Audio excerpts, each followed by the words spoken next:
Greetings. Tonight, we will be reading Resident Evil, The Umbrella Conspiracy, the terrifying novelization of Resident Evil 1, written by S.T.A.R.S. Let us begin. Prologue. Latham Weekly, June 2nd, 1998. Bizarre murders committed in Raccoon City. The mutilated body of 42-year-old Anami Taki was discovered late yesterday in an abandoned lot not far from her home in northwest Raccoon City, making her the fourth victim of the supposed cannibal killers to be found in or near the Victory Lake district in the last month.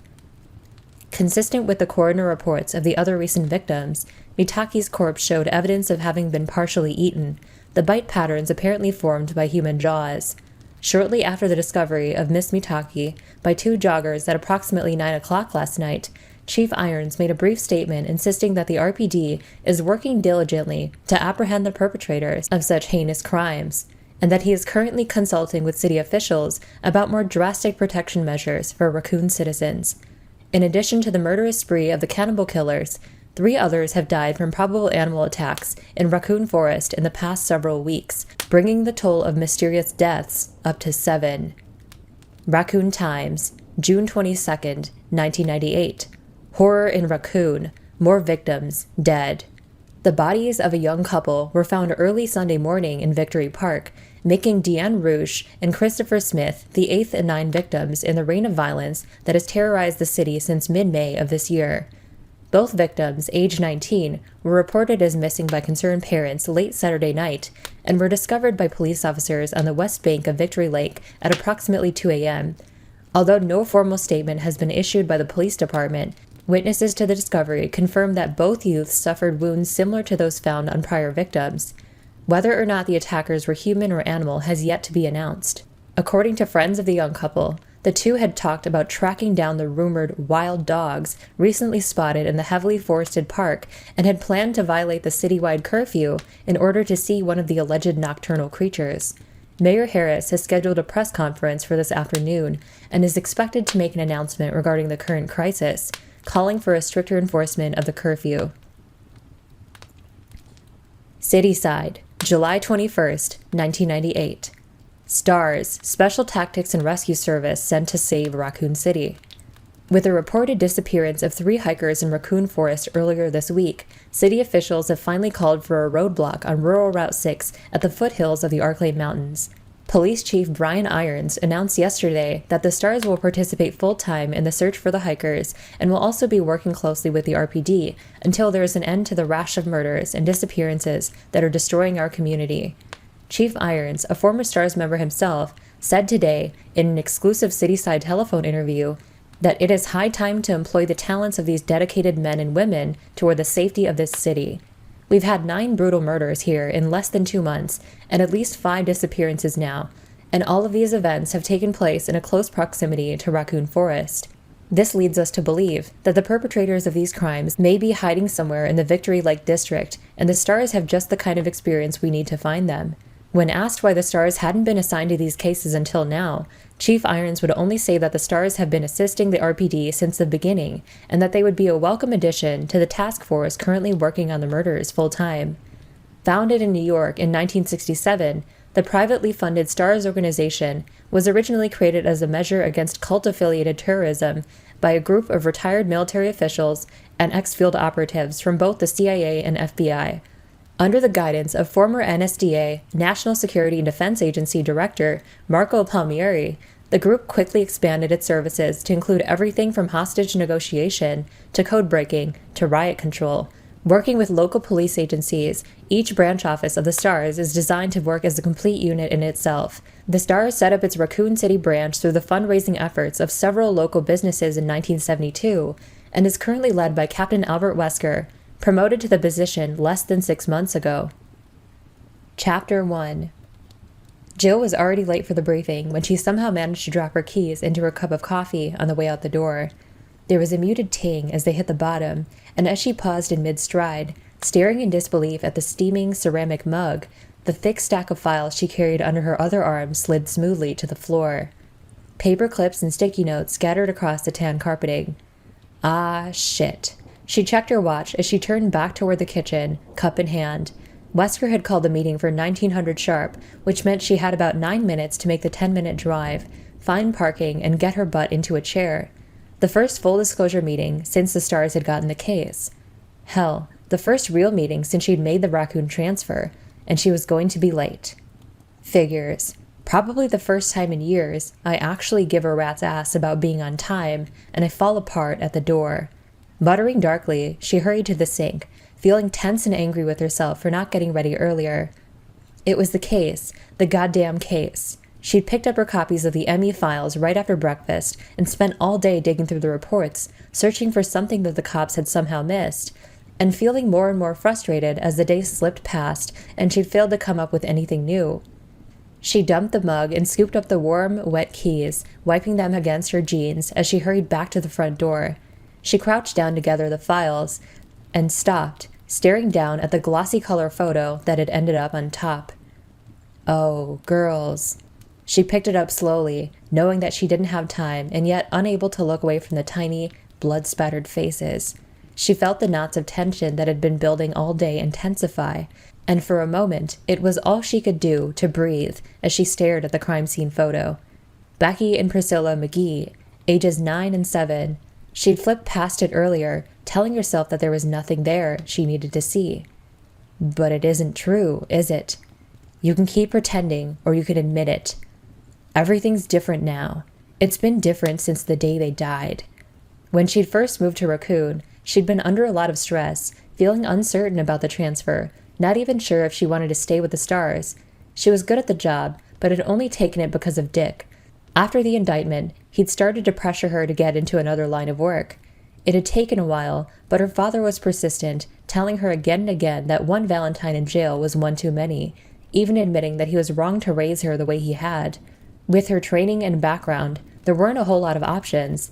But the S.T.A.R.S, at least, appreciated her skills and didn't care how she came by them.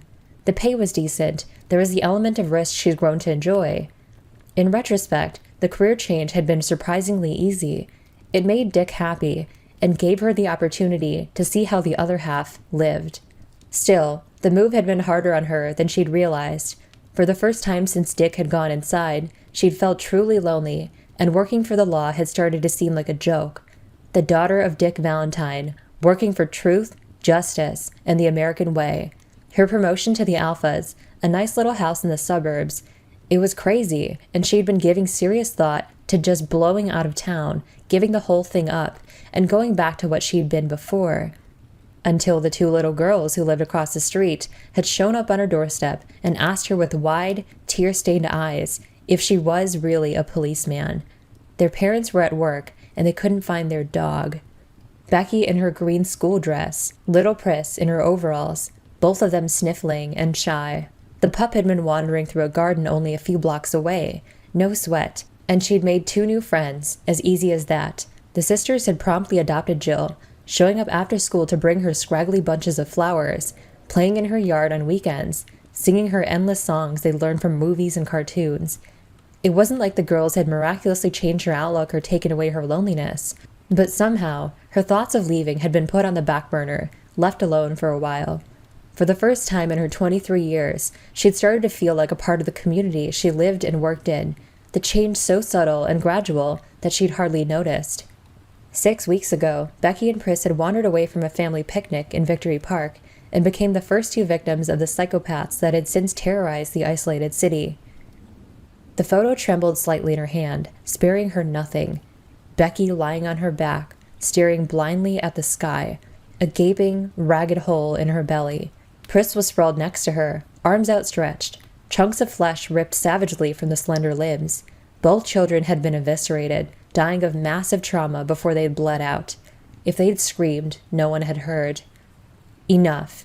They're gone, but you could finally do something about it. Jill fumbled the papers back into their folder, then stepped outside into the early evening, breathing deeply. The scent of freshly cut grass was heavy in the sun-warmed air. Somewhere down the street, a dog barked happily amidst the shouts of children. She hurried to the small, dented gray hatchback parked by the front walk, forcing herself not to look at the silent McGee house as she started the car and pulled away from the curb. Jill drove through the wide suburban streets of her neighborhood, window down, pushing the speed limit but careful to watch for the kids and pets. There weren't many of either around. Since the trouble had started, more and more people were keeping their children and animals indoors, even during the day. The little hatchback shuddered as she accelerated up the ramp to Highway 202, the warm, dry air whipping her long hair back from her face. It felt good, like waking up from a bad dream. She sped through the sun-dappled evening, the shadows of trees growing long across the road. Whether it was fate or just the luck of the draw, her life had been touched by what was happening in Raccoon City. She couldn't keep pretending that she was just some jaded ex-thief trying to stay out of jail, trying to toe the line to make her father happy. Or that the S.T.A.R.S were about to do was just another job. It mattered. It mattered to her that those children were dead, and that the killers were still free to kill again. The victim files next to her fluttered slightly, the top of the folder caught by the wind. 9 restless spirits, perhaps, Becky and Priscilla McGee's among them. She rested her right hand on the ruffled sheaf, stilling the gentle movement, and swore to herself that no matter what it took, she was going to find out who was responsible.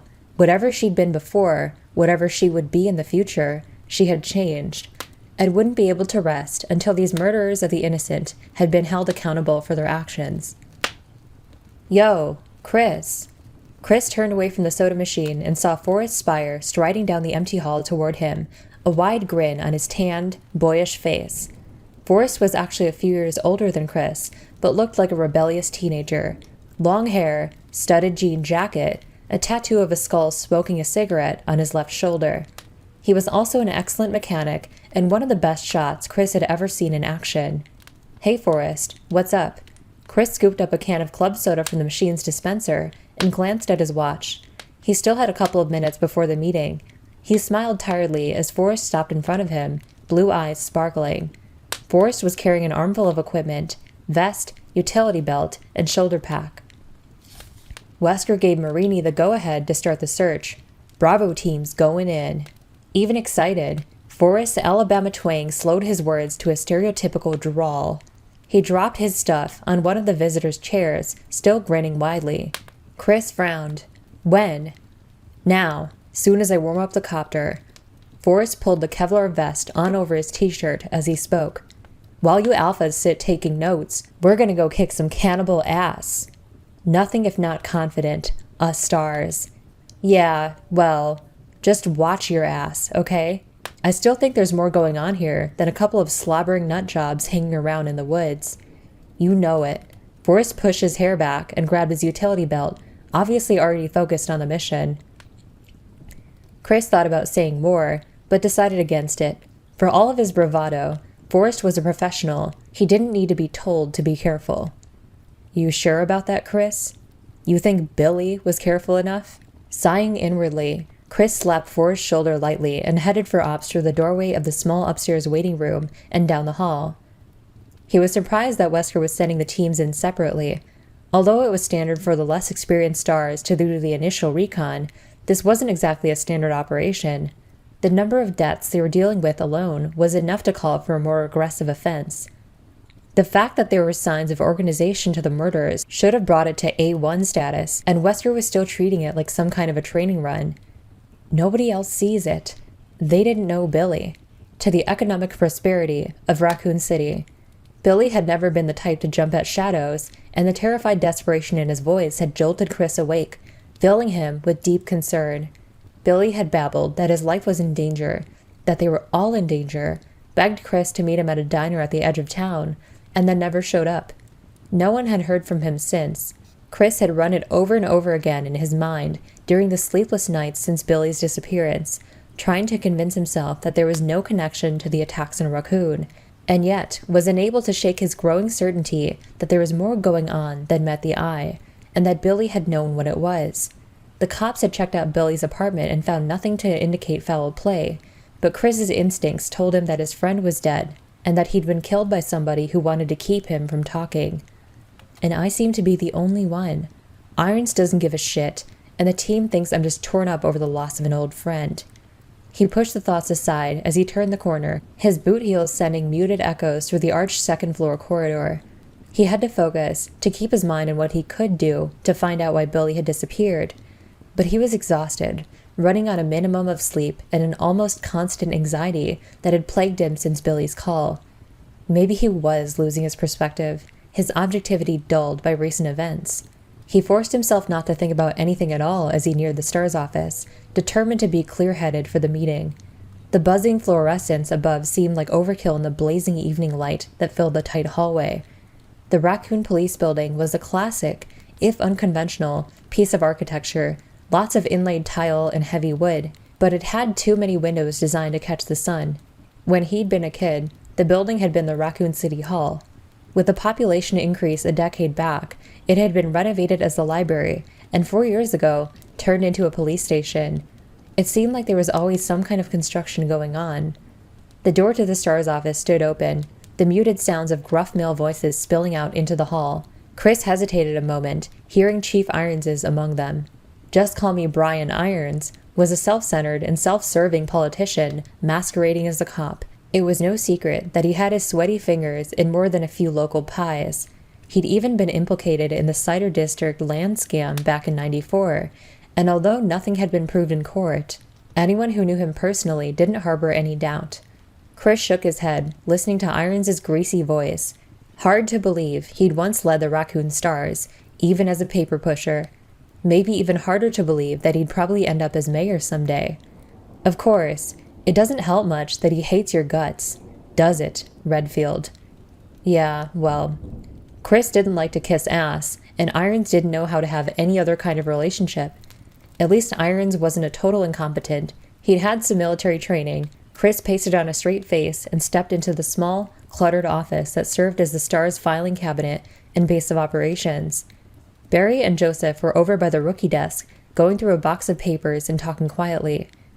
Brad Vickers, the Alpha pilot, was drinking coffee and staring at the main computer screen a few feet away, a sour expression on his mild features. Across the room, Captain Wesker was leaning back in his chair, hands behind his head, smiling blankly at something Chief Irons was telling him. Irons's bulk was leaned against Wesker's desk, one pudgy hand brushing at his carefully groomed mustache as he spoke. So I said, you're going to print what I tell you to print, Bertolucci, and you're going to like it, or you'll never get another quote from this office. And he says, Chris. Wesker interrupted the chief, sitting forward. Good, you're here. Looks like we can stop wasting time. Irons scowled in his direction, but Chris kept his poker face. Wesker didn't care much for Irons either, and didn't bother trying to be any more than polite in his dealings with the man. From the glint in his eye, it was obvious that he didn't care who knew it, either. Chris walked into the office and stood by the desk he shared with Ken Sullivan, one of the Bravo team. Since the teams usually worked different shifts, they didn't need much room. He set the unopened can of soda on the battered desktop and looked at Wesker. You're sending Bravo in? The captain gazed back at him impassively, arms folded across his chest. Standard procedure, Chris. Chris sat down, frowning.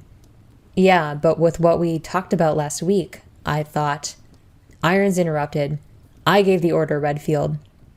I know you think that there's some kind of cloak and dagger going on here, but I don't see any reason to deviate from policy. Sanctimonious prick. Chris forced a smile, knowing it would irritate Irons. Of course, sir. No need to explain yourself on my behalf. Irons glared at him for a moment, his piggy little eyes snapping, then apparently decided to let it drop. He turned back to Wesker. I'll expect a report when Bravo returns. Now, if you'll excuse me, Captain. Wesker nodded. Chief. Irons stalked past Chris and out of the room. He'd been gone less than a minute before Barry started in. Think the chief took a shit today? Maybe we all ought to chip in for Christmas, get him some laxatives. Joseph and Brad laughed, but Chris couldn't bring himself to join in. Irons was a joke, but his mishandling of this investigation wasn't all that funny. The S.T.A.R.S should have been called in at the beginning instead of acting like RPD backup. He looked back at Wesker, the man's perpetually composed expression hard to read. Wesker had taken over the Raccoon Stars only a few months ago, transferred by the Home Office in New York, and Chris still didn't have any real insight into his character. The new captain seemed to be everything he was reputed to be. Smooth, professional, cool. But there was a kind of distance to him, a sense that he was often far removed from what was going on. Wesker sighed and stood up. Sorry, Chris. I know you wanted things to go different, but Irons didn't put a whole lot of stock into your misgivings. Chris nodded. Wesker could make recommendations, but Irons was the only one who could upgrade a mission's status. Not your fault. Barry walked toward them, scruffing at his short, reddish beard with one giant fist. Barry Burton was only 6 feet tall, but built like a truck. His only passion outside of his family and his weapons collection was weightlifting, and it showed. Don't sweat it, Chris. Marini will call us in the second he smells trouble.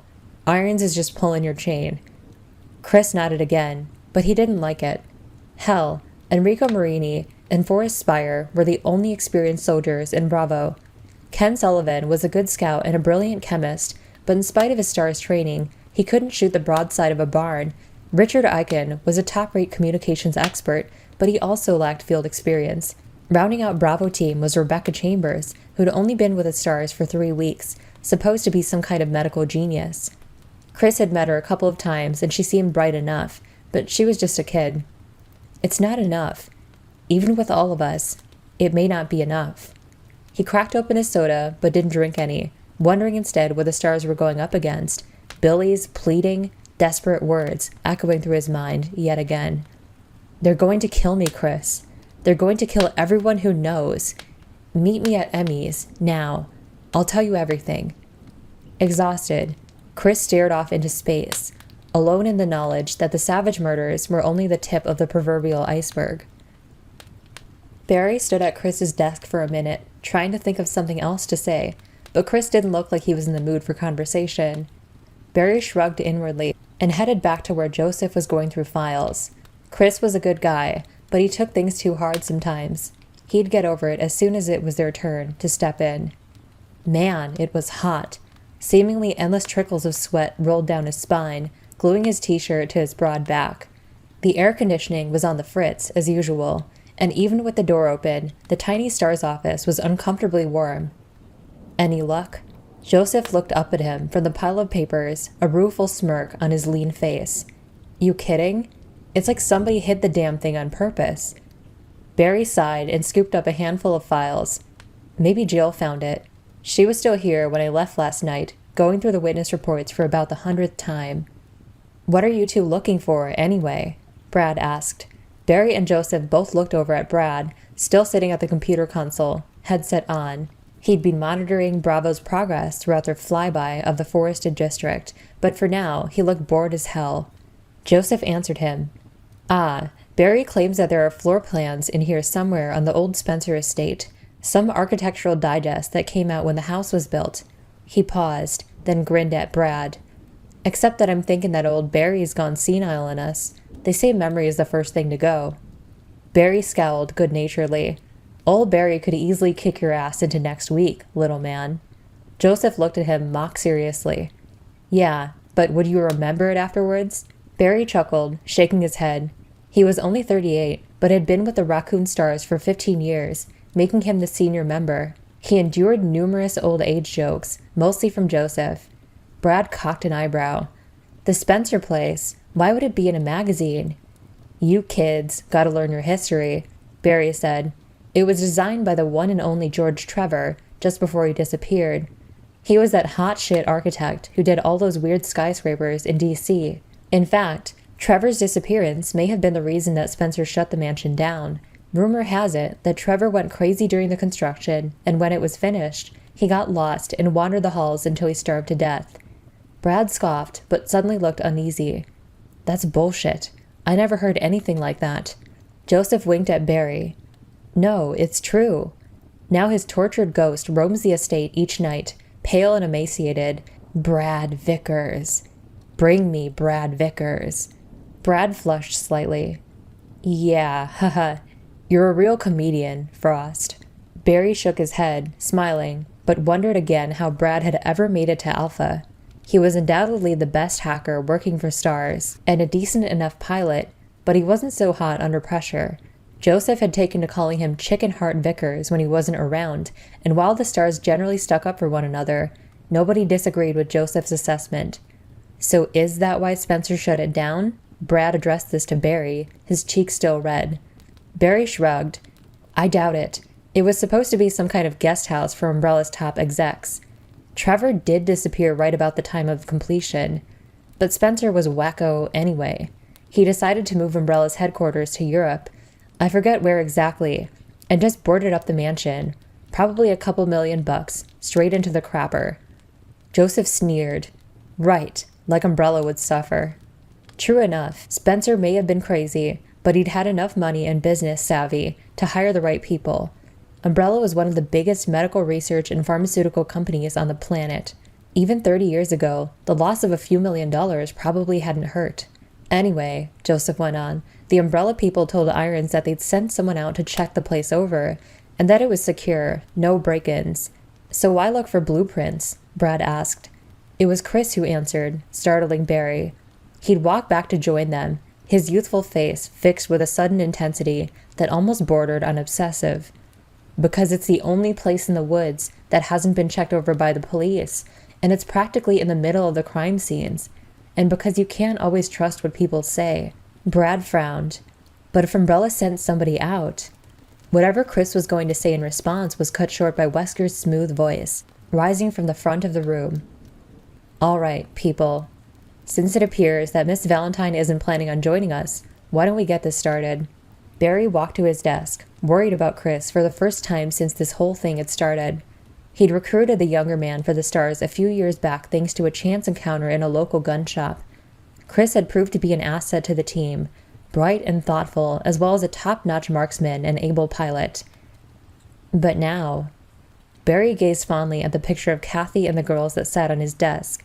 Chris's obsession with the murders in a raccoon was understandable, particularly since his friend had disappeared.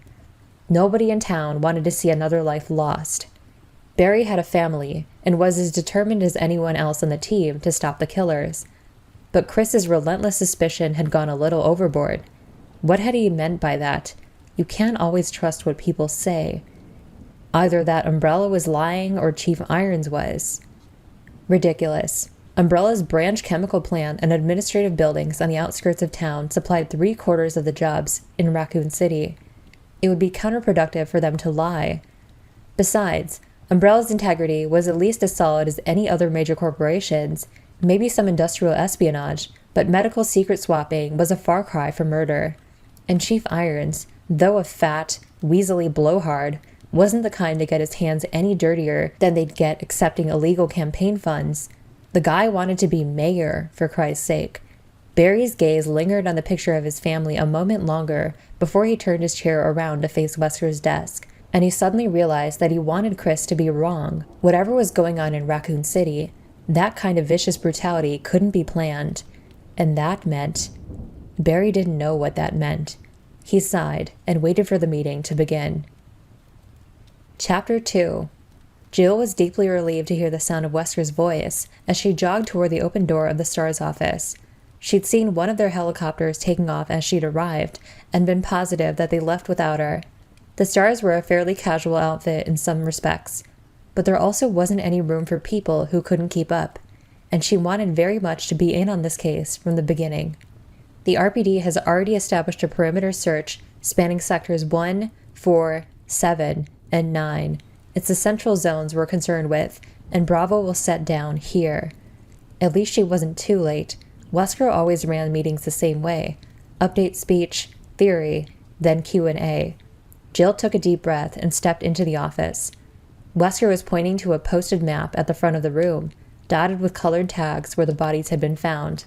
He hardly faltered in his speech as she walked quickly to her desk, feeling suddenly like she was back in basic training and had shown up late for class. Cress Redfield threw her a half-smile as she sat down, and she nodded back at him before focusing on Wesker. She didn't know any of the Raccoon team that well, but Chris had made a real effort to make her feel welcome since she'd arrived. After a flyby of the other central areas, once they report in, we'll have a better idea of where to focus our energies. But what about the Spencer place? Chris asked. It's practically in the middle of the crime scenes. If we start there, we can conduct a more complete search, and if Bravo's information points to that area, rest assured, we'll search there. For now, I don't see any reason to consider it a priority. Chris looked incredulous. But we only have Umbrella's word that the estate is secure. Wesker leaned against his desk, his strong features expressionless. Chris, we all want to get to the bottom of this, but we have to work as a team, and the best approach here is to do a thorough search for those missing hikers before we start jumping to conclusions. Bravo will take a look-see and will conduct this by the book." Chris frowned, but said nothing more. Jill resisted the urge to roll her eyes at Wesker's little speech. He was doing the right thing, technically, but had left out the part about it being politic to do as Chief Irons wanted. Irons had made it clear time and again throughout the killing spree that he was in charge of the investigation and was calling the shots. It wouldn't have bothered her so much, except that Wesker presented himself as an independent thinker, a man who didn't play politics. She had joined the S.T.A.R.S because she couldn't stand the bullshit red tape that dominated so much of law enforcement, and Wesker's obvious deferral to the chief was irritating. "Well, and don't forget that you stood a good chance of ending up in prison if you hadn't changed your occupation. Jill, I see that you managed to find the time to come in. Illuminate us with your brilliant insight. What have you got for us?" Jill met Wesker's sharp gaze evenly, trying to seem as cool and composed as he was. "Nothing new, I'm afraid. The only obvious pattern is location." She looked down at the notes she had on the stack of files in front of her, scanning them for reference. The tissue samples from underneath both Becky McGee's and Chris Smith's fingernails were an exact match. We got that yesterday. Antonia Lipton, the third victim, had definitely been hiking in the foothills. That'd be Sector 7B. She looked back up at Wesker and made her pitch. "My theory at this point is that there's a possible ritualistic cult hiding in the mountains, 4 to 11 members strong, with guard dogs trained to attack intruders in their territory. Extrapolate." Wesker folded his arms, waiting. At least no one had laughed. Jill plunged forward, warming to the material.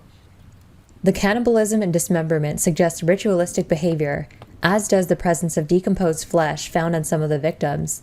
Like the killers are carrying parts of previous unknown victims to their attacks. We've got saliva and tissue samples from 4 separate human assailants, though eyewitness reports suggest up to 10 or 11 people. And those killed by animals were all found or found to be attacked in the same vicinity, suggesting that they wandered into some kind of off-limits area. The saliva traces appear to be canine, though there's still some disagreement." She trailed off. Finish. Wesker's face betrayed nothing, but he nodded slowly. "Not bad. Not bad at all. Disprove?" Jill sighed. She hated having to shoot her own theory down, but that was part of the job. And in all honesty, the part that most encouraged clear, rational thinking. The S.T.A.R.S train their people not to fixate on any single path to the truth. She glanced at her notes again. It's highly unlikely that a cult that big would move around much, and the murders started too recently to be local. The RPD would have seen signs before now, some escalation to this kind of behavior. Also, the level of postmortem violence indicates disorganized offenders, and they usually work solo. Joseph Frost, the Alpha Vehicle Specialist, piped up from the back of the room. "The animal attack part works, though. Protecting their territory and all that." Wesker scooped up a pen and walked to the dry erase board next to his desk, talking as he moved. "I agree." He wrote territoriality on the board and then turned back to face her. "Anything else?" Jill shook her head, but felt good that she'd contributed something. She knew the cult aspect was reaching, but it had been all she could come up with. The police certainly hadn't come up with anything better. Wesker turned his attention to Brad Vickers, who suggested that it was a new strain of terrorism and that demands would be made soon. Wesker put terrorism on the board, but didn't seem enthusiastic about the idea. Neither did anyone else. Brad quickly went back to his headset, checking on Bravo Team's status. Both Joseph and Barry passed on theorizing, and Chris's views on the killings were already well known, if vague. He believed that there was an organized assault going on, and that external influences were involved somehow. Wesker asked if he had anything new to add, stressing new, Jill noticed, and Chris shook his head, looking depressed. Wesker capped the black pen and sat on the edge of his desk, gazing thoughtfully at the blank expanse of board. "It's a start," he said. "I know you've all read the police and coroner reports and listened to the eyewitness accounts. Vickers here. Over." From the back of the room, Brad spoke quietly into his headset, interrupting Wesker. The captain lowered his voice and continued. "Now at this point, we don't know what we're dealing with, and I know that all of us have some concerns with how the RPD has been dealing with the situation. But now that we're on the case, What?" At the sound of Brad's raised voice, Jill turned toward the back of the room along with everyone else. He was standing up, agitated, one hand pressed to the earpiece of his set. "Bravo team, report. Repeat. Bravo team, report." Wesker stood up. "Vickers, put it on comm." Brad hit the switch on his console, and the bright, crackling sound of static filled the room. Jill strained to hear a human voice amidst the fizz, but for several tense seconds, there was nothing. Then, "You copy? Malfunction. We're going to have to—" The rest was lost in a burst of static. It sounded like Enrico Marini, the Bravo team leader. Jill chewed at her lower lip and exchanged a worried glance with Chris. Enrico had seemed frantic. They all listened for another moment, but there was nothing more than the sound of open air. "Position," Wesker snapped. Brad's face was pale. "They're in the, Sector 22, tail end of C. Except I've lost the signal. The transmitter is offline." Jill felt stunned, saw the feeling reflected in the faces of the others. The helicopter's transmitter was designed to keep working no matter what. The only way it would shut down was if something big happened, the entire system blanking out or being seriously damaged. Something like a crash. Chris felt his stomach knot as he recognized the coordinates. The Spencer estate. Marini had said something about a malfunction. It had to be a coincidence, but it didn't feel like one. The Bravos were in trouble and practically on top of the old Umbrella mansion. All of this went through his head in a split second, and then he was standing, ready to move. Whatever happened, the S.T.A.R.S took care of their own. Wesker was already in action. He addressed the team even as he reached for his keys, heading for the gun safe. "Joseph, take over the board and keep trying to raise them. Vickers, warm up the copter and get clearance. I want us ready to fly in 5. The captain unlocked the safe as Brad handed the headset to Joseph and hurried out of the room.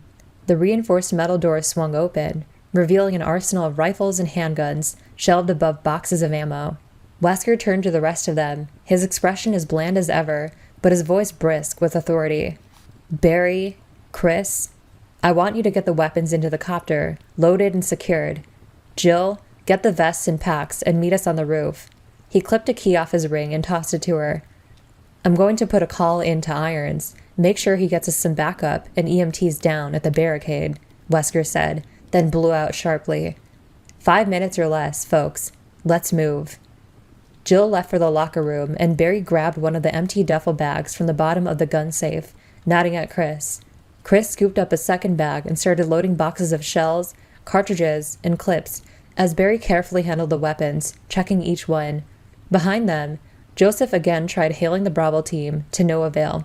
Chris wondered again about the proximity of the Bravo team's last reported position to the Spencer estate. Was there a connection? And if so, how? Billy worked for Umbrella.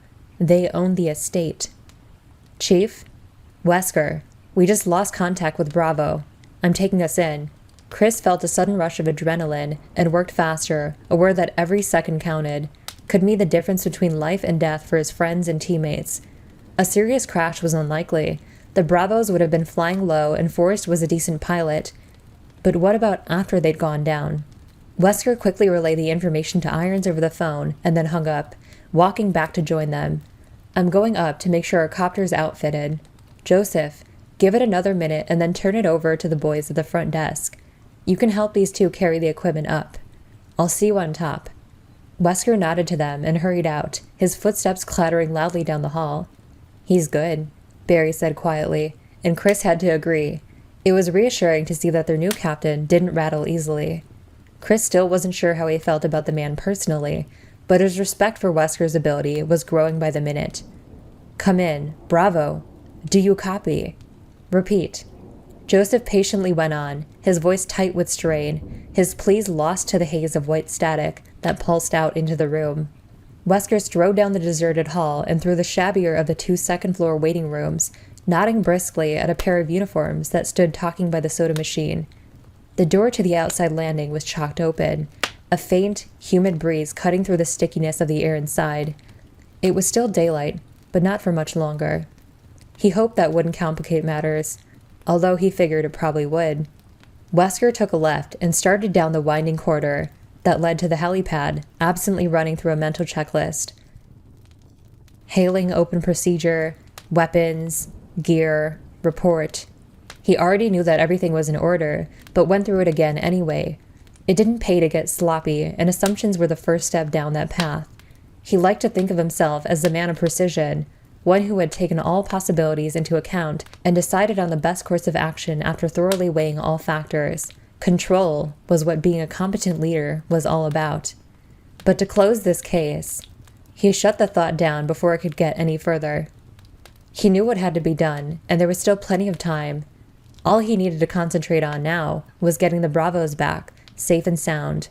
Wesker opened the door at the end of the hall and stepped out into the bright evening, the rising hum of the copter's engine and the smell of machine oil filling his senses. The small rooftop helipad was cooler than inside, partly draped by the shadow of an aging water tower, and empty except for the gunmetal gray Alpha helicopter. For the first time, he wondered what had gone wrong for Bravo. He'd had Joseph and the rookie check both birds out yesterday, and they'd been fine, all systems go. He dismissed that train of thought as he walked toward the copter, his shadow falling long across the concrete. It didn't matter why, not anymore. What mattered was what came next. Expect the unexpected. That was the S.T.A.R.S motto, although that basically meant to prepare for anything. Expect nothing. That was Albert Wesker's motto. A little less catchy, maybe, but infinitely more useful. It virtually guaranteed that nothing would ever surprise him. He stepped up to the open pilot door and got a shaky thumbs up from Vickers. The man looked positively green, and Wesker briefly considered leaving him behind. Chris was licensed to fly, and Vickers had a reputation for choking under the gun. The last thing he needed was for one of his people to freeze up if there was trouble. Then he thought about the lost Bravos, and decided against it. This was a rescue mission. The worst Vickers could do would be to throw up on himself if the copter had crashed badly, and Wesker could live with that. He opened the side door and crouched his way into the cabin, doing a quick inventory of the equipment that lined the walls. Emergency flares, ration kits. He popped the lid on the heavy, dented footlocker behind the benches and looked through the basic medical supplies, nodding to himself. They were as ready as they were going to be.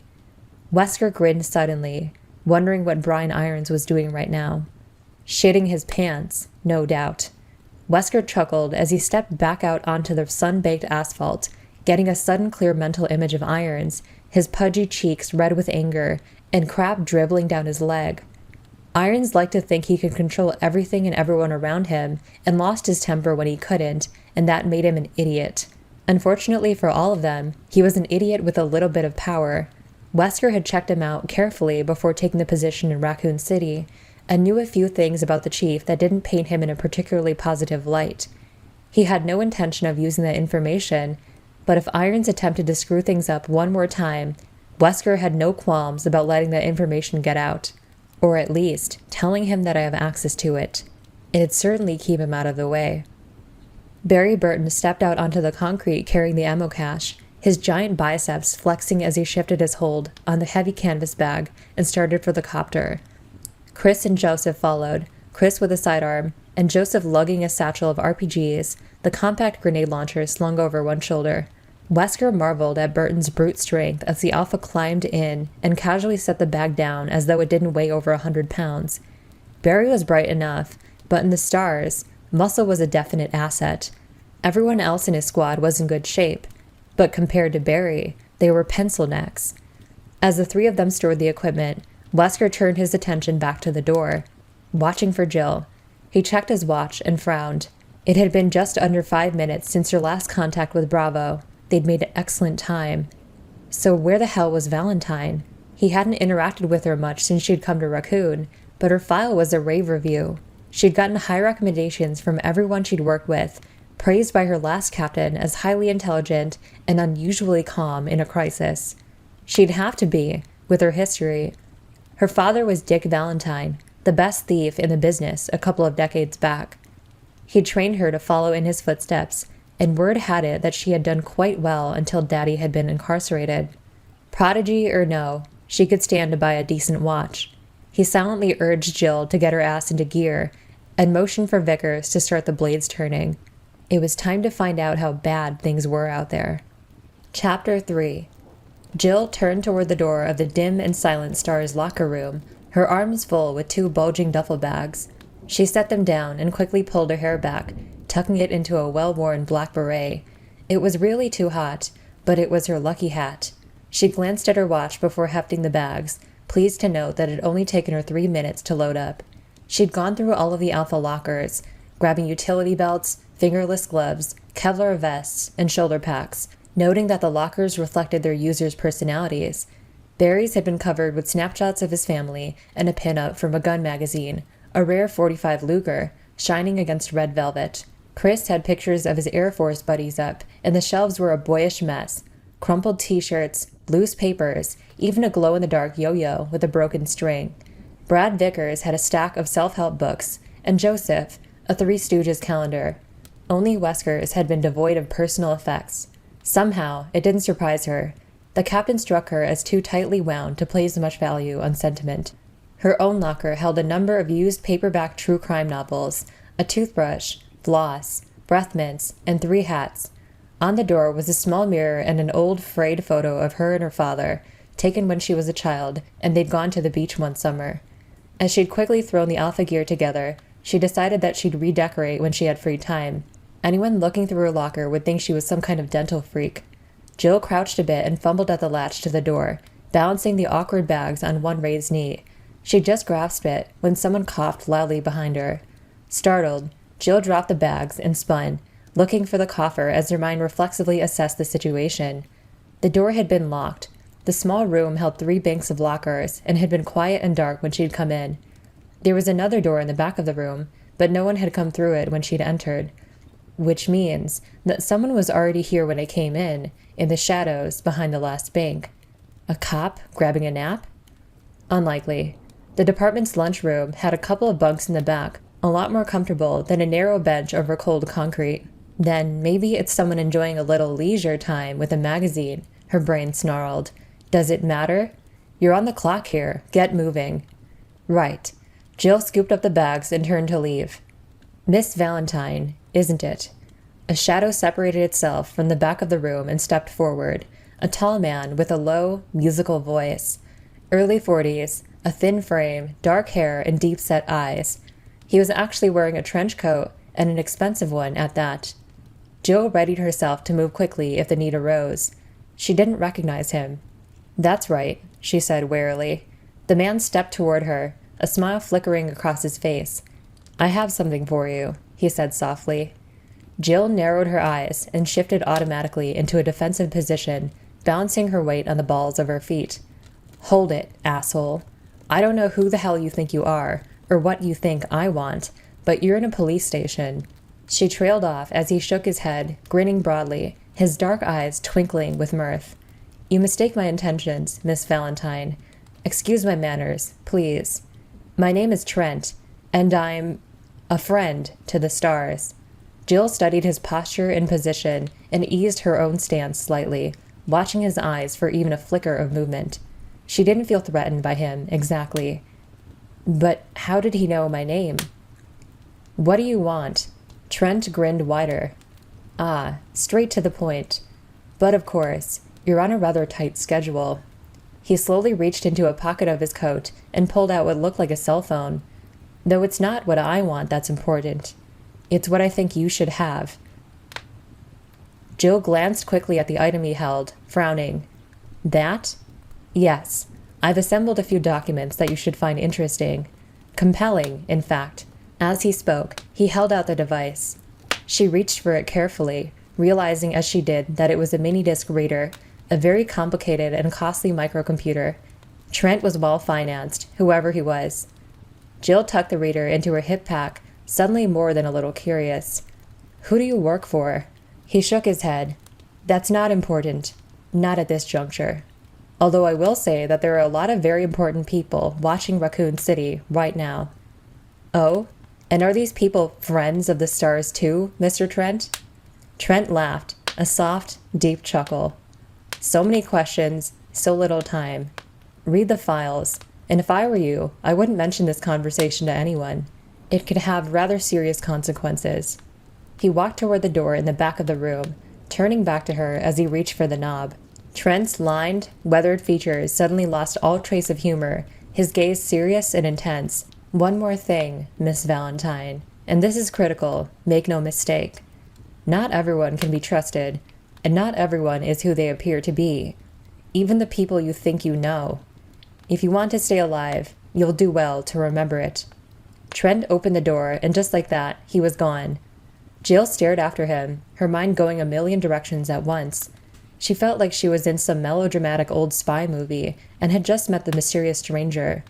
It was laughable, and yet, he just handed you several thousands of dollars worth of equipment with a straight face and told you to watch your back. You think he's kidding? She didn't know what to think, and she didn't have time to think it. The Alpha team was probably assembled, waiting, and wondering where the hell she was. Jill shouldered the heavy bags and hurried out the door. They'd gotten the weapons loaded and secured, and Wesker was getting impatient. Although his eyes were hidden by dark aviator sunglasses, Chris could see it in the captain's stance and in the way he kept his head cocked toward the building. The helicopter was prepped and ready, the blades whipping warm, humid air through the tight compartment. With the door open, the sound of the engine drowned out any attempt at conversation. There was nothing to do but wait. "Come on, Jill. Don't slow us up here." Even as Chris thought it, Jill emerged from the building and jogged toward them with the Alpha gear, an apologetic look on her face. Wesker jumped down to help her, taking one of the stuffed bags as she climbed aboard.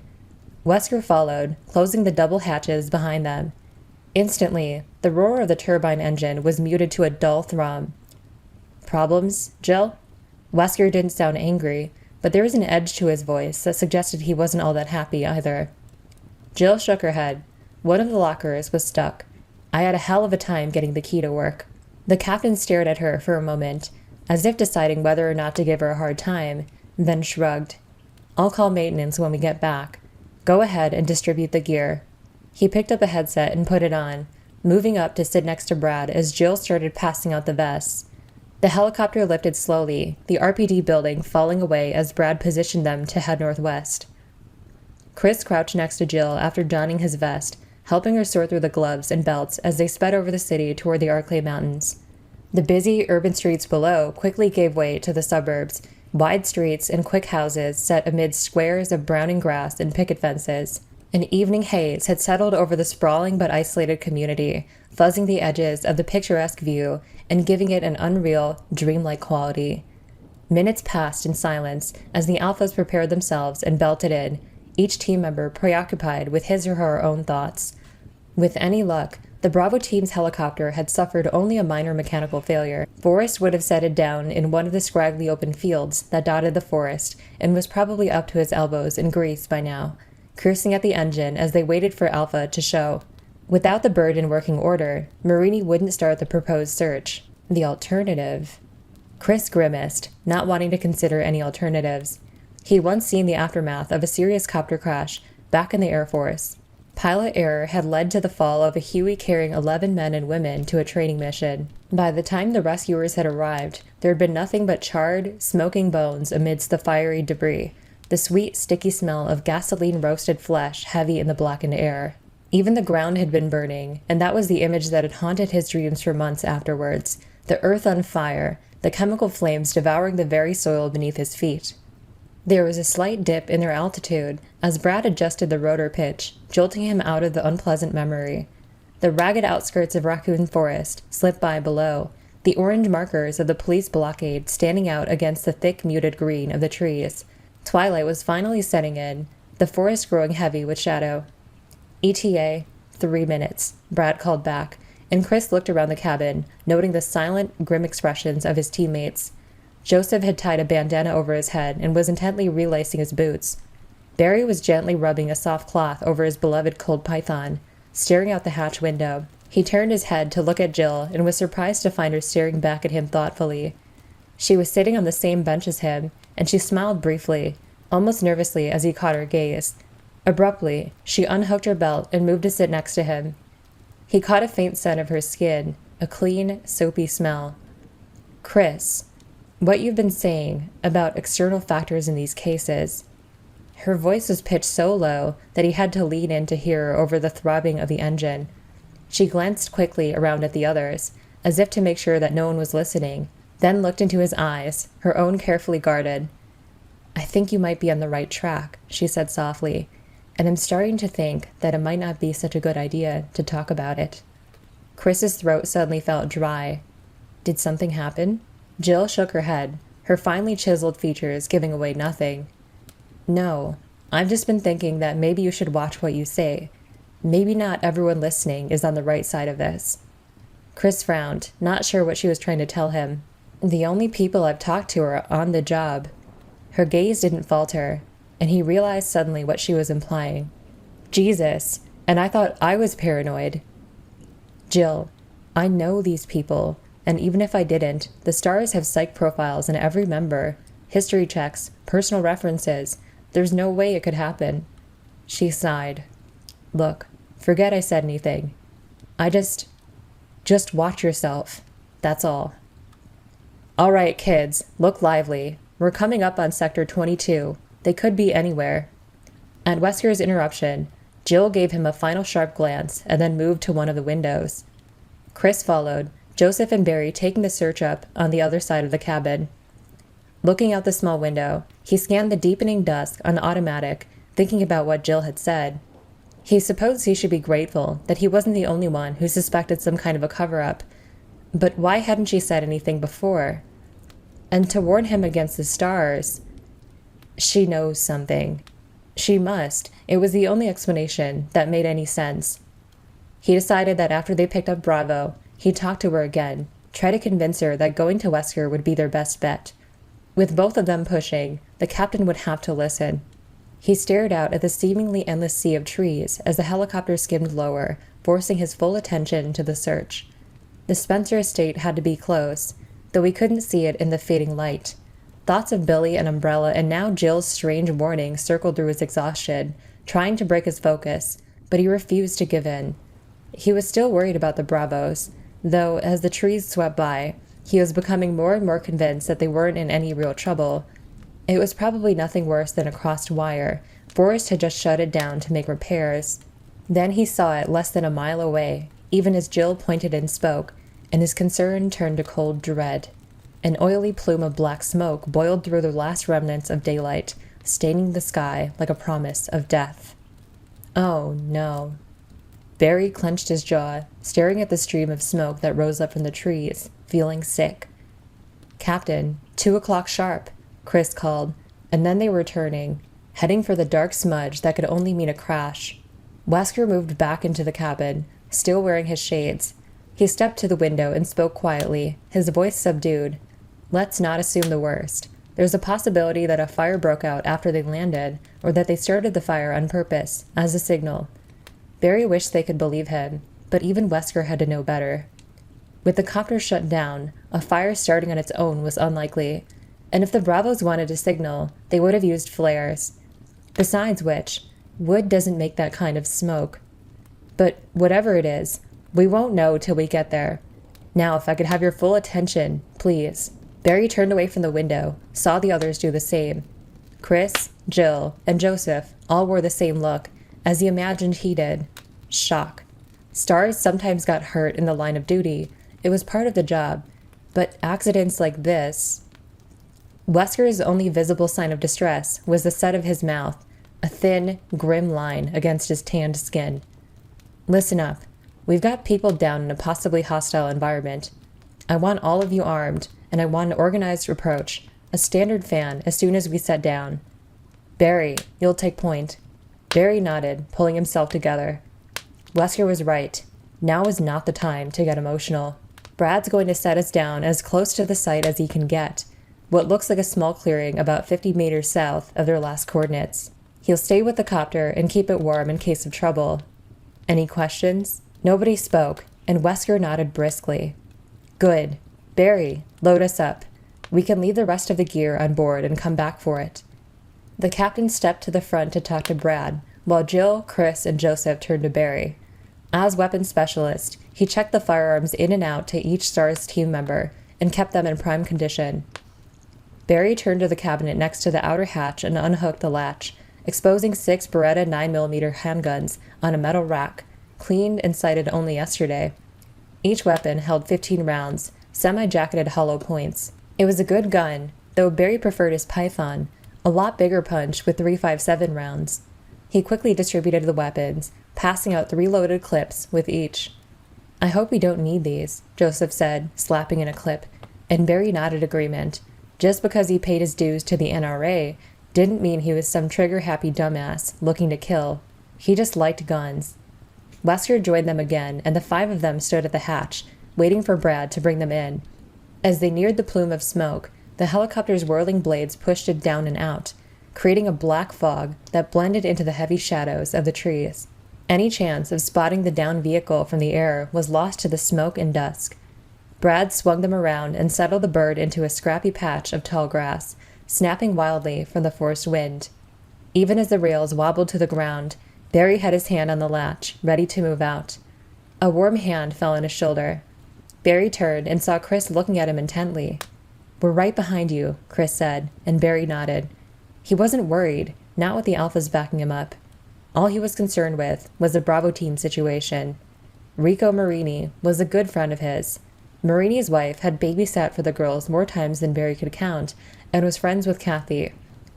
The thought of him dead to a stupid mechanical screw-up. "Hang on, buddy. We're coming."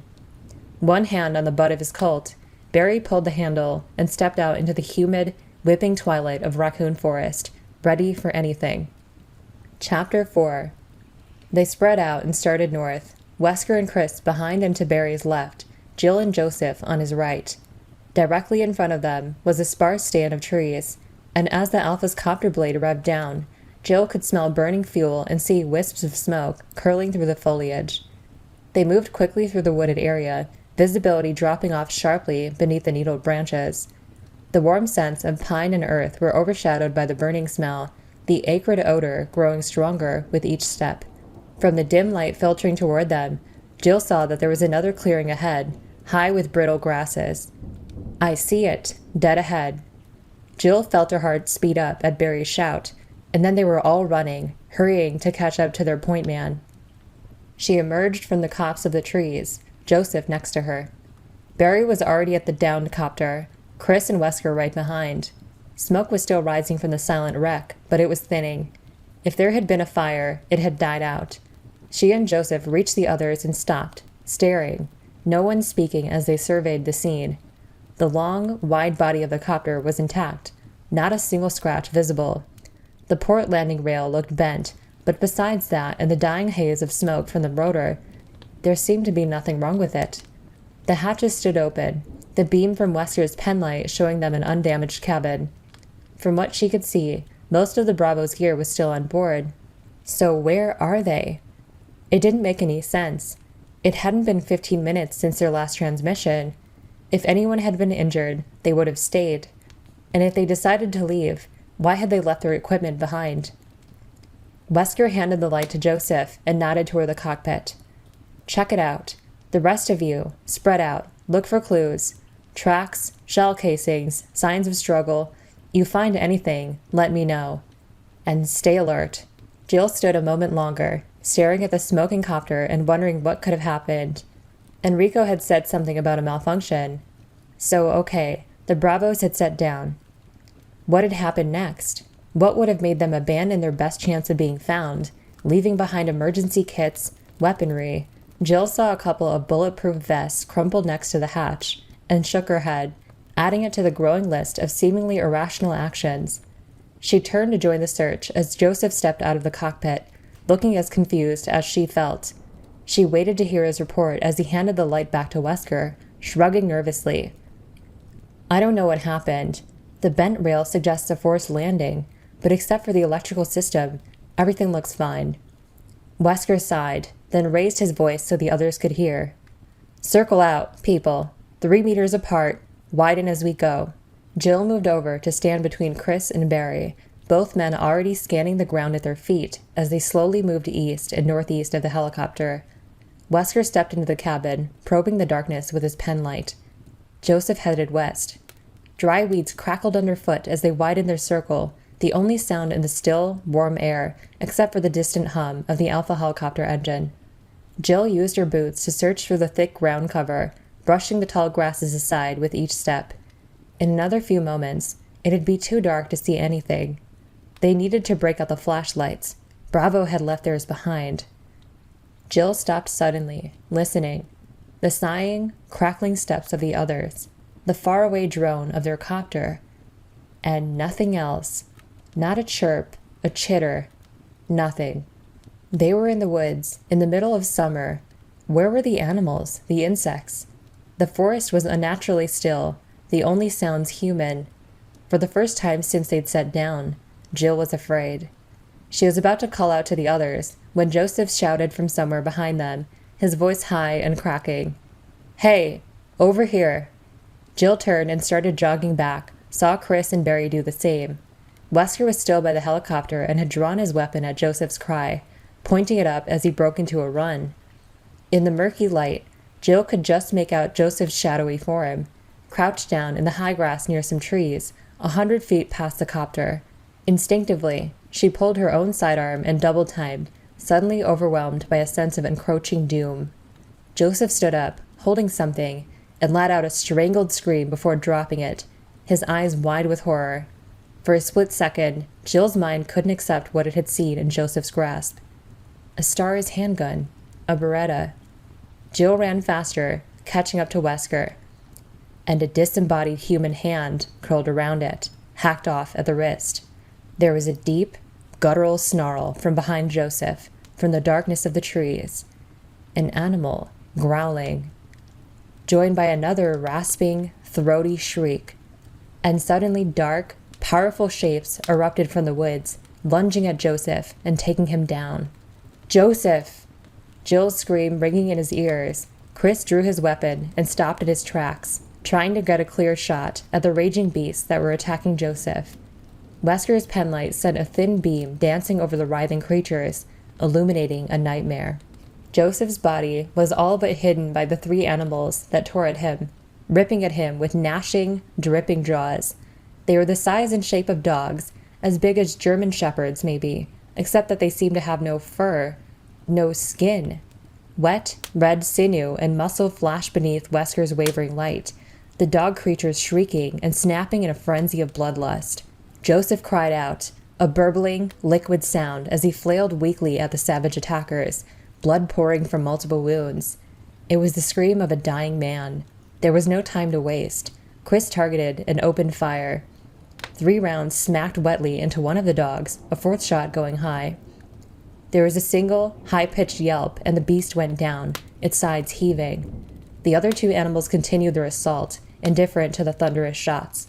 Even as Chris watched in horror, one of the slavering hellhounds lunged forward and ripped out Joseph's throat, exposing bloody gristle and the glistening slickness of bone. The stars opened up, sending a rain of explosive fire at Joseph's killers. Red spatters burst into the air, the dog things still trying to get at the spasming corpse, while bullets riddled their strange flesh. With a final series of harsh, barking mules, they fell and didn't rise again. "Hold your fire!" Chris took his finger off the trigger, but continued to point the handgun at the fallen creatures, ready to blow apart the first one that so much as twitched. 2 of them were still breathing, growling softly through panting gasps. The 3rd sprawled lifelessly next to Joseph's mutilated body. They should be dead, should have stayed down at the first shots. What are they? Wesker took a single step toward the slaughter in front of them, when all around, deep, echoing howls filled the warm night air, shrill voices of predatory fury coming at the stars from all directions. "Back to the copter, now!" Wesker shouted. Chris ran, Barry and Jill in front of him, and Wesker bringing up the rear. The 4 of them sprinted through dark trees, unseen branches slapping at them as the howls grew louder, more insistent. Wesker turned and fired blindly into the woods as they stumbled toward the waiting helicopter, its blades already spinning. Chris felt relief sweep through him. Brad must have heard the shots. They still had a chance. Chris could hear the creatures behind them now, the sharp rustling of lean, muscular bodies tearing through the trees. He could also see Brad's pale, wide-eyed face through the glass front of the copter, the reflected lights of the control panel casting a greenish glow across his panicked features.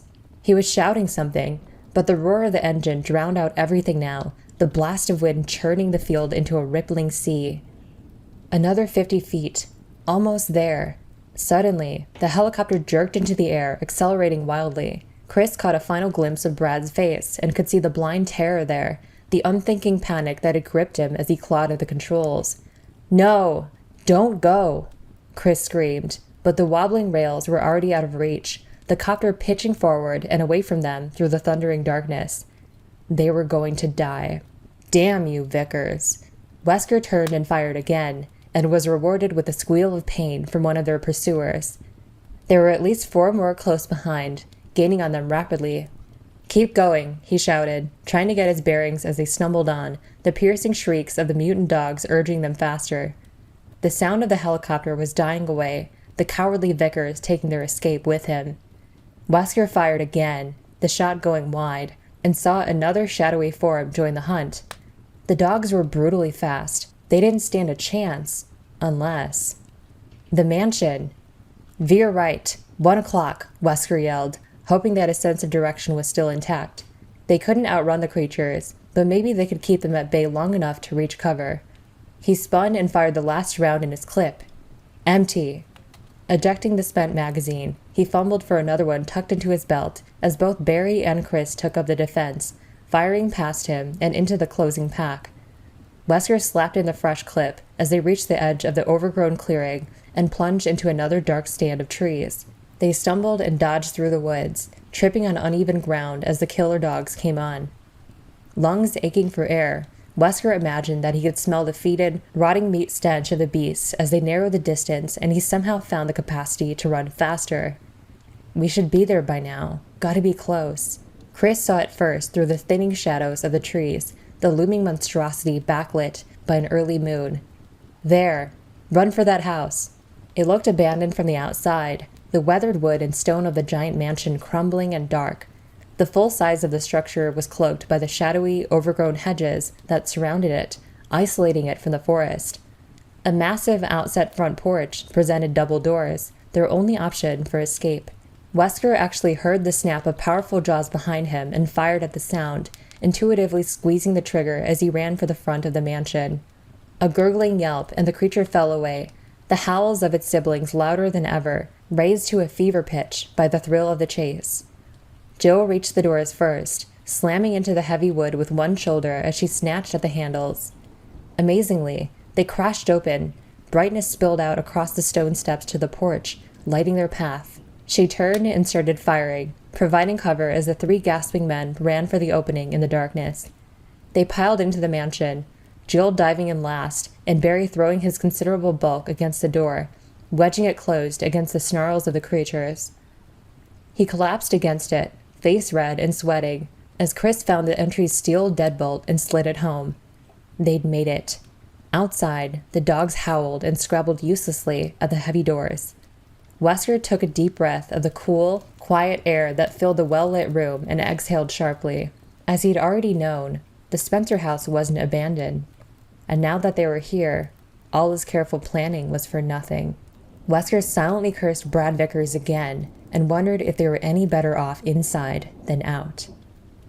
Chapter 5. Jill took in their new surroundings as she caught her breath, feeling like she was a character in a nightmare that had just taken a turn into grand fantasy.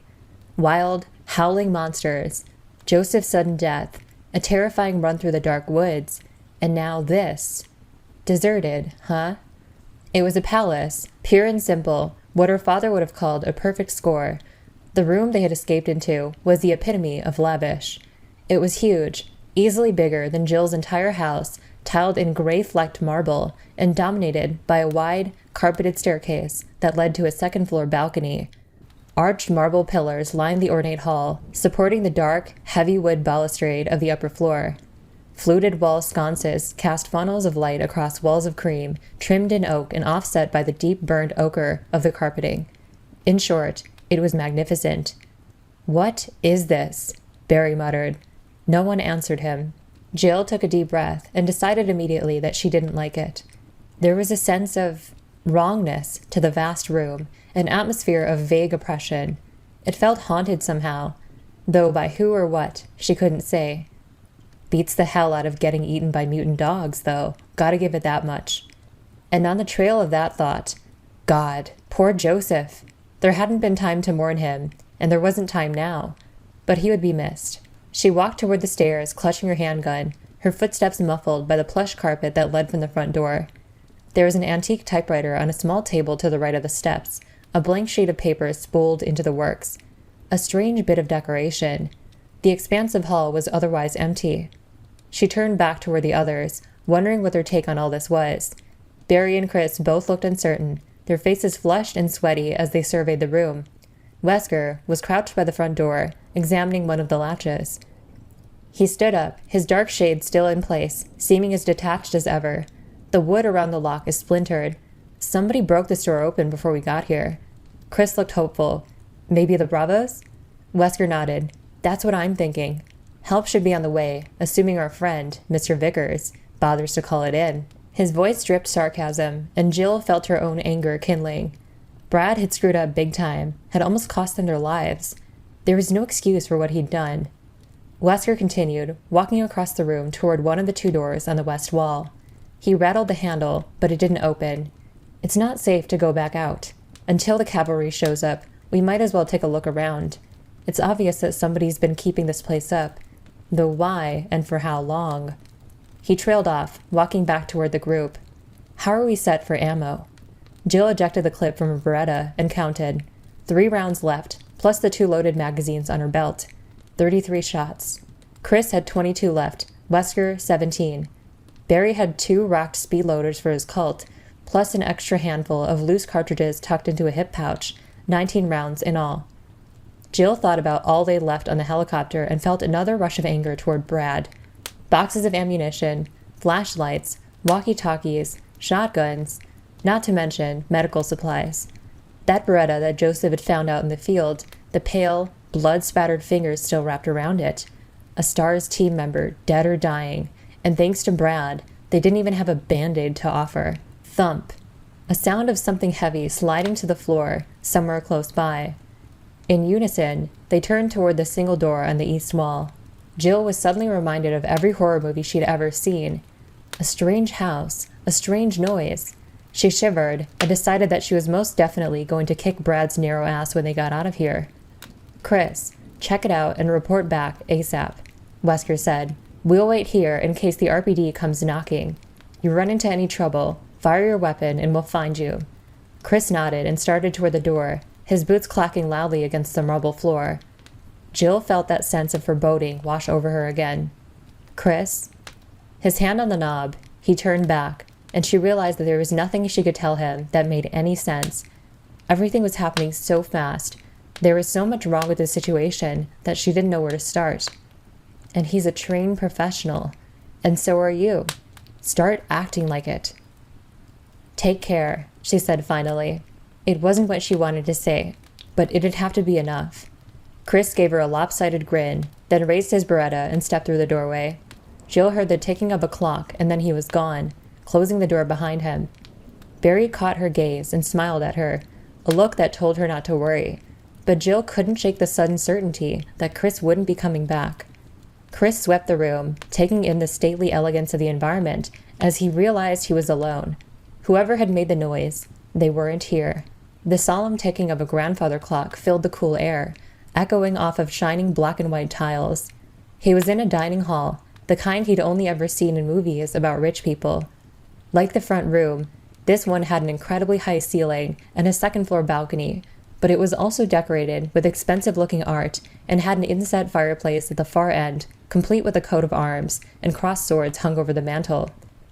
There didn't seem to be any way to get to the second floor, but there was a closed door to the right of the fireplace. Chris lowered his weapon and started for the door, still awed by the wealth of the abandoned mansion that the S.T.A.R.S had stumbled into. The dining room had polished redwood trim and expensive-looking artwork on the beige stucco walls, surrounding a long wooden table that ran the length of the room. The table had to seat at least 20, though it was only set for a handful of people. Judging from the dust and the lacy placemats, nothing had been served for weeks. Except no one is supposed to have been here for 30 years, let alone hosted a formal dinner. Spencer had this place closed down before anyone ever stayed here. Chris shook his head. Obviously someone had reopened it a long time ago. So how was it that everyone in Raccoon City believed the Spencer estate to be boarded up, a crumbling ruin out in the woods? More importantly, why had Umbrella lied to Irons about its condition? Murders, disappearances, Umbrella, Jill. It was frustrating. He felt like he had some of the answers, but wasn't sure what questions to ask. He reached the door and turned the knob slowly, listening for any sound of movement on the other side. He couldn't hear anything over the ticking of the old clock. It was set against the wall, and each movement of the second hand reverberated hollowly, amplified by the cavernous room.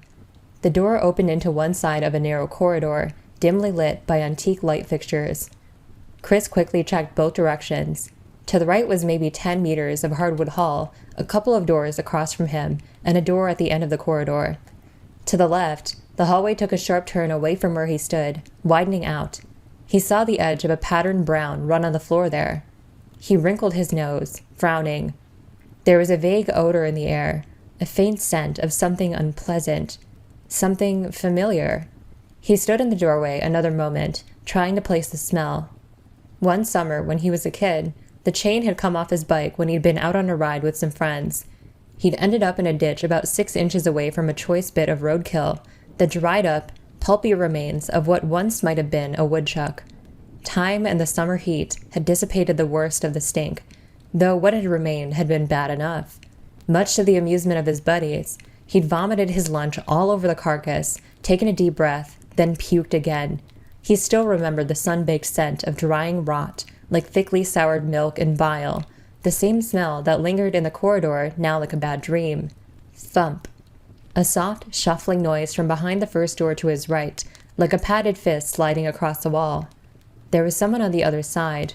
Chris edged into the hallway and moved toward the door, careful not to turn his back to the unsecured area. As he got closer, the gentle sounds of movement stopped, and he could see that the door wasn't closed all the way. No time like the present. With an easy tap, the door swung inward, into a dim hall with green-flecked wallpaper. A broad-shouldered man was standing not 20 feet away, half hidden in shadow, his back to Chris. He turned around slowly, the careful shuffling of someone drunk or injured, and the smell that Chris had noticed before came off of the man in thick, noxious waves. His clothes were tattered and stained, the back of his head patchy with sparse, scraggly hair. Gotta be sick. Dying, maybe. Whatever was wrong with him, Chris didn't like it. His instincts were screaming at him to do something. He stepped into the corridor and trained his Beretta on the man's torso. Hold it! Don't move! The man completed his turn and started toward Chris, shambling forward into the light. Its face was deathly pale, except for the blood smeared around its rotting lips. Flaps of dried skin hung from its sunken cheeks, and the dark wells of the creature's eye sockets glittered with hunger as it reached out with skeletal hands. Chris fired 3 shots that smacked into the creature's upper chest in a fine spray of crimson. With a gasping moan, it crumpled to the floor, dead. Chris staggered back, his thoughts racing in time with his hammering heart. He hit the door with one shoulder, was vaguely aware that it latched closed behind him as he stared at the fallen, stinking heap. Dead. That thing's the walking goddamn dead. The cannibal attacks in Raccoon, all of them near the forest. He'd seen enough late-night movies to know what he was looking at, but he still couldn't believe it. Zombies. No way. That was fiction. But maybe some kind of a disease, mimicking the symptoms. He had to tell the others. He turned and grabbed at the handle, but the heavy door wouldn't move. It must have locked itself when he'd stumbled. Behind him, a wet movement. Chris spun, eyes wide as the twitching creature clawed at the wooden door, pulling itself toward him in an eager, single-minded silence. Chris realized that it was drooling, and the sight of the sticky pink rivulets pooling to the wood floor finally spurred him to action. He fired again, 2 shots into the thing's decaying, upturned face. Dark holes opened up in its knobby skull, sending tiny rivers of fluid and fleshy tissue through its lower jaw. With a heavy sigh, the rotting thing settled to the floor in a spreading red lake. Chris didn't want to make any bets on it staying down. He gave one more futile yank on the door, and then stepped carefully past the body, moving down the corridor. He rattled the handle of the door on his left, but it was locked. There was a tiny etching in the key plate, what looked like a sword. He filed that bit of information into his confused, whirling thoughts and continued on, gripping the Beretta tightly. There was an offshoot to his right with a single door, but he ignored it, wanting to find a way to circle back to the front hall. The others must have heard the shots, but he had to assume that there were more creatures running around here like the one he'd killed. The rest of the team might already have their hands full. There was a door at the end of the hall on the left, where the corridor turned. Chris hurried toward it, the putrid scent of the creature, the zombie, call it what it is, making him want to gag. As he neared the door, he realized that the smell was actually getting worse, intensifying with each step. He heard the soft, hungry moan as his hand touched the knob, even as it registered that he only had 2 bullets left in his clip. In the shadows to his right, movement. Gotta reload. Get somewhere safe. Chris jerked the door open and stepped into the arms of the shambling creature that waited on the other side, its peeling fingers grasping at him as it lunged for his throat. 3 shots. 2 seconds later, 2 more, the sounds distant but distinct in the palatial lobby. Chris. Jill, why don't you...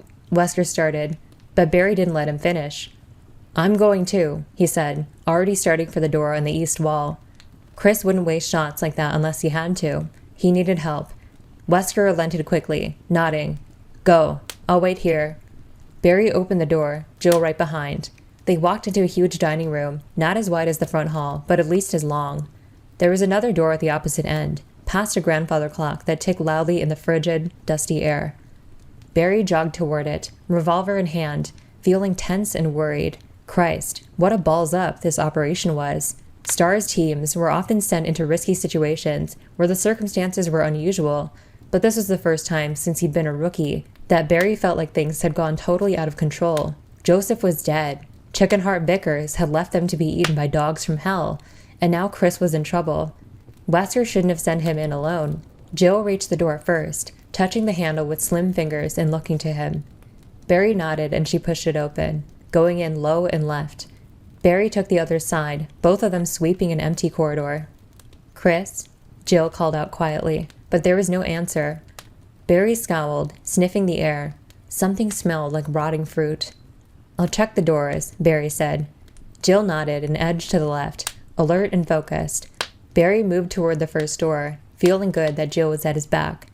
He thought she was kind of bitchy when she'd first transferred, but she was proving to be a bright and capable soldier, a welcome addition to the Alphas. Jill let out a high-pitched gasp of surprise and Barry spun, the scent of decay suddenly thick in the narrow hall. Jill was backing away from an opening at the end of the corridor, her weapon trained on something Barry couldn't see. Stop. Her voice was high and shaky, her expression horrified. And she fired. Once, twice, still backing toward Barry, her breathing fast and shallow. Get clear. Left. He raised the Colt as she moved out of the way as a tall man stepped into view. The figure's arms were stretched out like a sleepwalker's, the hands frail and grasping. Barry saw the creature's face then and didn't hesitate. He fired, a .357 round peeling the top of its ashen skull away in an explosive burst, blood coursing down its strange, terrible features and staining the cataracts of its pale, rolling eyes. It pitched back, sprawling face up at Jill's feet. Barry hurried to her side, stunned. What? He started, then saw what was sitting on the carpet in front of them, laying in the small sitting area that marked the end of the corridor. For a moment, Barry thought it was Chris, until he saw the S.T.A.R.S Bravo insignia on the vest, and felt a different kind of horror set in as he struggled to recognize the features. The Bravo had been decapitated, the head laying a foot away from the corpse, the face completely covered in gore. Oh, geez, it's Ken. Kenneth Sullivan, one of the best field scouts Barry had ever known and a hell of a nice guy. There was a gaping, ragged wound in his chest, chunks of partly eaten tissue, and gut strewn around the bloody hole. His left hand was missing, and there was no weapon nearby. It must have been his gun that Joseph had found out in the woods. Barry looked away, sickened. Ken had been a quiet, decent sort, did a lot of work in chemistry. He'd had a teenage son who lived with his ex in California. Barry thought of his own girls at home, Moira and Polly, and felt a surge of helpless fear for them. He wasn't afraid of death, but the thought of them growing up without a father. Jill dropped into a crouch next to his ravaged body and rifled quickly through the belt pack. She shot an apologetic look at Barry. but he gave her a slight nod. They needed the ammo. Ken certainly didn't. She came up with 2 clips for a 9mm and tucked them into her hip pocket. Barry turned and stared down at Ken's murderer in disgust and wonder. He had no doubt that he was looking at one of the cannibal killers that had been preying upon Raccoon City. It had a crusty scum of red around its mouth and gore-encrusted nails, as well as a ragged shirt that was stiff with dried blood. What was weird was how dead it looked. Barry had once done a covert hostage rescue in Ecuador, where a group of farmers had been held for weeks by a band of insane guerrilla rebels. Several of the hostages had been killed early in the siege, and after the S.T.A.R.S managed to capture the rebels, Barry had gone with one of the survivors to record the deaths. The 4 victims had been shot, their bodies dumped behind the small wooden shack that the rebels had taken over. After 3 weeks in the South American sun, the skin on their faces had shriveled, the crackling, lined flesh pulling away from sinew and bone. He still remembered those faces clearly and saw them again now as he looked down at the fallen creature. It wore the face of death. Besides which, it smells like a slaughterhouse on a hot day. Somebody forgot to tell this guy that dead people don't walk around. He could see the same sickened confusion on Jill's face, the same questions in her eyes. But for now, there weren't any answers. They had to find Chris and regroup. Together, they moved back down the corridor and checked all 3 doors, rattling handles and pushing at the heavy wood frames. All were securely locked, but Chris had to have gone through one of them. There was nowhere else he could have gone. It didn't make sense, and short of breaking the doors down, there was nothing they could do about it. "We should report this to Wesker," Jill said, and Barry nodded agreement. If they'd stumbled into the hiding place of the killers, they were going to need a plan of attack. They ran back through the dining room, the stale air a relief after the corridor's reek of blood and decay. They reached the door back to the main hall and hurried through, Barry wondering what the captain would make of all this. It was downright... Barry stopped short, searching the elegant, empty hall and feeling like the butt of some practical joke that simply wasn't funny. Wesker was gone. Chapter 6. "Wesker!" Barry shouted, his deep voice echoing through the chilly room. "Captain Wesker!" He jogged toward a row of arches at the back of the hall, calling to Jill over his shoulder as he ran. "Don't leave the room." Jill walked to the stairs, feeling almost dizzy. First Chris, now the captain. They hadn't been gone 5 minutes, and he'd said he was going to stay put. Why would he have left? She looked around for signs of a struggle, a spent cartridge, a spot of blood. There was nothing to indicate what might have happened. Barry appeared on the other side of the giant staircase, shaking his head and walking slowly to join her. Jill bit her lower lip, frowning. "You think Wesker ran into one of those... things?" she asked. Barry sighed. "I don't think the RPD showed and snuck him out. Though if he did run into trouble, we would have heard the shots." "Not necessarily. He could have been ambushed, dragged away." They stood silently for a moment, thinking. Jill was still a bit shaken from the face-to-face with a walking corpse, but thought she'd accepted the facts pretty well. The woods bordering Raccoon City had become infested with zombies. After a lifetime of reading trashy novels about serial killers, is a cannibal zombie so hard to swallow? Somehow it wasn't, and neither were the murderous dogs or the secretly kept estate. There was no question that it all existed. The question was, why? Did the mansion have anything to do with the murders? Or had the zombies simply overrun it like they'd overrun Raccoon Forest? And was that creature the last thing Becky and Pris saw? She rejected that thought almost violently. Thinking about the girls now would be a mistake. "So do we go looking or do we wait?" Jill said finally. "Go looking. Ken made it here. The rest of the Bravos could be somewhere in this house. It'd be easy enough to get lost." Chris. He half smiled, though Jill could see the worry in his eyes. Chris and Wesker got sidetracked, but we'll find them. It'd take more than a couple of walking stiffs to cause either of them any grief. He reached into a pocket in his vest and pulled out something wrapped in a handkerchief, handing it to her. She felt the thin metal objects beneath the light fabric and recognized them instantly. "It's the set you gave me to practice with last month," he said. "I figure you'll have better luck with them." Jill nodded, tucking the lockpicks into her hip pouch. Barry had taken an interest in her former career, and she'd given him a few pieces from her old set, several picks and torsion bars. They could come in handy. The small bundle settled on top of something hard and smooth. Trent's computer. In all the excitement, she'd totally forgotten about her strange encounter in the locker room. She opened her mouth to tell Barry, then shut it, remembering Trent's cryptic warning. I wouldn't mention this conversation to anyone. Screw that. She'd almost risked it anyway with Chris. And where is Chris now? Who's to say that Trent's dire consequences haven't already occurred? Jill realized what she was thinking and had to fight off an urge to laugh at herself. What had happened with Trent probably wasn't even relevant to their predicament, and whether or not she could trust Barry, she knew she didn't trust Trent. Still, she decided not to say anything about it, at least until she had a chance to see what the computer held. I think we should split up, Barry continued. I know it's dangerous, but we need to cover a lot of ground. We find anybody, we meet back here, use this room as base. Rubbing at his beard, he fixed her with a serious gaze. You up for this, Jill? We could search together. No, you're right, she said. I can take the West Wing. Unlike cops, S.T.A.R.S seldom partnered. They were trained to watch their own backs in dangerous situations. Okay, I'll go back and see if I can persuade one of those doors to open. Keep an eye out for a back exit, conserve ammo, and be careful. You too. Barry grinned, holding up his Colt Python. I'll be fine. There was nothing left to say. Jill headed straight for the set of doors on the west wall that Wesker hadn't tried earlier. Behind her, Barry hurried back to the dining room. She heard the door open and close, leaving her alone. Here goes nothing.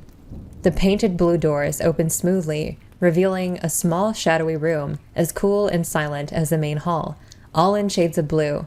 Muted track lighting illuminated framed paintings on dusky walls, and in the center of the room was a large statue of a woman holding an urn on one shoulder.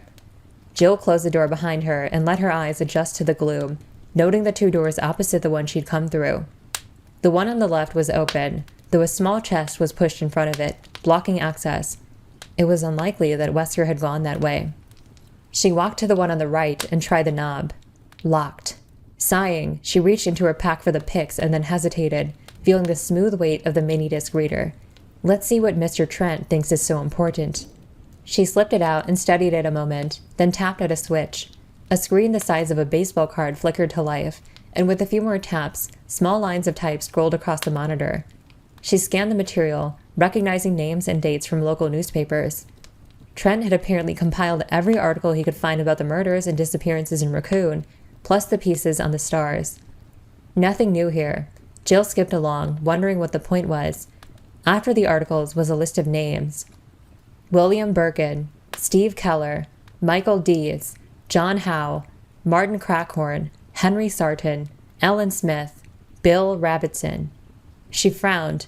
None of the names were familiar, except, wasn't Bill Rabbitson Chris's friend, the one who had worked for Umbrella? She couldn't be sure. She'd have to ask Chris. Assuming we find him. This was a waste of time. She needed to start looking for the other stars. She pressed the forwarding key to get to the end of the data, and a picture appeared, tiny lines set into patterns. There were squares and long rectangles, cross-hatched with smaller marks that connected the empty boxes.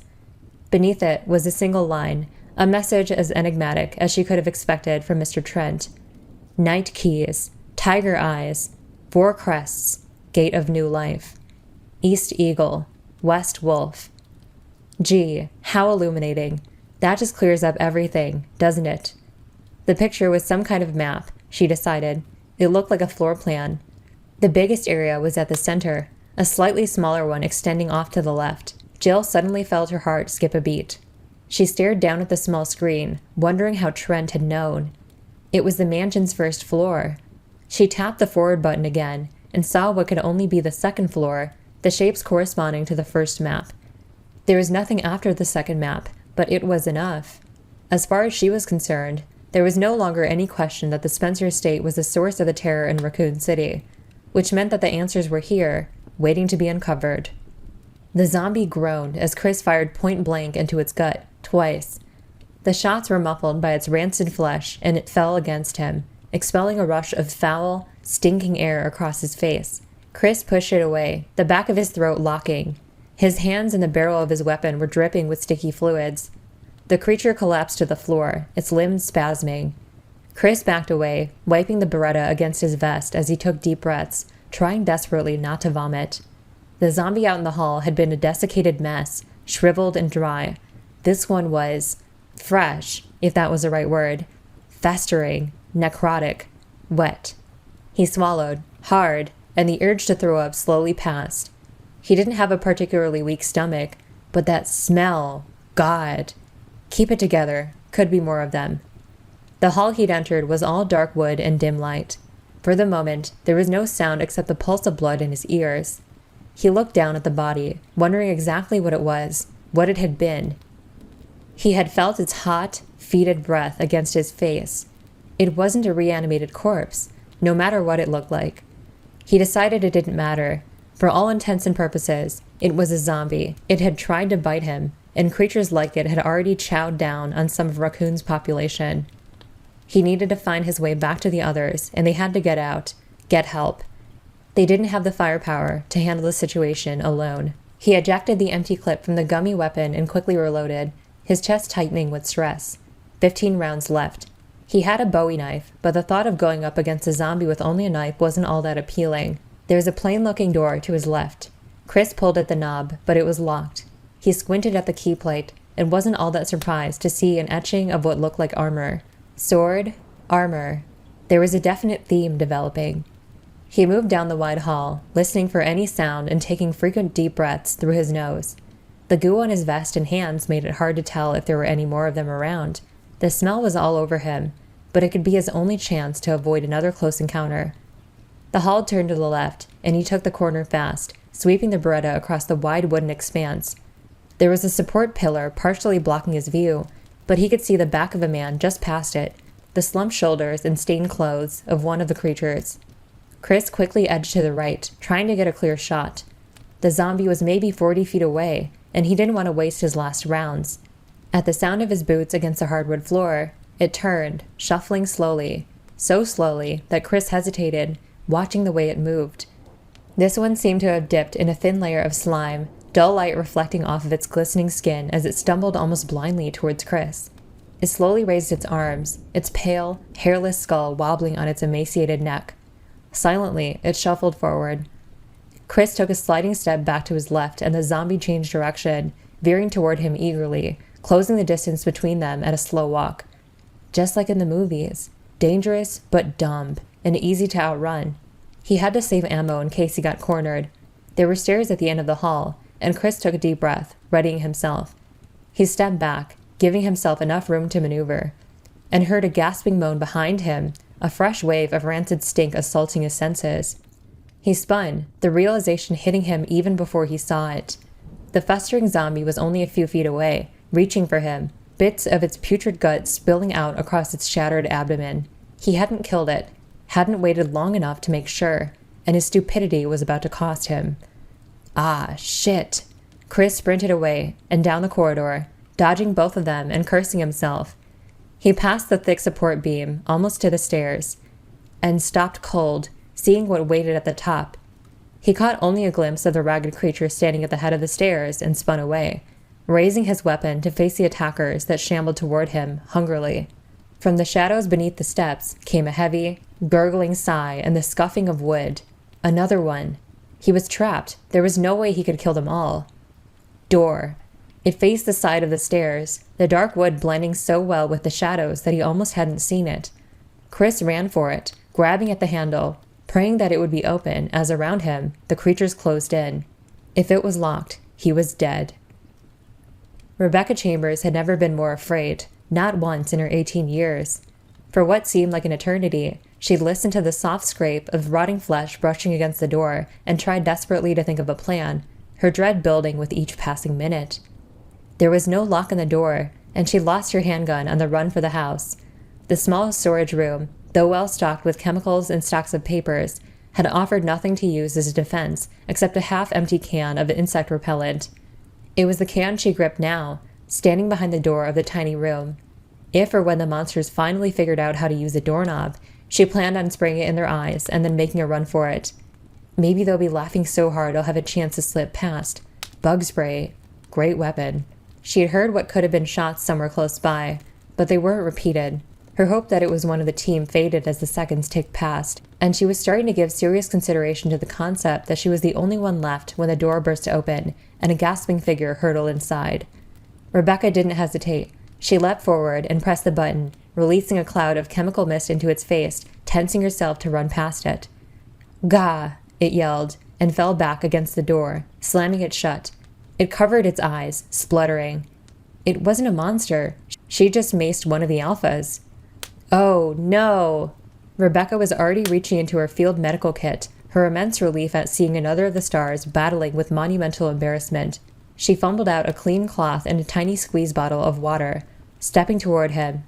"Keep your eyes closed. Don't rub at them." The alpha dropped his hands, face red, and she finally recognized him. It was Chris Redfield, only the most attractive guy in the stars, not to mention her superior. She felt herself blush, and was suddenly glad that he couldn't see her. "Nice going, Rebecca. Way to make a good impression on your first operation. Lose your gun, get lost, blind a teammate."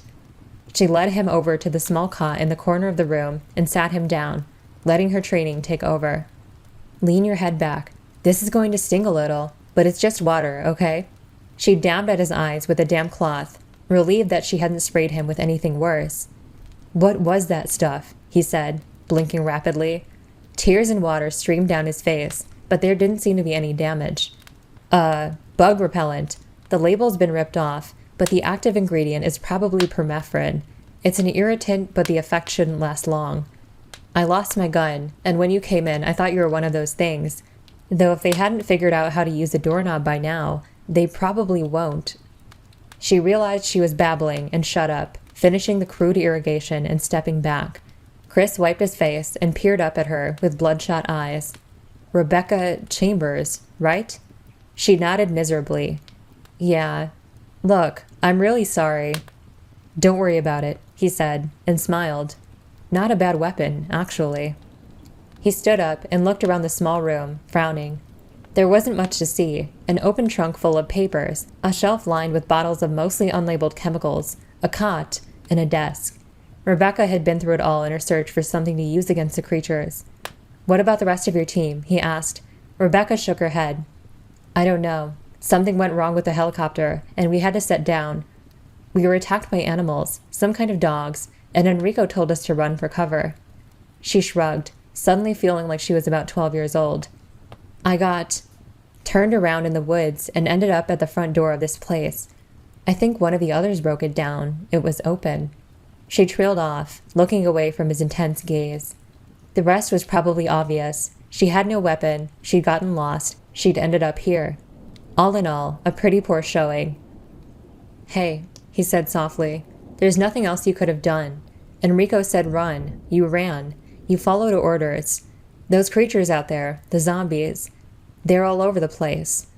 I got lost, too, and the rest of the alphas could be anywhere.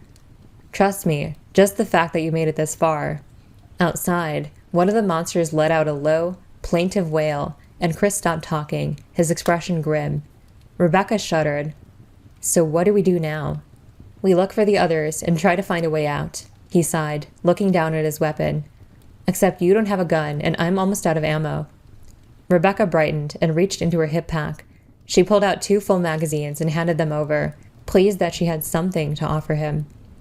"Oh, and I found this on the desk," she said, and produced a silver key with a sword on it. She didn't know what it unlocked, but thought it might be useful. Chris stared at it thoughtfully, then slipped it into a pocket. He walked to the open trunk and looked down at the stacks of papers. He rifled through them, frowning. "Your background's in chemistry, right? Have you looked through these?" Rebecca joined him, shaking her head. "Barely. I've been kind of busy watching the door." He handed her one of the papers, and she scanned it quickly. It was a list of neurotransmitters and level indicators. "Brain chemistry," she said. "But these numbers are all screwed up. The serotonin and norepinephrine are too low. But look here, the dopamine is off the chart. We're talking big-time schizo." She noticed the incredulous look on his face and smiled a little. Being an 18-year-old college grad, she got a lot of that. The S.T.A.R.S had recruited her right after graduation, promising her a whole team of researchers and a lab of her own to study molecular biology, her real passion, provided, of course, that she went through basic training and got some field experience. No one else had shown much interest in hiring a whiz kid. There was a soft thump at the door, and her smile faded. She was getting experience, all right. Chris fished the sword key out of his pocket and looked at her seriously. I passed a door with a sword engraved over the keyhole. I'm going to go check it out, see if it leads back to the main hall. I want you to stay here and go through those files. Maybe there's something we can use. Her uncertainty must have showed in her face. He smiled gently, his voice low and soothing. I've got plenty of ammo, thanks to you, and I won't be gone long. She nodded, making a conscious effort to relax. She was scared, but letting him see it wasn't going to help matters. He was probably scared too. He walked to the door, still talking. The RPD should be here any time, so if I don't come back right away, just wait here. He raised the weapon, putting his other hand on the knob. Get ready. As soon as I'm out, move the trunk in front of the door. I'll give a yell when I get back.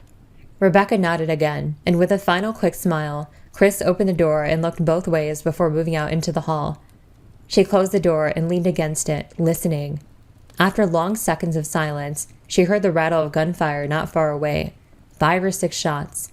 Then nothing.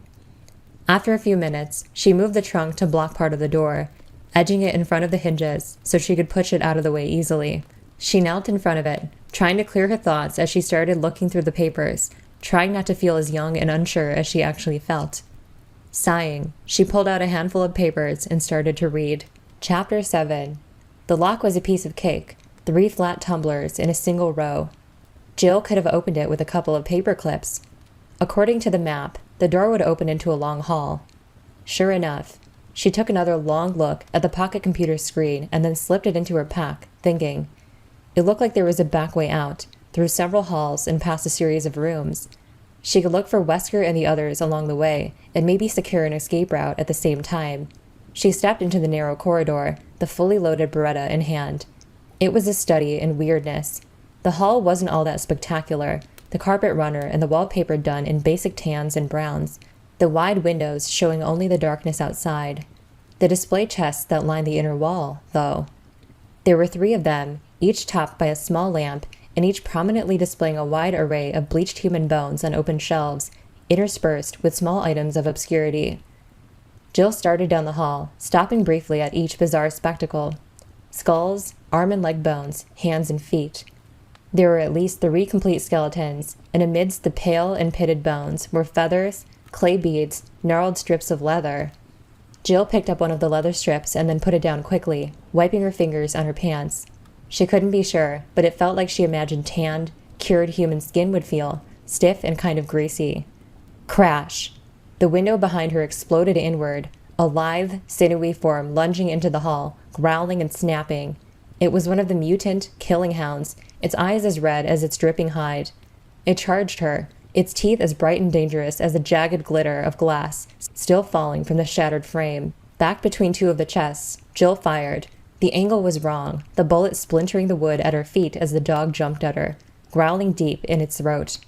It hit her in the thighs, slamming her painfully against the wall, gnashing to get its jaws at her flesh.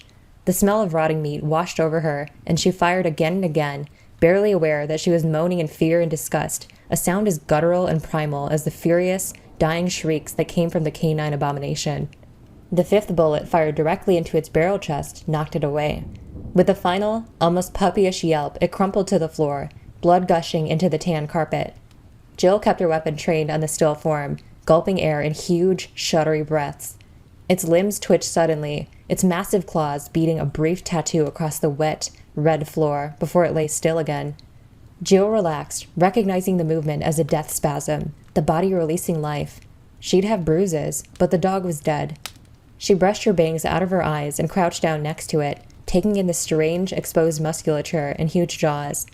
It had been too dark and hectic on the run to the house to get a good look at the things that had killed Joseph.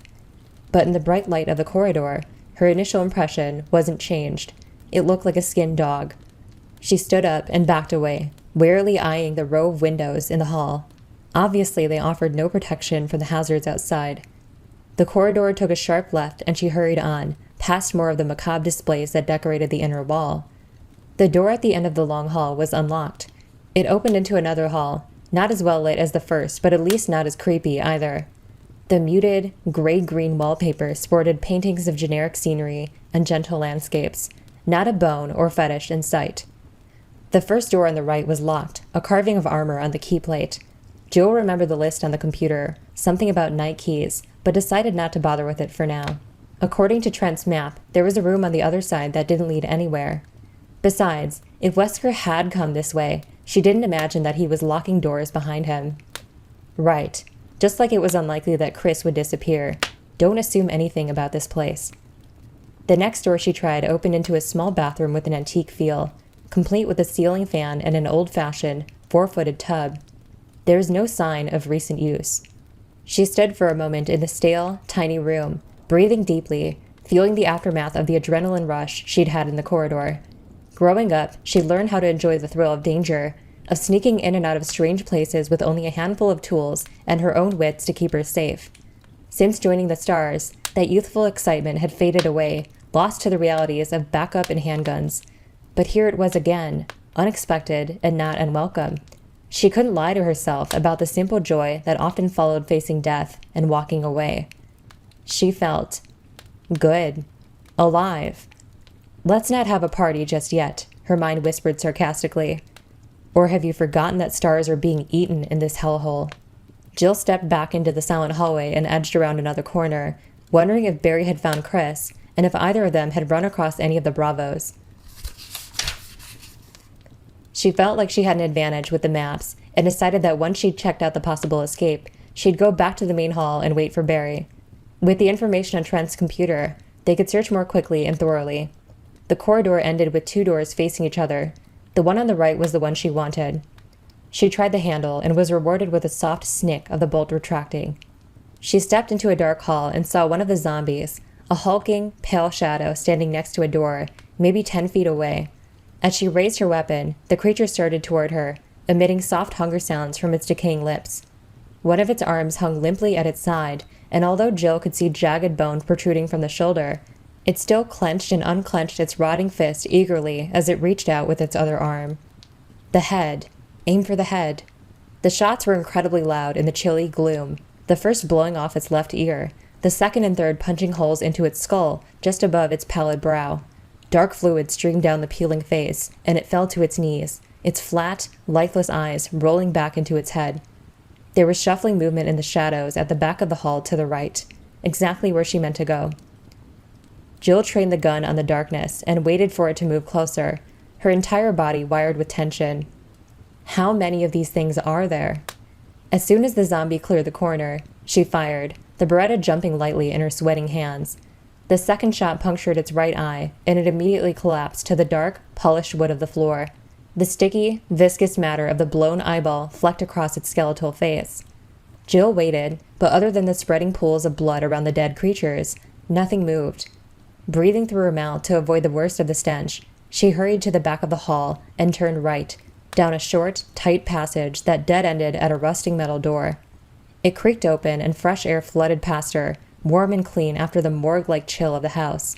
Jill grinned, hearing the drone of cicadas and crickets in the night air. She had reached the final leg of her little excursion, and although she wasn't outside yet, the sounds and smells of the forest renewed her sense of accomplishment. Got a secured path now, straight to the back of this place. We can head north, hit one of the logging roads, and hike down to the barricade. She stepped out onto a covered walkway, a mosaic of green stone surrounded by high concrete walls. There were small intermittent openings near the ceiling of the pathway, accounting for the faint, pine-scented breeze. Ivy trickled down from the arched openings like a reminder of the outside world. She hurried down the dim passage, remembering from the map that there was a single room at the end and to the right, probably a storage shed. She turned the corner and stopped at another heavy-looking metal door, her smile fading as she reflexively reached for the handle. The keyhole was plugged. She crouched and poked at the tiny hole, but to no avail. Someone had stopped it up with epoxy. To the left of the door was some kind of diagram set into the concrete, made of dull copper. There were 4 hexagonal depressions in the flat metal plate, each fist-sized hole connected to the next by a thin line. Jill squinted at the legend etched beneath, wishing that she had a flashlight as she struggled to make out the words. She brushed a thin layer of dust off of the indented letters and tried again. When the sun sets in the west and the moon rises in the east, stars will begin to appear in the sky, and wind will blow toward the ground. Then the gate of new life will open. She blinked. 4 holes. Trent's list. 4 crests and something about the gate of new life. It's a combination mechanism for the lock. Place the 4 crests, the door opens. Except that means I have to find them first. Jill pushed against the door and felt her hope fizzle out completely. Not even a rattle. No give at all. They were going to have to find another way out, unless the crests could be found, which, in this place, could take years. A lone howl rose in the distance and was joined by the echoing cries of the dogs near the mansion, the strange, yodeling sounds piercing the gentle quiet of the woods. There had to be dozens of them out there, and Jill realized suddenly that escaping out the back door probably wasn't such a hot idea. She had limited ammunition for her handgun, and no doubts that there were more ghoulish creatures wandering the halls, shuffling about in a hungry, mindless silence as they searched for their next grisly meal. She sighed heavily and started back to the house, already dreading the cold stench of death and trying to prepare herself for the dangers that seemed to lurk at every corner. The S.T.A.R.S were trapped. Chris knew he had to make the ammo count, so when he left Rebecca, he took off through the dim corridor at a full run, his boots pounding at the wood floor. There were still only 3 of them, all grouped near the stairs. He dodged past them easily and sprinted down the hall and around the corner. As soon as he got to the door that led back to the other hall, he turned and assumed a classic shooter's stance, supporting his gun hand at the wrist, his finger on the trigger. One by one, the zombies reeled around the corner, groaning and stumbling. Chris took careful aim, breathing evenly, keeping his focus. He squeezed the trigger, sending 2 bullets through the gangrenous nose of the first. Without pausing, he sent a 3rd shot into the center of the next zombie's forehead. Fluid and soft matter sprayed the wall behind them as the bullets slapped into the wood. Even as they crumpled to the floor, he'd found his mark in the 3rd creature. 2 more muted explosions, and the zombie's brow caved inward, dropping it like the bag of bones that it was. Chris lowered the Beretta, feeling a flush of pride. He was a high-ranked marksman, even had a couple of awards to show for it. But it was still good to see what he could do when given enough time to aim. His quick draw wasn't nearly as strong. That was Barry's forte. He reached for the door handle, urged into action by the thought of all that was at stake. He figured the Alphas could take care of themselves. They had as much of a chance as he did. But this was Rebecca's first operation, and she didn't even have a gun. He needed to get her out. He stepped back into the soft light of the hall with the green wallpaper, quickly checking both directions. Straight ahead, the corridor was in heavier shadow. No way to tell if it was clear. To his right was the door with the sword on the key plate, and the first zombie he'd shot, still sprawled lifelessly across the floor. Chris was gratified to see that it hadn't moved. Apparently headshots were the best way to kill a zombie, just like in the movies. Chris edged toward the sword door, training his weapon left, then right, then left again. He'd had enough surprises for one day. He checked the small offshoot across from the door, and seeing that it was clear, quickly inserted the slender key into the lock. It turned smoothly. Chris stepped into a small bedroom, only slightly better lit than the corridor, a single bright lamp on a desk in one corner. It was all clear, unless there was something hiding under the narrow cot, or maybe in the closet across from the desk. He shuddered, closing the door behind him. It was every kid's first set of fears, and had been his, too. Monsters in the closet and the thing that lived under the bed, waiting for the careless child's ankle to come within reach. "And you're how old now?" Chris shook off the case of nerves, embarrassed at his imaginative wanderings. He walked slowly around the room, looking for anything that might be helpful. There was no other door, no path back to the main hall, but maybe he could find a better weapon for Rebecca than a can of bug spray. Besides an oak table and bookshelf, there was a small, unmade bed and a study desk in the room, nothing more. He quickly rifled through the books, then moved around the foot of the bed to the desk. There was a slim volume next to the desk lamp, the fabric cover entitled, "A Journal." And although the desk was coated in dust, the diary had been moved recently. Intrigued, Chris picked it up and flipped to the last few pages. Maybe there was a clue as to what the hell was going on. He sat on the edge of the cot and started to read. May 9th, 1998. Played poker tonight with Scott and Alias from security, and Steve from research. Steve was the big winner, but I think he was cheating. Scumbag. Chris smiled a little at that. He skipped down to the next entry and his smile froze, his heart seeming to pause in mid-beat. May 10th, 1998. One of the higher-ups assigned me to take care of a new experiment. It looks like a skinned gorilla. Feeding instructions were to give it live animals. When I threw in a pig, the creature seemed to play with it, tearing off the pig's legs and pulling out the guts before it actually started eating. Experiment. Could the writer be talking about the zombies? Chris read on, excited by the find. The diary obviously belonged to someone who worked here. Had to be, meaning that the cover-up was even bigger than he'd suspected. May 11th, 1998. At around 5 a.m., Scott woke me up.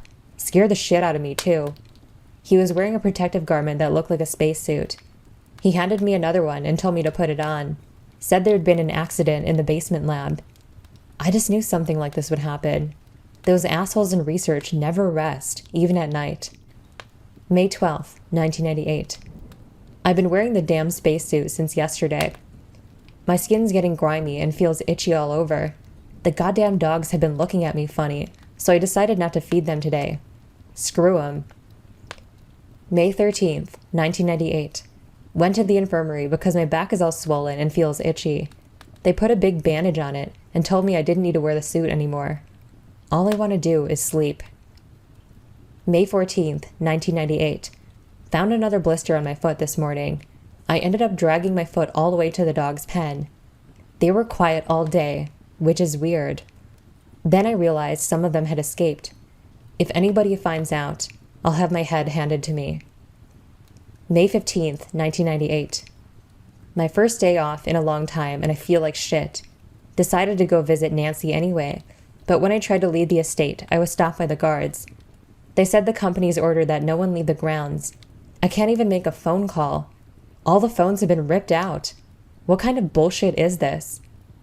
May 16th, 1998.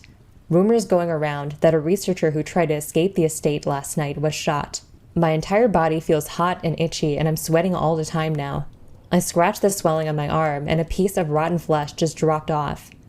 Wasn't until I realized the smell was making me hungry that I got violently sick. The writing had become shaky. Chris turned the page and could barely read the last few lines. The words scrawled haphazardly across the paper. May 19th. Fever gone, but itchy. Hungry and eat doggy food. Itchy Scott came, ugly face, so killed him. Tasty. 4 / itchy, tasty. The rest of the pages were blank. Chris stood up and slipped the journal inside his vest, his thoughts racing. Some of the pieces were finally fitting into place. Secret research at a secretly kept estate, an accident in a hidden lab, an escaped virus or infection of some kind that altered the people working here, changing them into ghouls. And some of them got out. The murders and attacks on Raccoon started in late May, coinciding with the effects of the accident. The chronology made sense. But exactly what kind of research was being done here, and how deeply involved was Umbrella? How involved was Billy?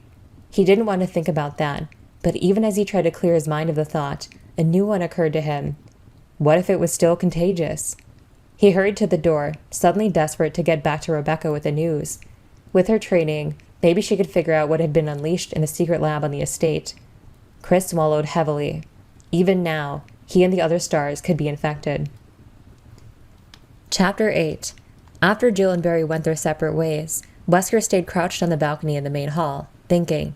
He knew that time was of the essence, but he wanted to outline a few possible scenarios before he acted. He'd already made mistakes and didn't want to make any more of them. The Raccoon Alphas were a bright group, making his margin for error very slim indeed. He'd received his orders a couple of days ago, but hadn't expected to be in a position to carry them out so soon. The Bravo team's copter going down had been a fluke, as had Brad Vickers' sudden display of cowardice. Still, he should have been more prepared. Being caught with his pants down like this went against his grain. It was so unprofessional. He sighed, putting the thoughts aside. There would be time for self-recrimination later. He hadn't expected to end up here, but here he was, and kicking himself for lack of foresight wasn't going to change anything. Besides, there was too much to do. He knew the grounds of the estate fairly well, and the labs like the back of his hand, but he'd only been inside the mansion a few times, and not at all since he'd been officially transferred to Raccoon City. The place was a maze, designed by a genius architect at the bidding of a madman. Spencer was bats, no two ways about it, and he'd had the house built with all kinds of tricky little mechanisms, A lot of that silly spy crap that had been so popular in the late 60s. Spy crap that's going to make this job twice as hard as it needs to be. Hidden keys, secret tunnels, it's like I'm trapped in an espionage thriller, complete with mad scientists and a ticking clock.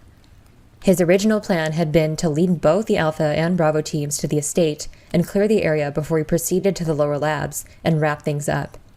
He had the master keys and codes, of course. They had been sent along with his orders and would open most of the doors on the estate. The problem was, there was no key to the door that led to the garden. It had a puzzle lock, and was currently the only way to get to the labs outside of walking through the woods. Which ain't gonna happen. The dogs would be on me before I could take 2 steps, and if the 121s got out... Wesker shuddered, remembering the incident with the rookie guard who'd gotten too close to one of the cages a year or so back. The kid had been dead before he could even open his mouth to call for help. Wesker had no intention of going back outside without an army to back him up. The last contact with the estate had been over 6 weeks ago, a hysterical call from Michael Dees to one of the suits in the White Office. The doctor had sealed the mansion, hiding the 4 pieces of the puzzle lock in a fruitless effort to keep any more of the virus carriers from reaching the house. By then, they were all infected and suffering from a kind of paranoid mania, one of the more charming side effects of the virus. God only knew what tricks and traps the researchers down in the labs had screwed with as they slowly lost their minds. Dees had been no exception, although he had managed to hold out longer than most of the others. Something to do with individual metabolism, or so Wesker had been told. The company had already decided to call a complete wipe, though the babbling scientist had been assured that help was on the way. Wesker had enjoyed a good laugh over that one. There was no way the White Boys would risk further infection. They'd sat on their hands for almost 2 months while Raccoon suffered the consequences, letting the incompetent RPD investigate while the virus gradually lost its punch, and then sent him in to clean up the mess, which by now was considerable. The captain absently ran his fingers across the plush carpet, trying to remember details of the briefing about Dee's call.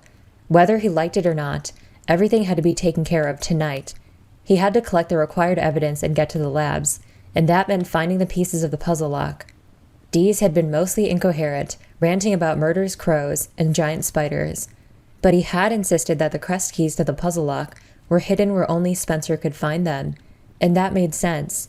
Everyone who worked in the house knew about Spencer's penchant for cloak and dagger mechanisms. Unfortunately for Wesker, he hadn't bothered learning much about the mansion, since he never thought he'd need the information. He remembered a few of the more colorful hiding places. The statue of the tiger with mismatched eyes came to mind, as did the armor display room with the gas and the secret room to the library.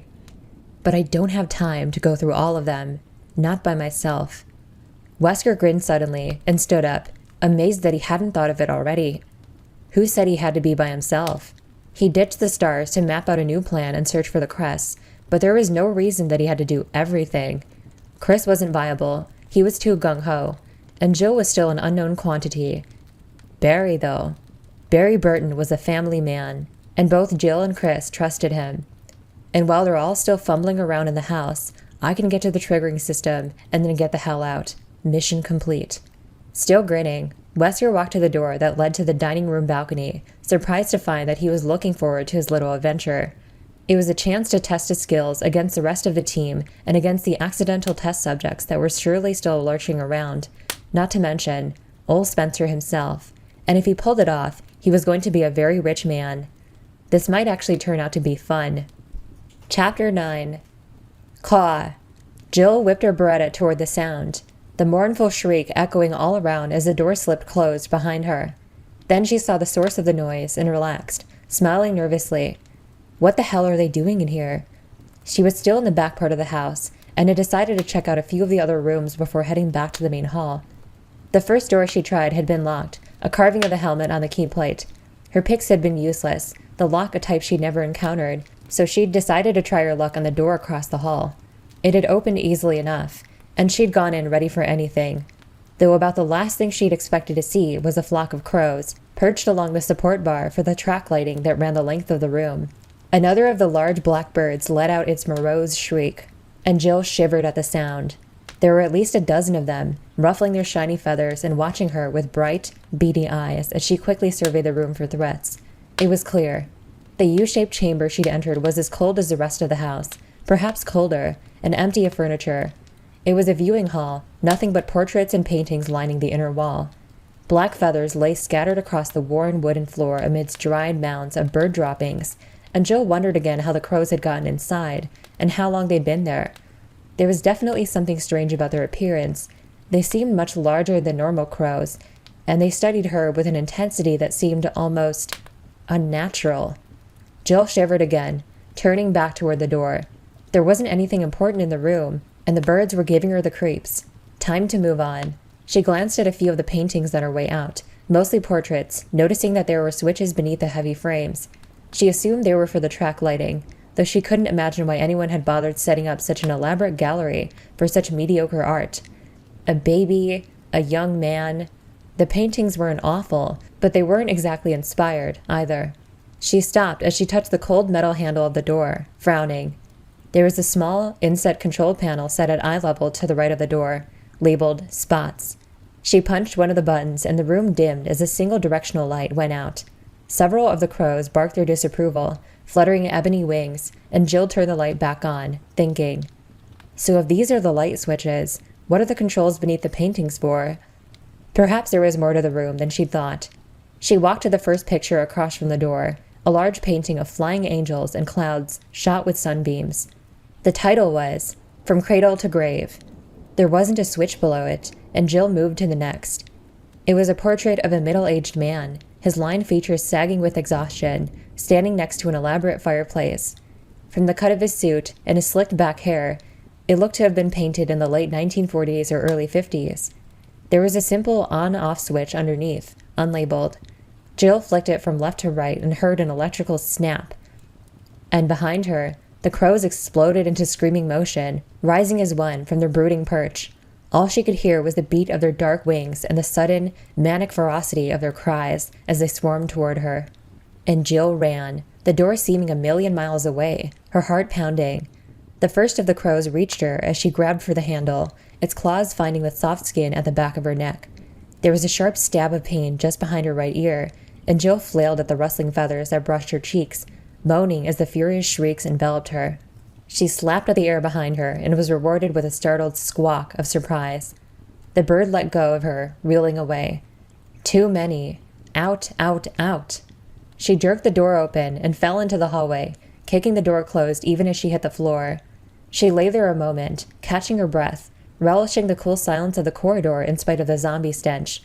None of the crows had gotten out. As her heartbeat returned to something approaching normal, she sat up and carefully touched the wound behind her ear. Her fingers came away wet, but it wasn't too bad. The blood was already clotting. She'd been lucky. When she thought of what could have happened if she tripped and fallen, why had they attacked? What had the control switch done? She remembered the snap of electricity when she'd flipped it, the sound of a spark. The perch! She felt a sudden rush of grudging admiration for whoever had set up the simple trap. When she'd hit the switch, they must have sent a current through the metal bar they'd been perched on. She'd never heard of attack-trained crows, but could think of no other explanation, which meant that someone had gone through a lot of trouble to keep whatever was in that room a secret. To get to the answer, she'd have to go back in. I can stand in the doorway, take them out one at a time. She didn't much like the idea. She didn't trust her aim and would certainly waste a lot of ammunition. Only fools accept the obvious and go no further. Use your brain, Jilly. Jill smiled a little. It was her father talking, reminding her of the training she'd had before the S.T.A.R.S. One of her earliest memories was of hiding in the bushes outside the rickety old house in Massachusetts that her father had rented for them, studying the dark, empty windows as he explained how to properly case a prospect. Dick had made it into a game, teaching her over the next 10 years all the finer points of breaking and entering, everything from how to remove panes of glass without damaging them to walking on stairs so they didn't creak. And he'd also taught her, again and again, that every riddle had more than one answer. Killing the birds was too obvious. She closed her eyes, concentrating. Switches and portraits. A little boy, a toddler, a young man, a middle-aged man. From cradle to grave. Cradle to grave. Once the solution occurred to her, she was almost embarrassed by the simplicity of it. She stood up and dusted herself off, wondering how long it would take for the crows to return to their roost. Once they were settled, she shouldn't have any more problems uncovering the secret. She cracked the door open and listened to the whispering beat of wings, promising herself to be more careful this time. Pushing the wrong button in this house could be deadly. "Rebecca? Let me in. It's Chris." There was the sound of something heavy sliding against the wall, and the door to the storage room creaked open. Rebecca stepped away from the entrance as he hurried inside, already pulling the diary out of his vest. "I found this journal in one of the rooms," he said. "It looks like there was some kind of research going on here. I don't know what kind, but—" "Virology," Rebecca interrupted, and held up a stack of papers, grinning. "You were right about there being something useful in here." Chris took the papers from her and skimmed the first page. As far as he could tell, it was in a foreign language made out of numbers and letters. "What is all this stuff?" "DH5A MCR. "You're looking at a strain chart," Rebecca said brightly. "That one's a host for generating genomic libraries containing methylated cytosine or adenine residues, depending." Chris cocked an eyebrow at her. "Let's pretend that I have no idea what you're talking about and try again. What did you find?" Rebecca flushed slightly and took the papers back from him. "Sorry. Basically, there's a lot of, stuff in here on viral infection." Chris nodded. "That I understand. A virus." He quickly flipped through the journal, counting the dates from the first report of the accident in the lab. On May 11th, there was some kind of spill or outbreak in a laboratory on this estate. Within 8 or 9 days, whoever wrote this had turned into one of those creatures out there. Rebecca's eyes widened. "Does it say when the first symptoms appeared?" "Looks like. Within 24 hours, he or she was complaining of itchy skin, swelling and blisters within 48 hours. Rebecca paled. "That's... wow." Chris nodded. "Yeah, my thoughts exactly. Is there any way to tell if we could be infected?" "Not without more information. All of that," Rebecca motioned at the trunk full of papers, "is pretty old, 10 years plus, and there's nothing specific about application.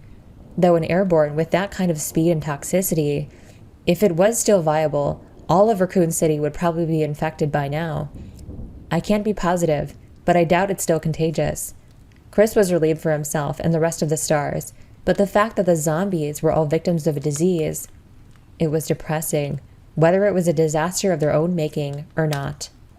"We have to find the others," he said. "If one of them should stumble across the lab without knowing what's there." Rebecca looked stricken at the thought, but nodded gamely and moved quickly toward the door. Chris decided that, with a little experience, she'd make a first-rate S.T.A.R.S member. She obviously knew her chemistry, and even without a gun, she was willing to leave the relative safety of the storage room in order to help the rest of the team.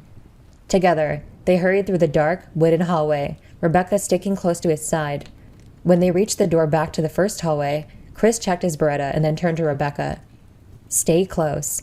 The door we want is to the right and at the end of the hall. I'll probably have to shoot the lock, and I'm pretty sure there's a zombie or two wandering around, so I'll need you to watch my back." "Yes, sir," she said quietly, and Chris grinned in spite of the situation. Technically, he was her superior. Still, it was weird to have it pointed out. He opened the door and stepped through, training his gun in the shadow straight ahead and then down the hall to the right. Nothing moved. "Go," he whispered, and they jogged down the corridor, quickly stepping over the fallen creature that blocked their path. Rebecca turned to face the open stretch behind them as Chris rattled the doorknob, hoping vainly that it had unlocked itself. No such luck. He backed away from the door and took careful aim. Firing at a locked door wasn't as easy or safe as it looked in the movies. A ricochet off of metal at such close range could kill the shooter. "Chris!" He glanced over his shoulder and saw a shambling figure at the end of the hall, moving slowly toward them. Even in the dim light, Chris could see that one of its arms was missing. The distinctive odor of decay wafted toward them as the zombie moaned thickly, stumbling forward. Chris turned back to the door and fired, twice. The frame splintered, the inset metal square of the lock revealed in a spray of wood chips. He jerked at the knob and the lock gave, the door swinging open. He turned and grabbed at Rebecca's arm, hustling her through the doorway as he pointed the Beretta back down the hall. The creature had made it halfway, but was stopped at the lifeless body of the zombie that Chris had killed earlier. Even as Chris watched in horror and disgust, the one-armed zombie dropped to its knees and plunged its remaining hand into the other's crushed skull. It moaned again, a wet, phlegmy sound, and brought a handful of slushy gray matter to its eager lips. Oh, man. Chris shuddered involuntarily and hurriedly stepped through to join Rebecca, closing the door on the gruesome scene. Rebecca was pale, but seemed composed, and again, Chris admired her courage. She was young, but tough, tougher than he'd been at 18. He took in the hall at a glance, immediately noticing the changes. To their right, about 20 feet away, was the corpse of one of the creatures, the top of its head blown away. It lay face up, the deep sockets of its eyes filled with blood. To their left were the two doors that Chris hadn't tried when he'd first come to investigate. The one at the very end of the hall was standing open, revealing deep shadows. At least one of the stars came this way, probably looking for me. "Follow me," he said softly, and moved toward the open door, holding the Beretta tightly. He wanted to get back to the main hall with Rebecca, but the fact that one of his team must have gone through the opening deserved a quick look. As they passed the closed door on the right, Rebecca hesitated. "There's a picture of a sword next to the lock," she whispered. He kept his attention on the darkness just past the open door, but realized as she spoke that there were too many ways for them to get sidetracked. He didn't think the rest of the team was still waiting for him, but his original orders had been to report back to the lobby. He shouldn't be leading an unarmed rookie into unknown territory without at least checking. Chris sighed, lowering his weapon. "Let's get back to the main hall," he said. "We can come back and check it out later." Rebecca nodded, and together they walked back toward the dining room, Chris hoping against hope that someone would be there to meet them. Barry pointed his Colt toward the crawling ghoul and fired, the heavy round splattering the thing's mushy skull into liquid even as it reached for his boot. Tiny drops of wetness splashed his face as the zombie spasmed and died. Scowling, Barry wiped at his skin with the back of his hand. The tiny white tiles of the kitchen wall got it much worse, rivulets of red coursing down the grouted tracks and pooling to the faded brown linoleum. Still, it was pretty disgusting. Barry lowered the revolver, feeling the ache in his left shoulder. The door upstairs had been solidly locked. He had the bruises to prove it.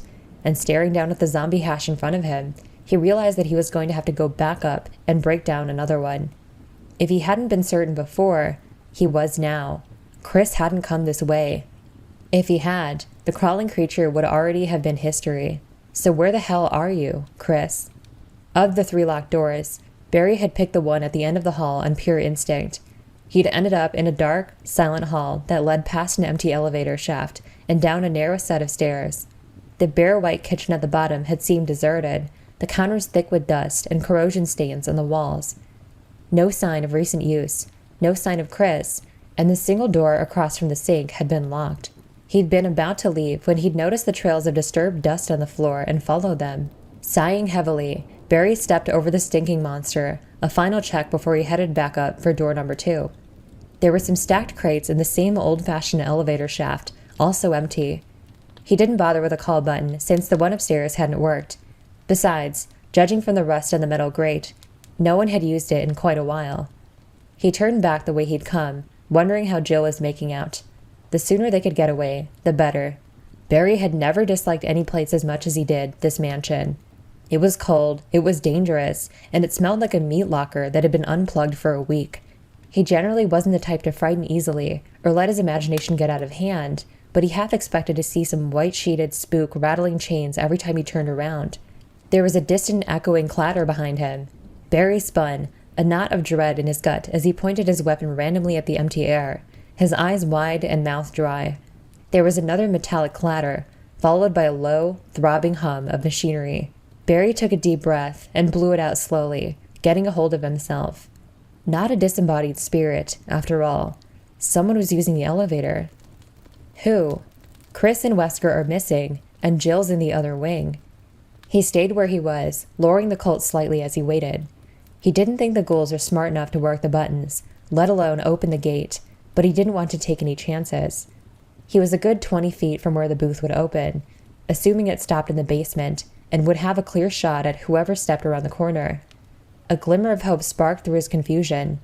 Maybe it was one of the Bravos, or someone who lived here and could tell them what had happened. With a dull clang, the elevator stopped in the kitchen. There was a squeal of dry metal hinges and footsteps, and Captain Wesker stepped into view, his perpetual sunglasses propped on his tan brow. Barry lowered the revolver, grinning as cool relief swept over him. Wesker stopped in his tracks and grinned back at him. "Barry, just the man I was looking for," he said lightly. God, you gave me a scare. I heard the elevator start up and I thought I was going to have a heart attack. Barry trailed off, his grin faltering. Captain, he said slowly, where did you go? When we came back, you were gone. Wesker's grin widened. Sorry about that. I had some business to attend to. You know, call of nature. Barry smiled again, but was surprised by the confession. Trapped in hostile territory, and the man had gone off to take a leak? Wesker reached up and lowered his shades, breaking their eye contact, and Barry suddenly felt a little nervous. Wesker's grin, if anything, seemed to grow wider. It looked like every tooth was showing. Barry, I need your help. Have you ever heard of White Umbrella? Barry shook his head, feeling more uncomfortable by the second. White Umbrella is a sector of Umbrella Incorporated, a very important division. They specialize in biological research, I guess you could say. The Spencer estate houses their research facilities, and recently an accident occurred. Wesker brushed off a section of the kitchen's center island and casually leaned against it, his tone almost conversational. This division of Umbrella has a few ties to the S.T.A.R.S organization, and not long ago, I was asked to assist in their handling of the situation. It's a very delicate situation, mind you, very hush-hush. White Umbrella doesn't want to whisper of their involvement getting out. Now, what I'm supposed to do is get to the laboratories on the grounds here and put an end to some rather incriminating evidence, proof that White Umbrella is responsible for the accident that's caused so much trouble in Raccoon as of late. The problem is, I don't have the key to get to those labs. Keys, actually. And that's where you come in. I need for you to help me find those keys. Barry stared at him for a moment, speechless, his mind churning. An accident, a secret lab doing biological research, and murdering dogs and zombies loose in the woods. He raised his revolver and pointed it at Wesker's smiling face, stunned and angry. Are you insane? Do you think I'm going to help you destroy evidence? You crazy son of a bitch. Wesker shook his head slowly, acting as if Barry were a child. Ah, Barry, you don't understand. You don't have a choice in the matter. See, a few of my friends from White Umbrella are currently standing outside of your house, watching your wife and daughter sleep. If you don't help me, your family is going to die. Barry could actually feel the blood drain from his face. He cocked the hammer back on the Colt, feeling a sudden, vicious hatred for Wesker infusing every fiber of his being. Before you pull the trigger, I should mention that if I don't report back to my friends fairly soon, their orders are to go ahead and do the deed anyway.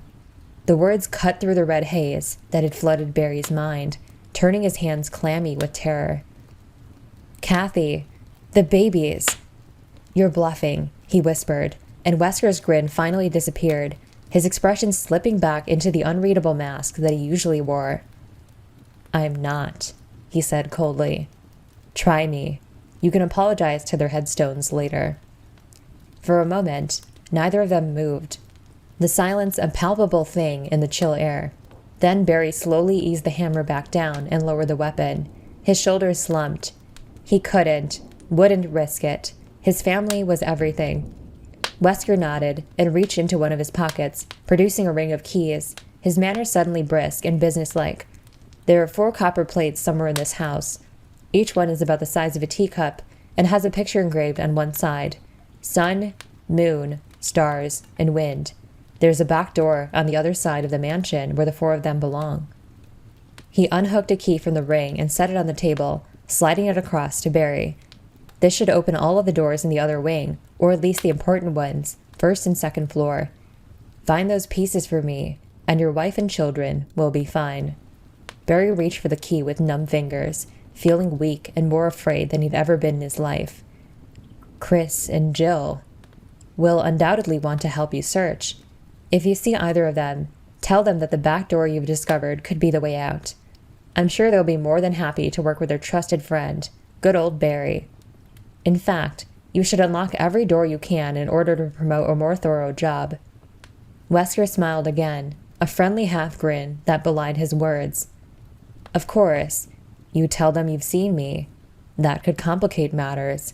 If I run into trouble, say, gets shot in the back. Well, enough said. Let's just keep this to ourselves. The key was etched with a little picture, a chest plate for a suit of armor. Barry slipped it into his pocket. Where will you be? Oh, I'll be around. Don't worry.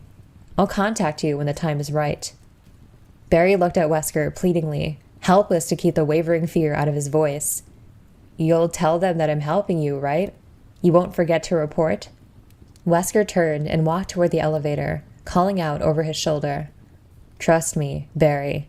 Do what I tell you, and there's nothing to worry about. There was the rattle of the elevator's gate opening and closing, and Wesker was gone. Barry stood a moment longer, staring into the empty space where Wesker had been, trying to find a way out of the threat. There wasn't one. There was no contest between his honor and his family. He could live without honor. He set his jaw and walked back toward the stairs, determined to do what he had to do to save Kathy and the girls.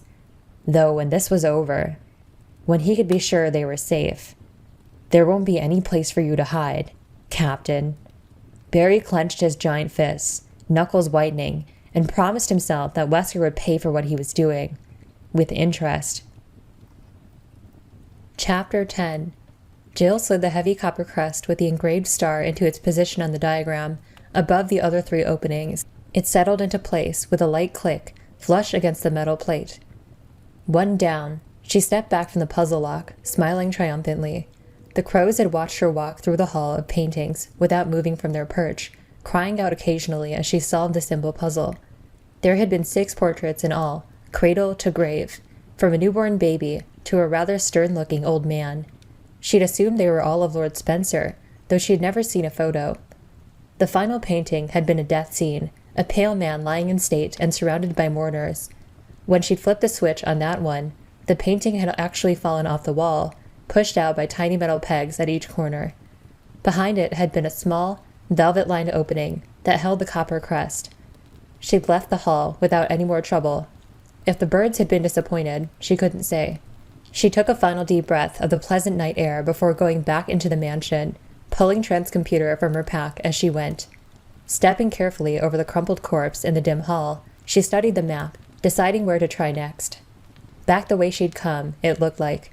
She went back through the double doors that connected the corridors, into the winding, mild, gray-green hall with the landscape paintings.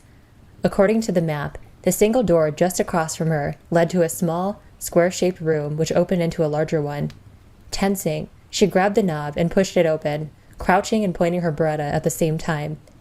The small room was indeed square-shaped and totally empty. Straightening, Jill stepped into the chamber, briefly appraising its simple elegance as she walked toward the door on her right. It had a high, light ceiling, and the walls were creamy marble flecked with gold. Beautiful. And expensive, to say the least. She felt a vague wistfulness for the old days with Dick, all their grand plans and hopes for each score. This was what real money could buy. She readied herself, grasping the cold, flowing metal of the latch and pushing the door open. A quick sweep with the Beretta, and she felt herself relax. She was alone. There was a molded fireplace to her right, beneath an ornate red and gold tapestry. A low, modern couch and oval coffee table sat atop a burnt orange carpet of oriental design, and against the back wall, a pump-action shotgun was mounted on dual hooks, shining in the light from the antique light fixture overhead. Jill grinned and hurried across the room, unable to believe her luck. Please be loaded. Please be loaded. As she stopped in front of it, she recognized the make. Guns weren't her strong suit, but it was the same as the S.T.A.R.S used, a Remington M870, 5 shots. She holstered the Beretta and lifted the shotgun with both hands, still grinning. And the smile dropped away as both mounting hooks clicked upward, released the weight of the gun. At the same time, there was a heavier sound behind the wall, a sound like balanced metal changing position. Jill didn't know what it was, but she didn't like it. She turned around, searching the room for movement. It was as still as when she'd entered, no screaming birds, no sudden alarms or flashing lights, none of the pictures fell off the wall. There was no trap. Relieved, she quickly checked the weapon and found it fully loaded. Someone had taken care of it, the barrel clean and smelling faintly of cleaner and oil. Right now, it was about the best smell she could imagine. The solid weight of it in her hands was reassuring, the weight of power. She searched the rest of the room and was disappointed not to find any more shells. Still, the Remington was a find. S.T.A.R.S vest had a back holster for a shotgun or rifle, and although she wasn't that hot with an over-the-shoulder draw, at least she could carry it without tying up her hands. There was nothing else of interest in the room. Jill walked to the door, excited to get back to the main hall and share her discoveries with Barry. She'd checked out every room that she could open on this side of the first floor. If he'd managed the same, they could head upstairs to finish their search for the Bravos and their missing teammates. And then, hopefully, get the hell out of this morgue. She closed the door behind her and strode across the slate-colored tiles of the classy marble room, hoping, as she grasped the knob, that Barry had found Chris and Wesker. They sure didn't come this way. The door was locked. Jill frowned, turning the small gold knob back and forth. It rattled a little, but wouldn't give it all. She peered at the crack where the door met the frame, suddenly a little anxious. There it was, by the handle, the thick sliver of steel that indicated a deadbolt, and a very solid one. The entire area surrounding it was reinforced. But only one keyhole, and that's for the knob. Click, click, click. Dust rained down from above as the sound of gears turning filled the room, a deep, rhythmic clatter of metal from somewhere behind the stone walls. What? Startled, Jill looked up and felt her stomach shrivel in on itself, her breath catching in her throat. The high ceiling that she'd admired earlier was moving, and marble at the corners powdering into dust with a heavy grind of stone against stone. It was coming down. In a flash, she was back at the door to the shotgun room. She snatched at the handle, pushing it down, and found it locked as solidly as the first. Holy shit. Bad thing, bad thing. Panic rising through her system, Jill ran back to the other door, her frightened gaze drawn back to the lowering ceiling. At 2 to 3 inches each second, it had hit the floor in less than a minute. Jill raised the shotgun and aimed at the door to the hall, trying not to think about how many shots it would take to blow apart a reinforced steel deadbolt. It was all she had. The picks wouldn't work on that kind of lock. The first round exploded against the door and splinters flew, revealing exactly what she'd feared. The metal plate that supported the bolt extended across half the door. Her mind raced for an answer and came up blank. She didn't have the shells to blow through it, and the Beretta carried hollow points. They flattened on impact. Maybe I can weaken it. Break it down. She fired again, targeting the frame itself. The thunderous shot tore apart wood and chipped marble, but not enough, not even close. The ceiling continued its clattering descent, now less than 10 feet above her head. She was going to be crushed to death. God, don't let me die like this. Jill, is that you? A muffled voice came from the corridor, and she felt a sudden, desperate hope course through her at the sound. Barry! Help! Barry! Break it down! Now! Jill shouted, her voice high and shaking. Get back! Jill stumbled as she heard a heavy blow strike the door. The wood shuddered but held. Jill let out a low cry of helpless frustration, her terrified gaze jumping between the door and the ceiling. Another solid, shaking hit to the door, 5 feet overhead. Come on. Come on. The third pounding blow was joined by the crunch and splinter of wood. The door flew open, Barry framed in the entry, his face red and sweating, his hand reaching for hers. Jill lunged forward and he grabbed her wrist, literally jerking her off of her feet and into the corridor. They crashed to the floor as behind them, the door was crushed off its hinges. Wood and metal squealed as the ceiling continued smoothly down, the door snapping in a series of harsh cracks. With the final, resonating boom of impact, the ceiling met the floor. It was over, the house again as silent as a tomb. They staggered to their feet, Jill staring at the doorway. The entire frame was filled with a solid block of stone that had been the ceiling, at least a couple of tons of rock. Are you all right? Barry asked. Jill didn't answer for a moment. She looked down at the shotgun she still held in her trembling hands, remembering how confident she'd been that there'd been no trap. And for the first time, she wondered how they were ever going to make it out of this hellish place. They stood in the empty front hall, Chris pacing the carpet in front of the stairs, Rebecca standing nervously by the banister. The massive lobby was as cold and ominous as when Chris had first seen it, the mute walls giving away none of their secrets. The stars were gone, and there were no clues as to where or why. From somewhere deep in the mansion, there was a heavy rumbling sound, like a giant door being slammed. They both cocked their heads, listening, but it wasn't repeated. Chris couldn't even tell from what direction it had come. Terrific. That's just great. Zombies, mad scientists, and now things that go bump in the night. Priceless. He smiled at Rebecca, hoping that he looked less rattled than he felt. Well, no forwarding message. I guess that moves us to Plan B. What's Plan B? Chris sighed. Hell if I know. But we can start by checking out that other room with a sword key. Maybe we could dig up some more information while we wait for the team to reassemble. A map or something. Rebecca nodded, and they headed back through the dining room, Chris leading the way. He didn't like the idea of exposing her to further danger, but he didn't want to leave her alone either, at least not in the main hall. It didn't feel safe. As they passed the ticking grandfather clock, something small and hard cracked beneath Chris's boot. He crouched down and scooped up a dark gray chunk of plaster. There were 2 or 3 other fragments nearby. Did you notice these when we came through before? He asked. Rebecca shook her head, and Chris ducked down, looking for more of them. He didn't remember if they'd been there before either. On the other side of the table was a broken pile of the fragments. They hurried around the end of the long table, past the elaborately decorated fireplace, stopping in front of the shattered pile. Chris nudged at the gray pieces with the tip of his boot. From the angles and shapes, it appeared to have been a statue of some kind. Whatever it was, it's garbage now. Is it important? Rebecca asked. Chris shrugged. Maybe, maybe not. Worth a look, anyway. In a situation like this, you never know what might turn out to be a clue. The echoing tick of the old clock followed them back to the hall door and into the smell of decay that filled the tight corridor. Chris pulled a silver key out of a pocket as they headed right, and stopped, quickly drawing his Beretta and moving closer to Rebecca. The door at the end of the hall was closed. When they left, it had been standing open. There was no sense of being watched, of movement in the hall, but someone must have come through while they'd been in the lobby. The thought was disconcerting, reaffirming Chris's uneasy feeling that secret things were happening all around them. The dead creature to their left was in the same position as before, its blood-filled eyes staring blindly at the low ceiling, and Chris wondered again who had killed it. He knew he should re-examine the corpse in the unsecured area beyond it, but he didn't want to go off on his own until he got Rebecca somewhere safe. Come on, he whispered, and they edged to the locked door, Chris handing the key to Rebecca so that he could watch the hall for attackers. With a soft click, the intricately paneled door was unlocked, and Rebecca gently pushed it open. Chris could feel that the room was okay, even as he did a quick check and motioned for Rebecca to step inside. It was set up like a piano bar, and baby grand dominating the floor across from a built-in counter, complete with stools bolted along its length. Perhaps it was the soft lighting or the muted colors that gave it such an atmosphere of calm stillness. Whatever it was, Chris decided that it was the nicest room he'd encountered so far.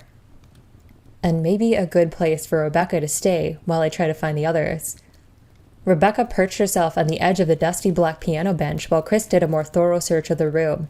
There were a couple of potted plants, a small table, and a tiny alcove behind the wall where the piano was situated, a couple of wood bookshelves pushed in back. The only entrance was the one they'd come through. It was an ideal spot for Rebecca to hide. He holstered his weapon and joined her at the piano, trying to choose his words carefully. He didn't want to scare her with the suggestion that she stay behind. She smiled up at him hesitantly, looking even younger than she was, her spiky red bangs adding to the impression that she was only a child who got through college in less time than it took you to get your pilot's license. Don't patronize her. She's probably smarter than you are. Chris sighed inwardly and smiled back at her. How would you feel about staying here while I take a look around the house?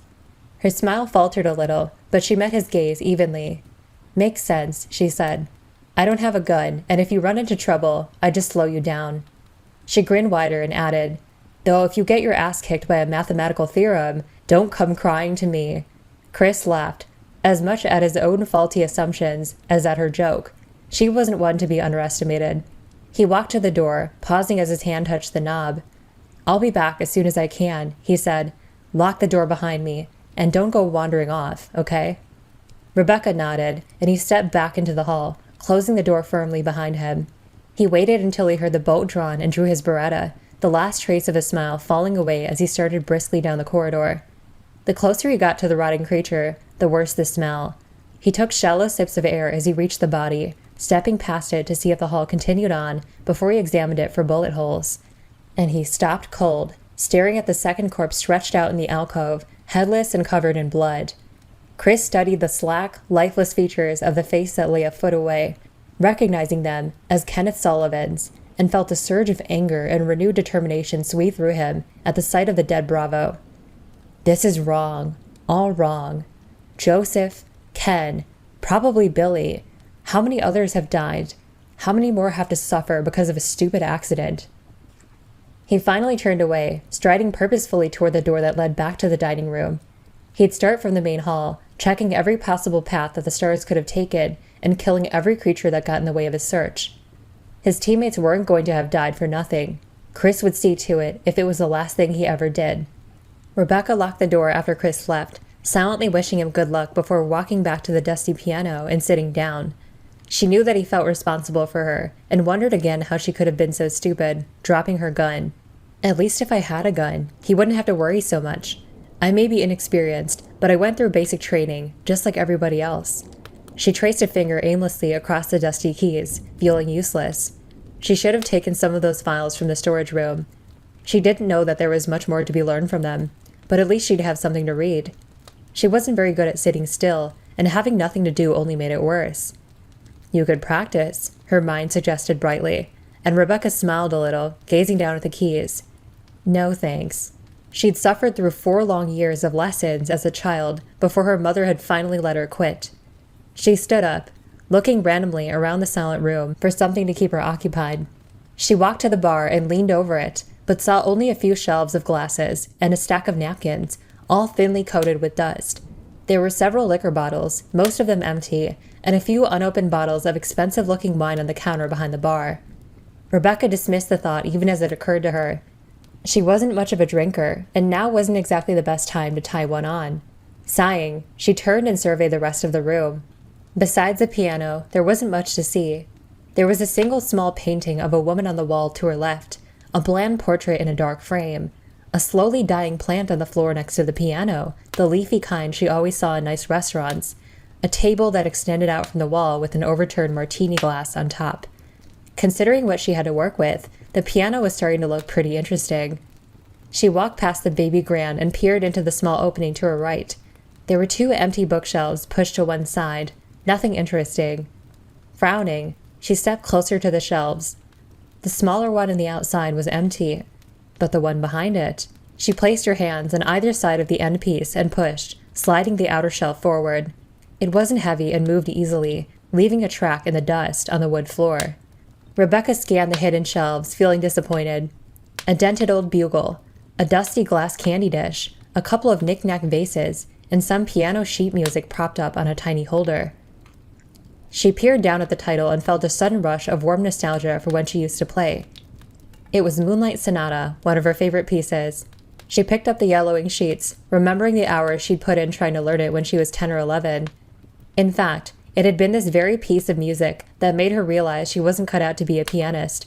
It was a beautiful, delicate tune, and she'd pretty much butchered it every time she took the bench. Still holding the composition, she walked back around the corner and gazed at the piano thoughtfully. It wasn't like she had anything better to do. And besides, maybe one of the other team members will hear it and come knocking, trying to track down the source of the terrible noise. Grinning, she dusted the bench off and sat down, propping the sheets open on the music holder. Her fingers found the correct positions almost automatically as she read the opening notes, like she'd never given it up. It was a comforting feeling, a welcome change from the horrors inside the mansion. Slowly, hesitantly, she started to play. As the first melancholy sounds rose into the stillness, Rebecca found herself relaxing, letting tension and fear slip away. She still wasn't very good, her tempo as off as ever, but she hit all the right notes, and the strength of the melody more than made up for her lack of finesse. If only the keys weren't so stiff. Something moved behind her. Rebecca jumped up, knocking the bench over as she spun around, searching wildly for the attacker. What she saw was so unexpected that she froze for a few seconds, unable to comprehend what her senses were telling her. The wall is moving. Even as the last notes lingered in the cool air, a 3-foot panel of the bare wall to her right slid upwards into the ceiling, rumbling to a gentle halt. For a moment, she didn't move, waiting for something terrible to happen. But as the seconds ticked past in silence, nothing else moved. The room was as quiet and non-threatening as before. Hidden sheet music. A strange stiffness to the keys. Like maybe they were connected to some kind of a mechanism? The narrow opening revealed a hidden chamber about the size of a walk-in closet, as softly lit as the rest of the room. Except for a bust and pedestal in the back, it was empty. She stepped toward the opening and then paused, thoughts of death traps and poison darts whirling through her mind. What if she walked in and triggered some kind of a catastrophe?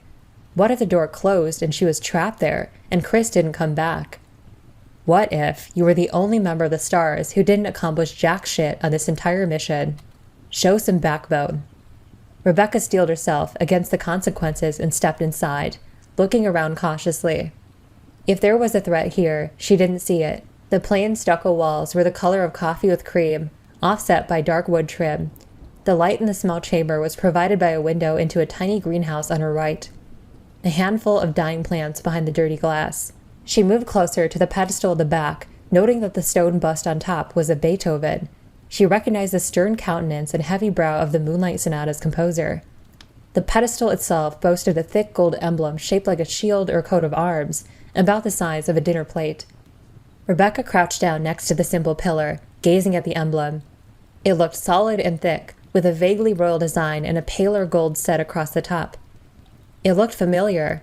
She'd seen the same design somewhere else in the house. In the dining room, over the fireplace. Yes, that was it. Only the piece over the mantel was made out of wood. She was sure of it. She'd noticed it while Chris was looking at the broken statue. Curious, she touched the emblem, tracing the pattern across the front, and then grasped the slightly raised edges with both hands and lifted. The heavy emblem came away easily, almost as if it didn't belong there.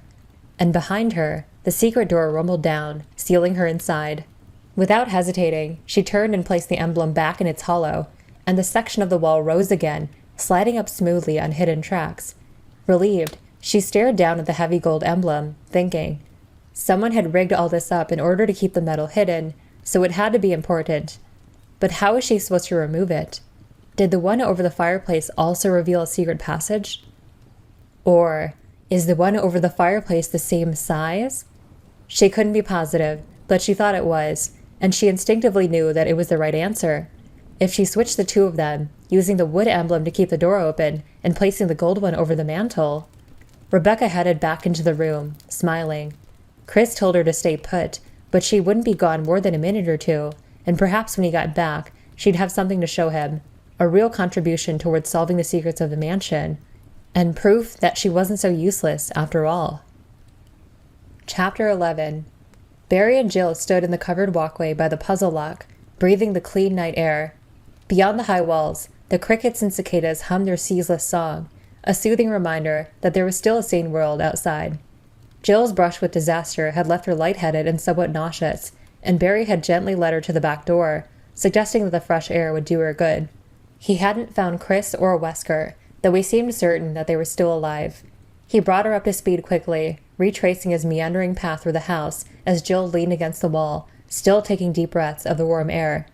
And when I heard the shots, I came running. Barry rubbed absently at his short beard. He smiled at her, a somewhat hesitant grin. Lucky for you. Another couple of seconds, you would have been a Jill sandwich. Jill smiled back gratefully, nodding, but noticed that he seemed a little strained, the humor forced. Odd. She wouldn't have figured Barry as the type to tense up in the face of danger. Is it any wonder? We're trapped here, we can't find the team, and this entire mansion is out to get us. Not exactly a laugh riot. I hope I could return the favor if you ever get in a tight spot, she said softly. Really, you saved my life. Barry looked away, flushing slightly. Glad I could help, he said gruffly. Just be more careful. This place is dangerous. She nodded again, thinking of how close she'd come to dying. She shivered slightly, then forced the thoughts away. They needed to be concentrating on Chris and Wesker. So you do think they're still alive? Yeah, besides the shell casings, there was a whole trail of those ghouls in the other wing, all with clean headshots. Gotta be Chris. Though I had to splatter a couple more of them upstairs, so I figure he holed up somewhere along the way. Barry nodded toward the copper diagram set into the wall. So, was this star crest here already? Jill frowned, a little surprised at the abrupt change of topic. Chris was one of Barry's closest friends. No, I found it in another room with a trap. This place seems to be full of them. In fact, maybe we should look for Wesker and Chris together. No telling what they might have stumbled into, or what else could happen to either of us. Barry shook his head. I don't know. I mean, you're right. We should watch our step. But there are a lot of rooms, and our first priority ought to be securing an escape. If we split up, we can try to find the rest of those crests, and look for Chris at the same time. And Wesker. Though his demeanor didn't change, Jill had the sudden distinct impression that Barry was uncomfortable. He had turned away to study the copper diagram. It almost seemed as if he was trying to avoid eye contact. Besides, he said, we know what we're up against now. As long as we use a little common sense, we'll be fine. Barry, are you okay? You seem tired. It wasn't the right word, but it was the only one that came to mind. He sighed, finally looking at her. He did seem tired. There were dark circles under his eyes, and his wide shoulders were slumped. No, I'm all right. Just worried about Chris, you know? Jill nodded, but she couldn't shake the feeling that there was more to it than that. Since he'd pulled her out of the trap, he'd been acting unusually subdued, even nervous. Paranoid much? This is Barry Burton you're talking about, the backbone of the Raccoon S.T.A.R.S. Not to mention, the man who just saved her life. What could he possibly be hiding? Jill knew that she was probably being overly suspicious, but all the same, she decided to keep her mouth shut about Trent's computer. After all she'd been through, she wasn't feeling particularly trusting, and it sounded like he already had a pretty good idea of the mansion's layout, so it wasn't like he needed the information. That's it. Keep rationalizing. Next thing, you'll be suspecting Captain Wesker of planning this whole thing. Jill scoffed inwardly as she pushed herself away from the wall, and she and Barry walked slowly back toward the house. Now that was paranoid. They stopped as they reached the door, Jill taking a few final lungfuls of the sweet air, letting it settle her nerves. Barry had taken out his Colt Python and was reloading the empty chambers, his expression grim. I thought I'd go back over to the East Wing, see if I could pick up Chris's trail. He said, why don't you head upstairs and start looking for the other crests? That way we can cover all of the rooms, work our way back to the main hall. Jill nodded, and Barry opened the door, the rusty hinges squealing in protest. A wave of cold swept past them, and Jill sighed, trying to prepare herself to face another maze of frigid, shadowy hallways, another series of unopened doors, and the secrets that lay behind them. You're gonna do fine, Barry said smoothly, placing a warm hand on her shoulder and gently ushering her back inside. As soon as the door closed behind them, he lifted his hand in a casual salute, smiling. Good luck, he said, and before she could respond, he turned and hurried away, weapon in hand. With another creak of ancient metal, he slipped through the double doors at the end of the hall and was gone. Jill stared after him, alone once again in the chilled, stinking silence of the dim corridor. It wasn't her imagination. Barry was keeping something from her. But was it something she needed to worry about? Or was he just trying to protect her? Maybe he found Chris or Wesker dead and didn't want to tell me. It wasn't a pleasant thought, but it would explain his strange, hurried behavior. He obviously wanted to get out of the house as soon as possible and wanted her to stay on the west side. And the way he'd fixated on the puzzle mechanism, seeming more concerned with her exit than with Chris's or Wesker's whereabouts. She looked down at the two crumpled figures in the hall, at the tacky, drying pools of red that surrounded them. Maybe she was trying too hard to find a motive that didn't exist. Maybe, like her, Barry was scared and sick of feeling like death could come at any time. Maybe I should stop thinking about it and do my job. Whether or not we find the others, he's right about needing to get out. We have to get back to the city. Let people know what's out here. Jill straightened her shoulders and walked to the door that led to the stairwell, drawing her weapon. She'd made it this far. She could make it a little farther, try to unravel the mystery that had taken the lives of so many. Or die trying, her mind whispered softly. Boris Spire was dead. The laughing, southern good old boy with his ratty clothes and easy grin was no more. That forest was gone, leaving behind a bloody, lifeless imposter slumped against a wall. Chris stared down at the imposter, the distant sounds of the night lost to a sudden gust of wind that whipped around the eaves, moaning through the railing of the second-story patio. It was a ghostly sound, but Forrest couldn't hear it. Forrest would never hear anything again. Chris crouched down next to the still body, carefully prying Forrest's beretta from beneath cool fingers. He told himself he wouldn't look, but as he reached for Forrest's belt pack, he found his gaze fixed on the terrible emptiness where the Bravo's eyes had once been. Jesus, what happened? What happened to you, man? Forrest's body was covered with wounds, most an inch or two across and surrounded by raw, bloody flesh. It was as if he'd been stabbed hundreds of times with a dull knife, each vicious cut ripping away chunks of skin and muscle. Part of his ribcage was cruelly exposed, slivers of white showing beneath tattered redness. His eyeless, streaming stare was the crowning horror, like the killer hadn't been content to take Forrest's life, wanting his soul instead. There were 3 clips for the Beretta in Forrest's pack. Chris shoved the magazines into a pocket and quickly stood up, tearing his gaze from the mutilated body. He looked out over the dark woods, breathing deeply. His thoughts were jumbled and grasping, trying to find an explanation and yet unable to hold on to any coherent facts. Once in the main hall, he decided to check all of the doors to see which were unlocked, and when he'd seen the bloody handprint in the tiny upstairs hall and heard the wailing cries of birds, he charged in, ready to deal out some justice. Crows. It sounded like crows, an entire flock.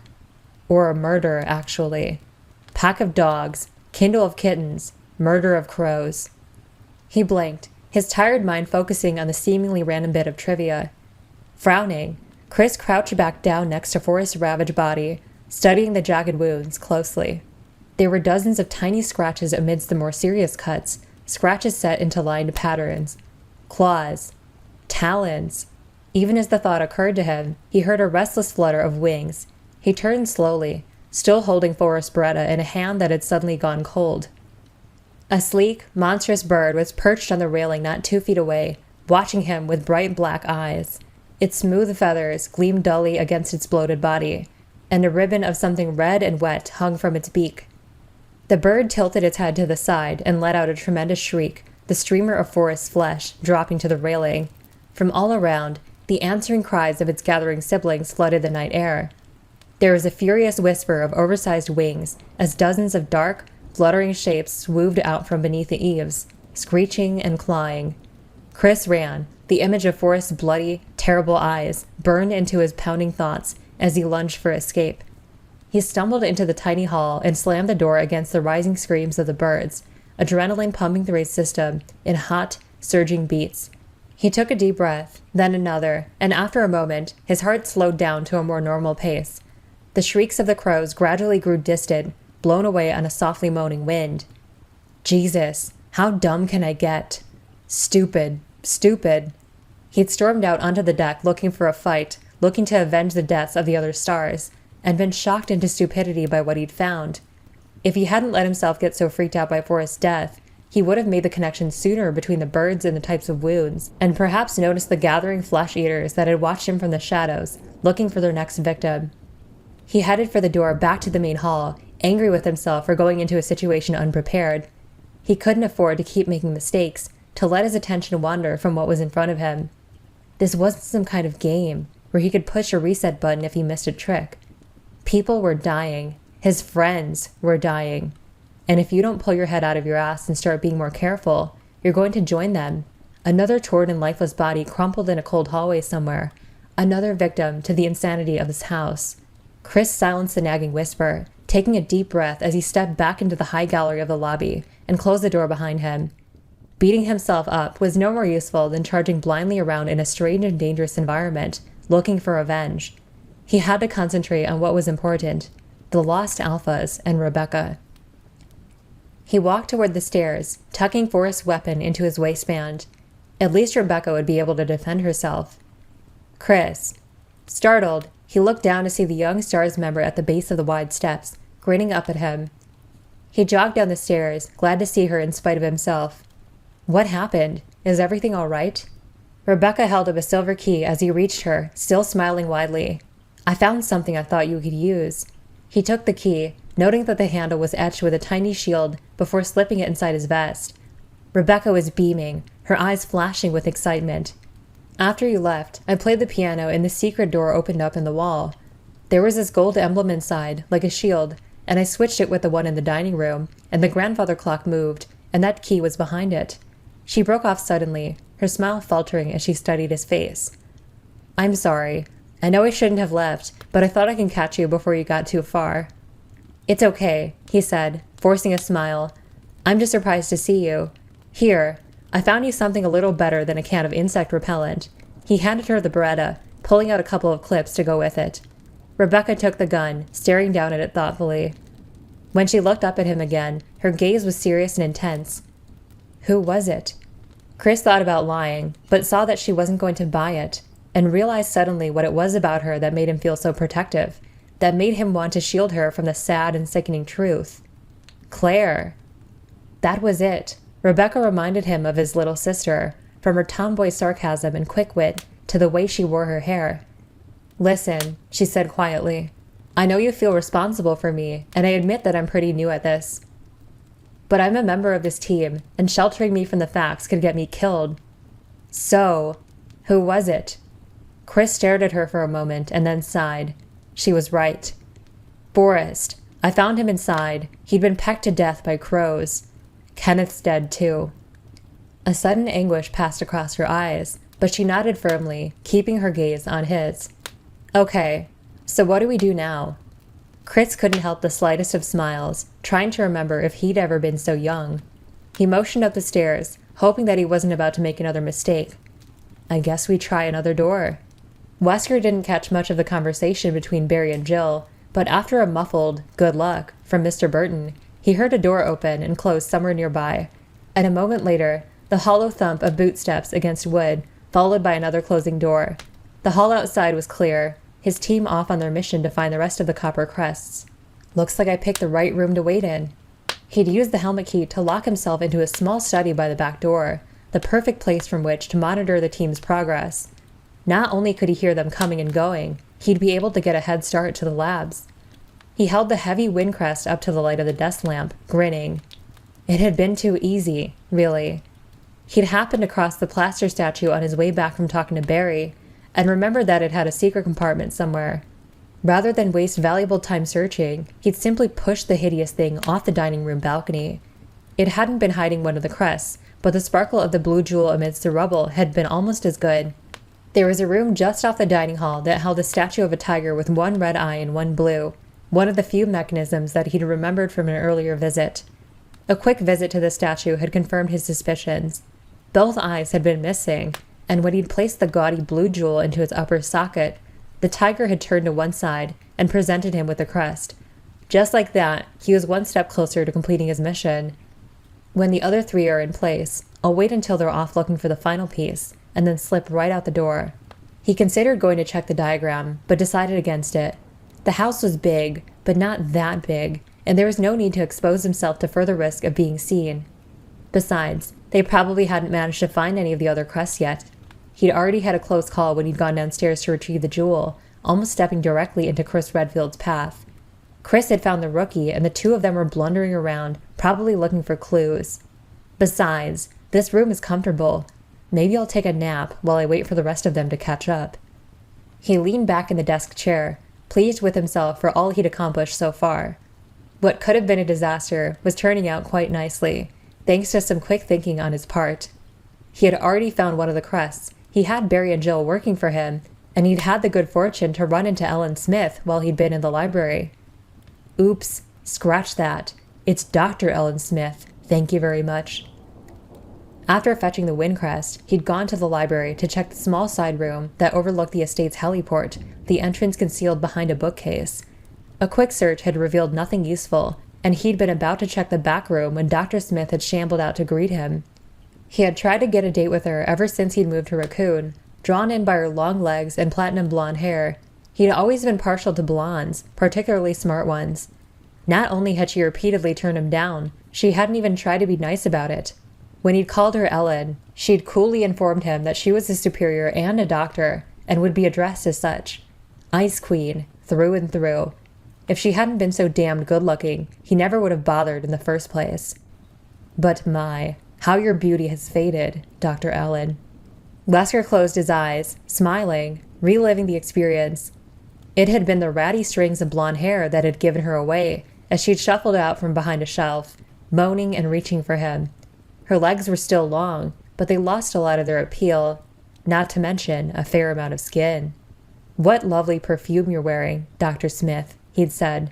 Then 2 shots to the head, and she'd gone down in a spray of blood and bone. Wesker didn't like to think of himself as a shallow man, but pulling the trigger on that high-riding bitch had been wonderfully, no, deeply, gratifying. Like icing on a cake, a little bonus perk for taking matters in hand. Maybe if I'm lucky, I'll run into that prick Sarton down in the labs. After a few moments, Wesker stood up and stretched, turning to scan some of the titles in the bookshelf behind him. He was eager to get moving, but it might take the S.T.A.R.S a while to find the rest of the puzzle pieces, and there was really nothing he could do to hurry the process. He might as well keep busy.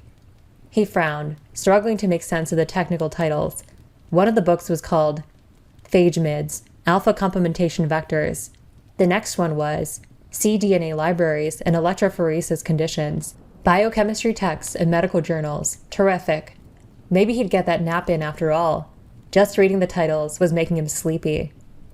His gaze fell across a heavy-looking tome sitting by itself on one of the lower shelves, bound in a fine red leather. He picked it up, glad to see a title he could read printed across the front, even one as stupid as Eagle of East, Wolf of West. Wait, that's the same thing written on the fountain. Wesker stared at the words, feeling his good mood slipping away. It couldn't be. The researchers had gone nuts, but surely they wouldn't have locked down the labs. There was no reason for it. He opened the book almost frantically, praying that he was wrong, and let out a low moan of helpless rage at what was tucked into the sham book's glued pages. A brass medallion with an eagle engraved on it lay in the cut-away compartment, part of a key to yet another of Spencer's insane locks. It was like the punchline to a cruel joke. To get out of the house, he had to find the crests. Once out in the courtyard, he'd have to make his way through a winding maze of tunnels that ended in a hidden section of the garden, where there was an old stone fountain that marked the entrance to the underground labs. The fountain was one of Spencer's fanciful creations, a marvel of engineering that could be opened and closed to hide the facility underneath, provided, of course, that you had the keys. 2 medallions made out of brass, an eagle on one, a wolf on the other. Finding the eagle meant that the gate was closed, and that meant that the wolf could be anywhere at all, and that his chances of even getting to the lab had just dropped down to somewhere near zero. Unable to control his fury, he snatched up the metal and threw the book against the desk, knocking the lamp over with a crash and plunging the room into sudden blackness. There was no longer any point in holding on to the wind crest. His perfect plan was ruined. He'd have to give up his edge and hope that one of the others would inadvertently stumble across the wolf metal for him, secreted away somewhere on the massive, sprawling estate. Which means more risk, more searching, and a chance that one of them will reach the labs before I do. Seething, Wesker stood in the dark silence with his fists clenched, trying not to scream. Chapter 12.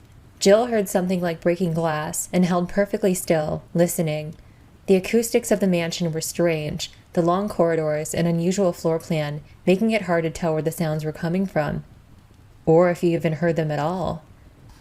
She sighed, taking a last look around the quiet, book-lined sitting room at the top of the stairs. She'd already checked the 3 other rooms along the gallery railing and found exactly nothing of interest: a sparse bedroom with 2 bunks, an office, and an unfinished den with a locked door and a fireplace inside. The only switches she'd found were light switches, though she had gotten excited over a rather sinister-looking black button on the wall of the office, until she'd pushed it and found that she'd managed to discover the drainage control for an empty fish tank in the corner. She'd found some ammo for the Remington. She supposed she should be grateful for that. A dozen shells in a metal box underneath one of the bunks in the bedroom. But if there had been any hidden crests, she'd missed them. Jill took out Trent's computer and checked the map, finding her position at the top of the stairs. Just past the sitting room's second door was a wide, U-shaped corridor that angled back around to the front hall balcony. The corridor also connected to 2 rooms, one a dead end and the other leading through several more. She put the computer away and drew her Beretta, taking a moment to clear her mind before stepping into the corridor. It wasn't easy. Between trying to figure out what had happened in the house to create monsters and her concerns for and about her team, her thoughts were distinctly messy. Should have looked closer at those papers. The office had been simple: a desk, a bookshelf, but there was a rack of lab coats by the door, and the papers strewn across the desk had mostly been lists of numbers and letters. She knew just enough chemistry to know that she was looking at chemistry, so she didn't bother trying to read them. But since finding the papers, she had begun to think of the zombies as the result of a research accident. The mansion was too well maintained to have come from private money, and the fact that it had been kept a secret for so long suggested a cover-up. She guessed that there were a couple months' worth of dust on almost everything, which coincided with the first attacks in Raccoon. If the people in the house had been conducting some kind of an experiment and something had gone wrong, something that transformed them into flesh-eating ghouls, that's a bit far-fetched. But it made more sense than anything else she could come up with, although she'd keep her mind open to other possibilities. As to her concerns about the team, Barry was acting weird, and Chris and Wesker were still missing. No new developments there. And there won't be any if you don't get going. Right. Jill put her musings on hold and stepped out into the hall. She noticed the smell before she actually saw the zombie farther down the corridor, crumpled to the floor. The small wall sconces cast an uneven glow over the body, reflecting off of dark red trim and tinting everything in the corridor a smoky crimson. She trained her weapon on the still body, and heard a door closing somewhere close by. Barry? He'd said he was going to be in the mansion's other wing, but maybe he'd found something and had come looking for her. Or maybe she was finally going to meet up with someone else from the team. Smiling at the thought, she hurried down the gloomy hall, eager to see another familiar face. As she neared the corner, a fresh wave of decay washed over her, and the fallen creature at her feet grabbed at her boot, clutching her ankle with surprising strength. Startled, Jill flailed her arms to keep her balance, crying out in disgust as the slobbering zombie inched its rotting face toward her boot. Its peeling, skeletal fingers scrabbled weakly at the thick leather, seeking a firmer grip. And Jill instinctively brought her other boot down on the back of its head, the heavy tread sliding across the skull with a sickening wet sound. A wide piece of flaking scalp tore away, revealing glistening bone. The creature kept clawing at her, oblivious to pain. The second and third kicks hit the back of its neck, and on the fourth, she felt as much as heard the dull snap of vertebrae giving out, crushed beneath her heel. The pale hands fluttered, and with the choking, liquid sigh, the zombie settled to the musty carpet. Jill stepped over the limp body and ran around the corner, swallowing back bile. She was convinced that the pitiful creatures roaming the halls were victims somehow, just as much as Becky and Pris had been, and releasing them to death was a kindness. But they were also a menace, not to mention morbidly unwholesome. She had to be more cautious. There was a door to her right, heavy wood overlaid with twining metal designs. There was a picture of armor over the key plate, but like the other doors she'd come across upstairs, it was unlocked. There was no one inside the well-lit room, but she hesitated, suddenly reluctant to continue her search for whoever else was wandering the area. 2 walls of the large chamber were lined with full suits of armor, 8 to a side, and there was a small display case at the back. Not to mention, a large red switch set into the middle of the gray-tiled floor. Another trap? Or a puzzle? Intrigued, she walked into the room and headed for the glass-fronted display, the silent, lifeless guards seeming to watch her every move. There were a couple of mysterious grated holes in the floor, one on either side of the red switch, for ventilation perhaps, and she felt her heart speed up a little, suddenly sure that she had found another of the mansion's traps. A quick inspection of the dusty display case decided it for her. There wasn't any way that she could see to open it, the glass front a single thick piece, and something in one shadowy niche at the bottom glinted like dull copper. I'm supposed to push that button, thinking that it will open the case. And then what? She had a sudden vivid image of the ventilation holes sealing off and the door locking itself, a death by slow suffocation in an airless tube. The chamber could fill with water, or some kind of poisonous gas. She looked around the room, frowning, wondering if she should try to block the door open, or if perhaps there was another switch hidden in one of the empty suits. Every riddle has more than one answer, Jilly. Don't forget it. Jill grinned suddenly. Why push the button at all? She crouched down next to the case and took a firm grip on the barrel of her handgun. With a single firm tap, the glass cracked, thin lines spidering away from the impact. She used the butt of the gun to knock out a thick chunk and reach carefully inside. She withdrew a hexagonal copper crest, engraved with an archaic smiling sun. She smiled back at it, pleased with her solution. Apparently some of the house's tricks could be worked around, provided she ignored a few rules of fair play. All the same, she found herself hurrying back to the door, not wanting to call it a win until she was clear of the solemn chamber.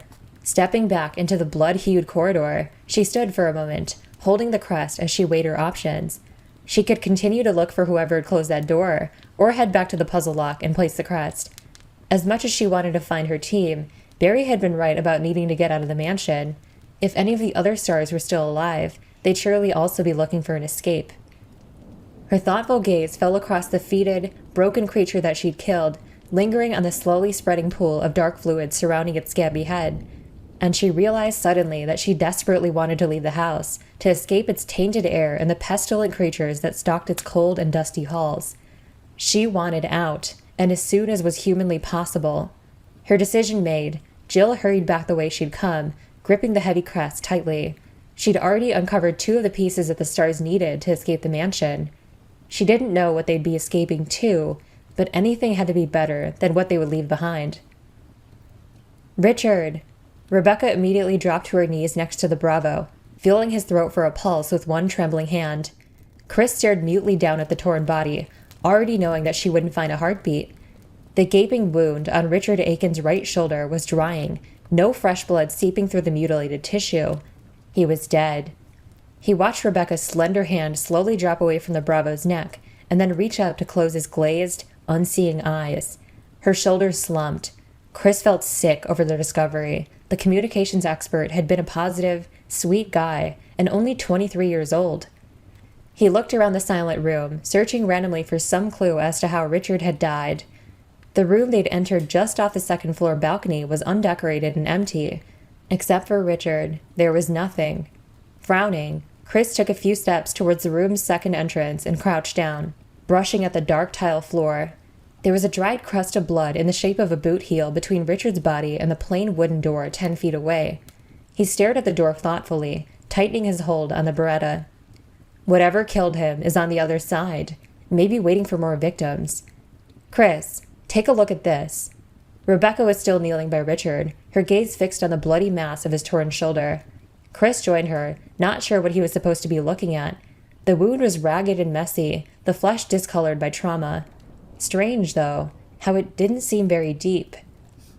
Radiating out from the cuts, and the way the muscle has been punctured, here and here.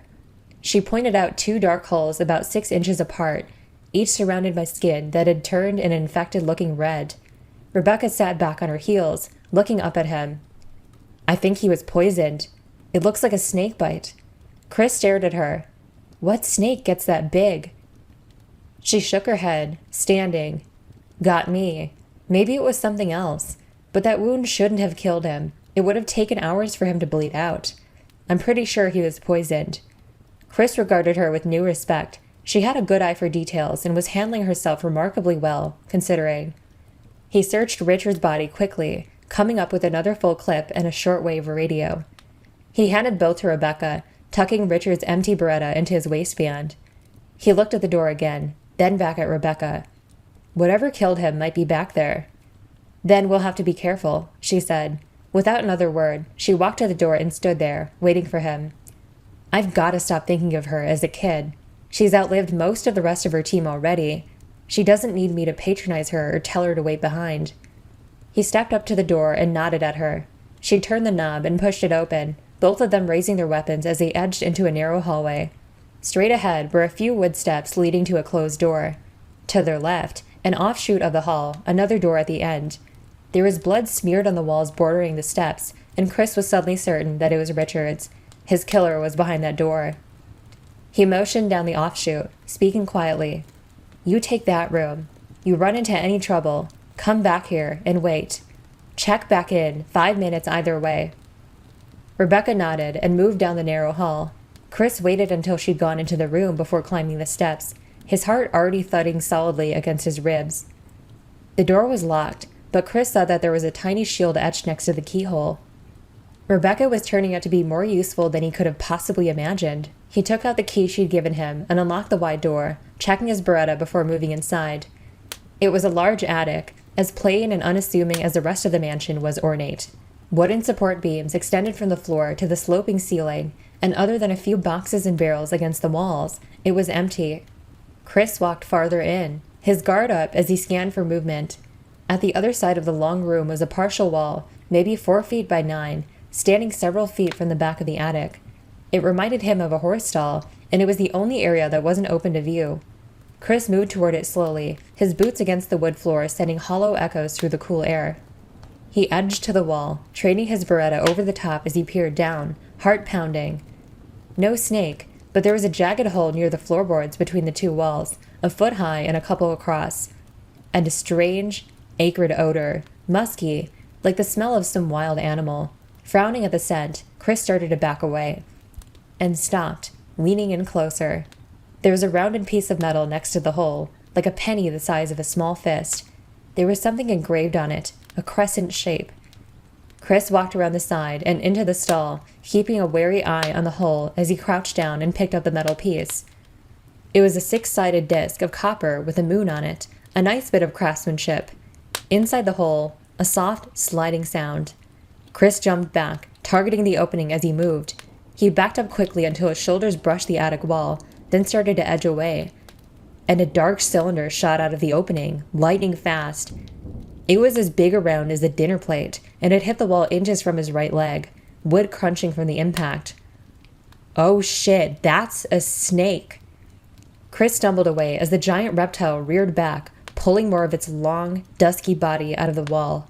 Hissing, it raised up, lifting its head as high as Chris's chest and exposing dripping fangs. Chris ran halfway across the room and spun, firing at the massive, diamond-shaped head. The snake let out a strange, hissing cry as a shot tore through one side of its gaping mouth, punching a hole through the tightly stretched skin. It dropped back to the floor and whipped itself toward him with a single waving push of its muscular body, at least 20 feet long. Chris fired again, and a chunk of scaly flesh erupted from the snake's back, dark blood spewing from the wound. With another roaring hiss, the animal reared up in front of him, its head only inches away from Chris's gun, blood gushing from the hole in its mouth. Eyes. Get the eyes. Chris pulled the trigger, and the snake fell across him, knocking him to the floor, its body thrashing wildly. The tail slammed into one of the thick support beams hard enough to crack it as Chris struggled to free his pinned arms, to at least hurt it worse before he died. And the cold, heavy body suddenly went limp, sagging bonelessly to the floor. Chris! Rebecca rushed into the room and stopped cold, staring at the monstrous reptile. Whoa! His boot found one of the wooden supports, and with a tremendous shove, Chris managed to wiggle out from beneath the thick body. Rebecca reached down to help him, her eyes wide with awe. Are you okay? She asked softly. Chris nodded. A few bruised ribs, maybe. But so what? He'd literally been inches from certain death, and all because he'd stopped too. He held up the copper crest, having to pry his clenched fingers from around the thick metal. He'd held onto it throughout the attack without even realizing it, and looking at it now, he had a gut feeling that it was important somehow. Maybe because you were almost snake food for picking it up? Rebecca took it from him, tracing a finger over the engraved moon. You find anything? He asked. Rebecca shook her head. Table, couple of shelves. What's this for, anyway? Chris shrugged, looking back down at the bloody hole where the snake's shining eye had been. He shuddered involuntarily, thinking of what would have happened if he'd missed that final shot. Maybe we'll figure it out somewhere along the way, he said quietly. Come on, let's get out of here. Rebecca handed the crest back to him, and together they hurried out of the cold attic. As he closed the door behind them, Chris realized suddenly that although he'd never cared before, he now absolutely hated snakes. Barry walked heavily up the stairs into the main hall, the knot of dread in the pit of his stomach tightening with each step. He'd been through every room he could open in the East Wing, and had come up empty-handed. The same horrible images played through his mind over and over as he trudged up the steps. Kathy and Moira and Polly Ann, terrified and suffering at the hands of strangers in their own home. Kathy knew the combination to the gun safe in the basement, but the chances of her making it down the stairs before someone could get in. Barry reached the first landing and took a deep, shaky breath. Kathy wouldn't even think to run for the weapons if she heard someone breaking through one of the windows or doors. Her first priority would be to get to the girls to make sure they were okay. If I don't turn up those crests soon, nothing will be okay. He hadn't seen a phone or a radio anywhere in the house. If Wesker couldn't get to that laboratory, how would he be able to contact the people at White Umbrella and call off the killers? Barry reached the door on the upper landing that led into the West Wing. His only hope was that either Jill or Wesker had managed to find the 3 missing pieces. He didn't know where Wesker was, although he had no doubts that the rat bastard would turn up soon enough. But Jill would probably still be searching upstairs. They could split up the rooms she hadn't checked and at least rule out the least likely areas. If they couldn't uncover any more of the crests, he'd have to go back through the East Wing and start ripping apart furniture. He opened the door that led into the red hallway, lost in thought, and very nearly ran into Cress Redfield and Rebecca Chambers as they stepped out of the doorway on his right. Chris's face lit up with a broad, beaming grin. "Barry!" The younger man stepped forward and embraced him roughly, then backed up, still grinning. "Jesus, it's good to see you. I was starting to think that me and Rebecca were the last ones alive. Where are Jill and Wesker?" Barry pasted a smile on as he fumbled for an acceptable answer, feeling almost sick with guilt. Lying to Jill hadn't been easy, but he'd known Chris for years. Kathy and the girls, dead. "Jill and I came after you, but all the doors in that hall were locked. And when we got to the lobby, the captain was gone. Since then, we've been looking for you two and trying to find a way out." Barry smiled more naturally. "It's good to see you too. Both of you. At least that much is true." "So, Wesker just disappeared?" Chris asked. Barry nodded, uncomfortable. "Yeah, and we found Ken. One of those ghouls got to him." Chris sighed. "I saw. Forrest and Richard are dead too."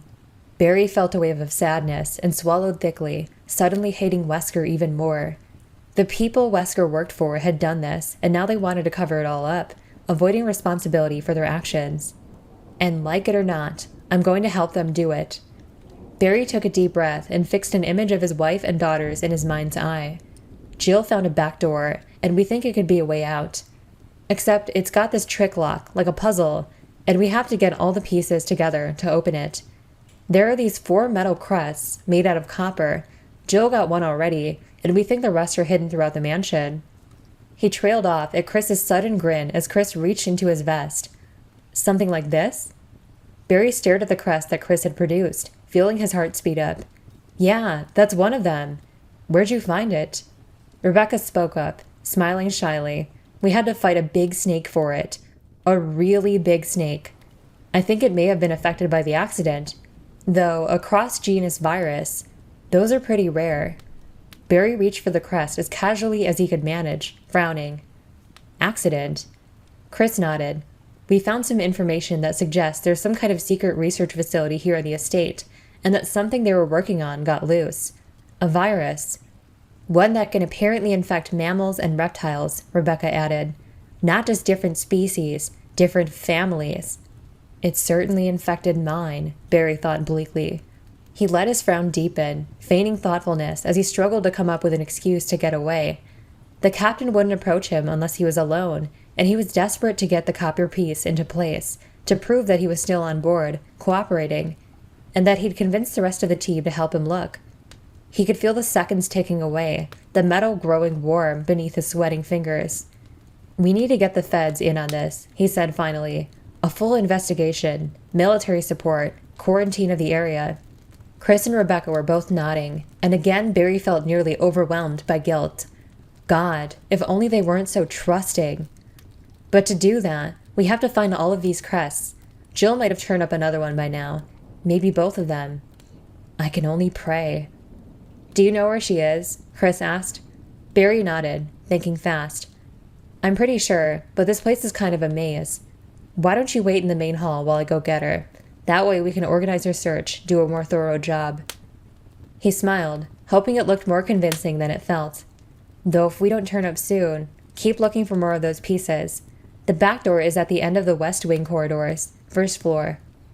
Chris just stared at him for a moment, and Barry could see the questions forming in his bright gaze, questions that Barry wouldn't be able to answer. Why split up at all? What about finding the missing captain? How could he be certain that the back door was an escape? Please just do as I say." "Okay," said Chris reluctantly. "We'll wait, but if she's not where you think she is, come back and get us. We stand a better chance of making it through this place if we stick together." Barry nodded, and before Chris could say anything more, he turned and jogged away down the dim hall. He'd seen the hesitation in Chris's eyes, heard the uncertainty in his voice, and with his final words, Barry had felt himself wanting desperately to warn his friend of Wesker's betrayal. Leaving was the only way to keep himself from saying something he might regret, something that might get his family killed. As soon as he heard the door back to the balcony close, he picked up speed, taking the corners at a full run. There was a dead zombie near the door that led to the stairs, and Barry leaped over it, the stench falling away as he ducked through the connecting passage. He took the back stairs 3 at a time as his conscience yammered mercilessly away at him, reminding him of his treachery. You're a liar, Barry, using your friends the way Wesker is using you, playing on their trust. You could have told them what was really going on, let them help you put a stop to it. Barry shook the thoughts away as he reached the door to the covered walk, slamming the heavy metal aside. He couldn't risk it. Wouldn't. What if Wesker had been nearby, had overheard? The captain had Barry's family to blackmail him with, but once Chris and the others knew the truth, what was to stop Wesker from just killing them? If he helped Wesker destroy the evidence, the S.T.A.R.S wouldn't be able to prove anything. The captain could just let them all walk away. Barry reached the diagram next to the back door and stopped, staring. Relief flooded through him, cool and sweet. 3 of the 4 openings were filled, the sun, wind, and star crests in place. It was over. He can get to the lab now, call off his people. He doesn't need us anymore. I can go back in and keep the team busy while he does whatever he has to do. The RPD will show eventually, and we can forget this ever happened. He was so elated that he didn't register the muted footsteps on the stone path behind him. Didn't realize that he wasn't alone anymore until Wesker's smooth voice spoke up beside him. Why don't you finish the puzzle, Mr. Burton? Barry jumped, startled. He glared at Wesker, loathing the smug, bland face behind the sunglasses. Wesker smiled, nodding his head at the copper crest in Barry's hand. Yeah, right. Barry muttered darkly and slipped the final piece into place. There was a thick metallic sound from inside the door. Ka-chink! And Wesker walked past him, pushing the door open to reveal a small, well-used tool shed. Barry peered inside, saw the exit at the opposite wall. There was no diagram set next to it, no more crazy puzzles to figure out. Kathy and the girls were safe. With a low bow, Wesker motioned for Barry to step inside the shed, still smiling. Time's short, Barry, and there's still a lot for us to do. Barry stared at him, confused. What do you mean? You can get to the lab now. Well, there's been a slight change of plans. See, it turns out that I need to find something else, and I have an idea of where it might be, but there are some dangers involved. And you've done such a good job so far. I want you to come along. Wesker's smile transformed into a shark-like grin, a cold, pitiless reminder of what was at stake. In fact, I'm afraid that I'm going to have to insist on it. After a long, terrible moment, Barry nodded helplessly. Chapter 13. My dearest Alma, I sit here trying to think of where to begin, of how to explain in a few simple words all that's happened in my life since we last spoke, and already I fail. I hope this letter finds you well and whole, and that you will forgive the tangents of my pen. This isn't easy for me. Even as I write, I can feel the simplest of concepts slipping away, lost to feelings of despair and confusion. But I have to tell you what's in my heart before I can rest. Be patient, and accept that what I tell you is the truth. The entire story would take hours for me to tell you, and time is short, so accept these things as fact. Last month, there was an accident in the lab, and the virus we were studying escaped. All my colleagues who were infected are dead or dying, and the nature of the disease is such that those still living have lost their senses. This virus robs its victims of their humanity, forcing them in their sickness to seek out and destroy life. Even as I write these words, I can hear them, pressing against my locked door like mindless, hungry animals, crying out like lost souls. There aren't words true enough, deep enough to describe the sorrow and shame that I feel knowing that I had a hand in their creation. I believe that they feel nothing now, no fear or pain, but that they can't experience the horror of what they've become doesn't free me of my terrible burden. I am, in part, responsible for this nightmare that surrounds me. In spite of the guilt that is burned into my very being, that will haunt my every breath. I might have tried to survive, if only to see you again. But my best efforts only delayed the inevitable. I am infected, and there is no cure for what will follow, except to end my life before I lose the only thing that separates me from them, my love for you. Please understand. Please know that I'm sorry. Martin Crackhorn. Jill sighed, laying the crumpled paper gently on the desk. The creatures were victims of their own research. It seemed she'd had the right idea about what had happened in the mansion, though reading the heartfelt letter put a serious damper on any pride she might have taken from her deduction skills. After placing the sun crest, she decided that the upstairs office merited a closer look, and with a little digging, she'd found the final scrawled testament of Crackhorn, tucked in a drawer. Crackhorn. Martin Crackhorn. That was one of the names on Trent's list. Jill frowned, walking slowly back to the office door. For some reason, Trent wanted the S.T.A.R.S to figure out what had happened at the mansion before anyone else did. But with as much as he obviously knew about it, why not just tell them outright? And what did he stand to gain by telling them anything at all? She stepped through the office's small foyer and back out into the hall, still frowning. Barry had been acting strange before, and she needed to find out why. Maybe she could get a straight answer if she just asked him outright. Or maybe not. Either way, it'll tell me something. Jill stopped by the back stairs, taking a deep breath, and realized that something was different. She looked around uncertainly, trying to figure out what it was her senses were telling her. It's warmer. Just a little, but it's definitely warmer, and the air isn't quite as stale. Like someone had opened a window, or maybe a door. Jill turned and jogged down the stairs, suddenly anxious to check the puzzle lock. Reaching the bottom of the steps, she saw that the door connecting one hall to the next was standing open. She could hear crickets singing faintly, feel the fresh night air wafting toward her through the frigid mustiness of the house. She hurried to the darker corridor and hooked a right, trying not to get her hopes up. Another sharp right, and she could see the door that led to the covered walkway standing open. Maybe that's all it is. It doesn't mean the puzzle's solved. Jill broke into a run, feeling the clean warmth of summer air against her skin as she rounded the corner in the stone path, and let out a short, triumphant laugh as she saw the four-place crest next to the open door.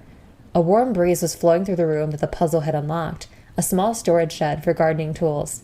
The metal door on the wall opposite was standing open, and Jill could see moonlight playing across a brick wall just past the rusted hinges. Barry had been right. The door led outside. They'd be able to get help now, find a safe route through the woods or at least a signal. But if Barry found the missing pieces, why didn't he come looking for me? Jill's grin faded as she stepped into the shed, absently taking in the dusty boxes and barrels that lined the gray stone walls. Barry had known where she was, had suggested himself that she take the second floor of the west wing. So maybe it wasn't Barry who opened the door. True, it could have been Chris or Wesker or one of the Bravos. If that was the case, she should probably go back in and look for Barry. Or investigate a little first, make sure it's worth the effort. It was a bit of rationalization, but she had to admit to herself that the thought of returning to the mansion with a possible escape in front of her wasn't all that enticing. She unholstered her Beretta and walked toward the outer door, her decision made. The first thing she noticed was the sound of rushing water over the soft forest noises that filled the cooling air, like a waterfall. The second and third were the bodies of the two dogs that lay across the irregular stone path, shot to death. Pretty safe bet that one of the S.T.A.R.S came this way. Jill edged out into a high-walled courtyard, low hedges set into brick planters on either side. Dark clouds hung oppressively low overhead. Across the open space was a barred iron gate just past an island of shrubs. To her left, a straight path overshadowed by the 10-foot-high brick walls that bordered it. The gentle waterfall sound seemed to come from that direction, though the path ended abruptly at a metal gate a few feet high. Stairs going down, maybe? Jill hesitated, looked back at the arched, rusty gate in front of her, and then at the curled bodies of the mutant dogs. They were both closer to the gate than the walkway, and assuming they'd been killed while attacking, the shooter would have been headed in that direction. There was a sudden sound of water splashing wildly, making the decision for her. Jill turned and ran down the moonlit walk, hoping to catch a glimpse of whatever was making the noise. She reached the end of the stone path and leaned over the gate, then drew back a little, surprised by the sudden drop-off. There were no stairs. The gate opened to a tiny platform elevator and a huge, open courtyard, 20 feet below. The splashing was off to the right, and Jill looked down and across the wide yard just in time to see a shadowy figure walk through the waterfall she'd heard, disappearing behind the curtain of water that cascaded down the west wall. What the hell? She stared at the small waterfall, blinking, not sure if her eyes were playing tricks on her. The splashing had stopped as soon as the person disappeared, and she was fairly certain that she wasn't hearing things. which meant that the rushing water concealed a secret passage. Great, that's just what this place needs. Lord knows I didn't get enough of that inside. The controls for the one-man lift were on a metal bar next to the rusting gate, the platform itself down in the courtyard. Jill toggled the power switch, but nothing happened. She'd have to get down another way, wasting time while the mysterious splasher got farther away. Unless... Jill looked out at the narrow elevator shaft, an inset square only 3 feet across and open on the side facing the yard. Coming up would be a bitch, but descending? Cake. She could crouch her way down in a minute or less, using her back and legs to support her weight. As she unstrapped the shotgun from her back in preparation for the climb, a disturbing thought occurred to her. If the person who'd gone through the waterfall was one of the stars, how had they known that the passage was even there? Good question, and not one she wanted to linger over. Holding the shotgun tightly, Jill pushed the gate open and carefully started down the shaft. They'd given Barry a full 15 minutes before heading through the winding halls of the West Wing and finding the open back door. They stood there now, looking at the slab of copper and its 4 engraved crests. Chris stared at the crescent moon that Barry had taken, feeling confused and more than a little worried. Barry was one of the most honest, straightforward guys that he had ever known. If he said that he was going to look for Jill and then come back for them, then that's what he meant to do. But he didn't come back, and if he ran into trouble, how did the piece I gave him end up here? He didn't like any of the explanations his mind was giving him to work with. Someone could have taken it from him, he could have placed it himself and then been injured somehow. The possibilities seemed endless, and none of them good. Sighing, he turned away from the diagram and looked at Rebecca. Whatever happened to Barry, we should go ahead. This may be the only way off the estate. Rebecca smiled a little. Fine by me. It just feels good to get out of there, you know? Yeah, no kidding, he said, with feeling. He hadn't even realized how accustomed he'd grown to the cold, oppressive atmosphere of the house until they'd left it. The difference was truly amazing. They walked through the tidy storage room and stopped at the back door, both of them breathing deeply. Rebecca checked her Beretta for about the 100th time since they left the main hall, chewing at her lower lip nervously. Chris could see how tightly wound she was and tried to think if there was anything she needed to know. Anything that would help her if they were forced into a combat situation. S.T.A.R.S training covered all the basics, but shooting at a video screen with a toy gun was a far cry from the real thing. He grinned suddenly, remembering the words of wisdom he'd gotten on his first operation, a standoff with a small group of whacked-out survivalists in upstate New York. He'd been terrified and trying desperately not to show it. The captain for the mission had been a tough-as-nails explosives expert, an extremely short woman named Kaylor. She'd pulled him aside just before they went in, looked him up and down, and given him the single best piece of advice he'd ever received. Son, she'd said, no matter what happens, when the shooting starts, try not to wet your pants. It had surprised him out of his nervousness, the statement so totally weird that he'd literally been forced to let go of the worst of his fear to make room for it. What are you grinning about? Chris shook his head, the smile fading. Somehow, he didn't think it would work on Rebecca, and the dangers they faced didn't shoot back. Long story. Come on, let's go. They moved out into the calm night air, crickets and cicadas buzzing sleepily in the surrounding woods. They were in a kind of courtyard, high brick walls on either side, an offshoot walkway to their left. Chris could hear rushing water nearby, and the mournful cry of a dog or coyote in the distance. A lonely, faraway sound. Speaking of dogs, there were a couple of them sprawled out across the stones, soft moonlight glistening against their wet, sinewy bodies. Chris edged up to one of them and crouched down, touching its flank. He quickly pulled his hand back, scowling. The mutant dog was sticky and warm, like it had been sheathed in a thick layer of mucus. He stood up, wiping his hand on his pants. Hasn't been dead long, he said quietly. Less than an hour, anyway. There was a rusted iron gate just past some hedges in front of them. Chris nodded at Rebecca, and as they walked toward it, the sound of rushing water increased to a dull roar. Chris pushed at the gate and it swung open on violently squealing hinges, revealing a huge, cut stone reservoir, easily the size of a couple of swimming pools put together. Deep shadows draped and hung at every side, caused by the seemingly solid walls of murky green trees and lush vegetation that threatened to break through the bordering rails. They moved forward, stopping at the edge of the massive pool. It was apparently in the slow process of being drained, the turbulent noise caused by the narrow flow of water through a raised gate on the east side.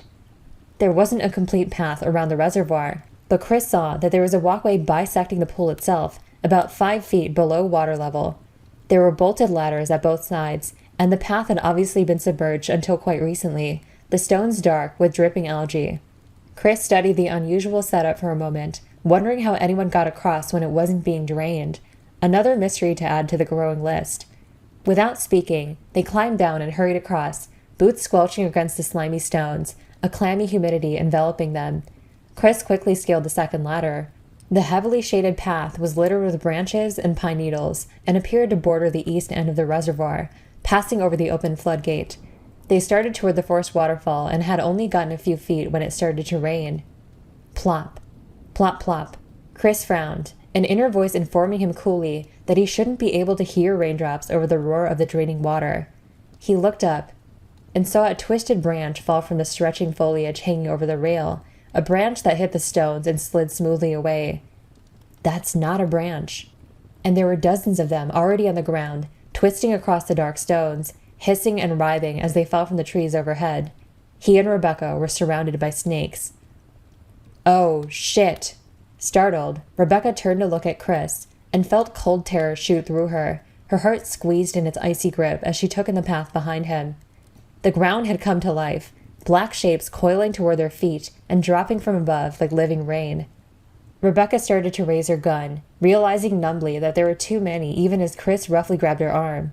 Run! They stumbled forward, Rebecca crying out involuntarily as a thick, writhing body fell across her shoulder, a touch of cool scales against her arm as it slid heavily off and hit the stones. The path zigzagged and they ran through the shifting shadows, heels crunching down on rubbery, moving flesh, throwing them off balance.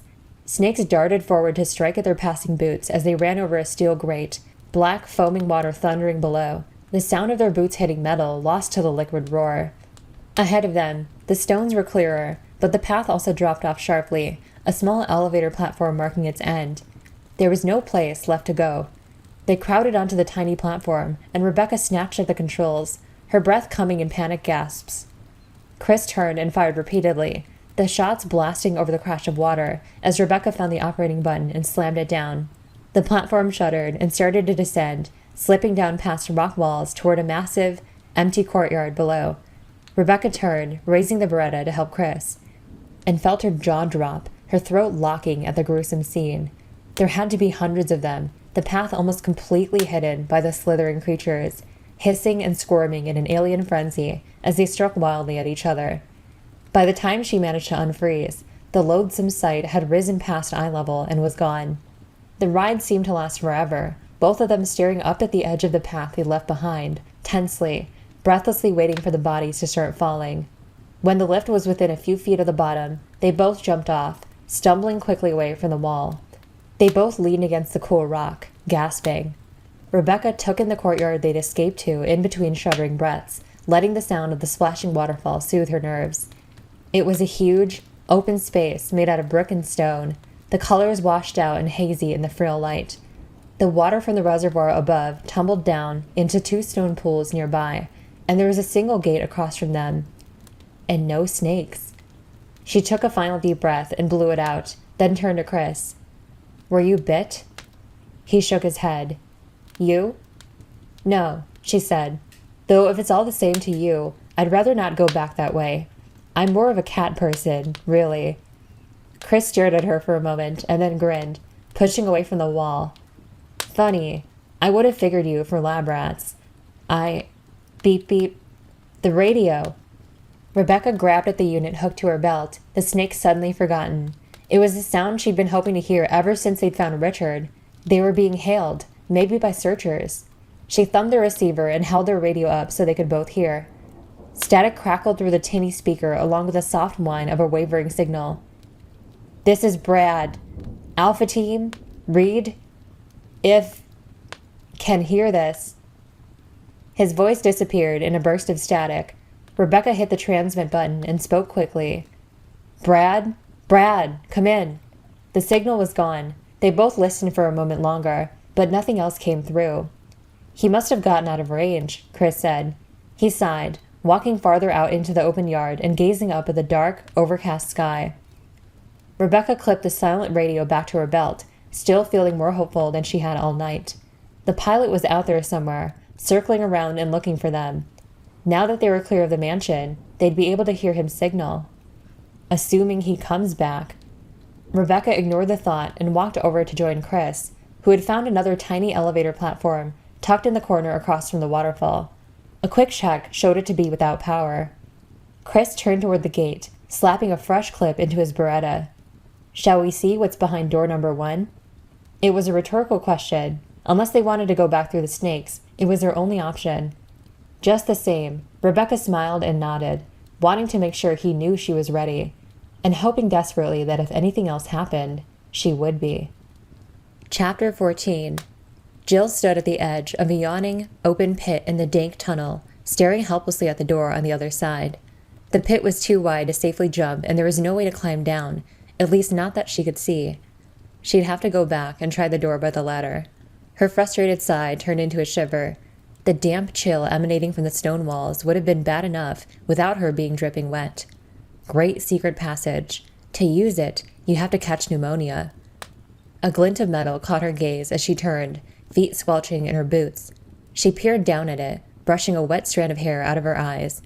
It was a small iron plate set into the stone, a 6-sided hole about the size of a quarter at the center. She looked back at the door thoughtfully. Maybe it works a bridge? Or lowers stairs?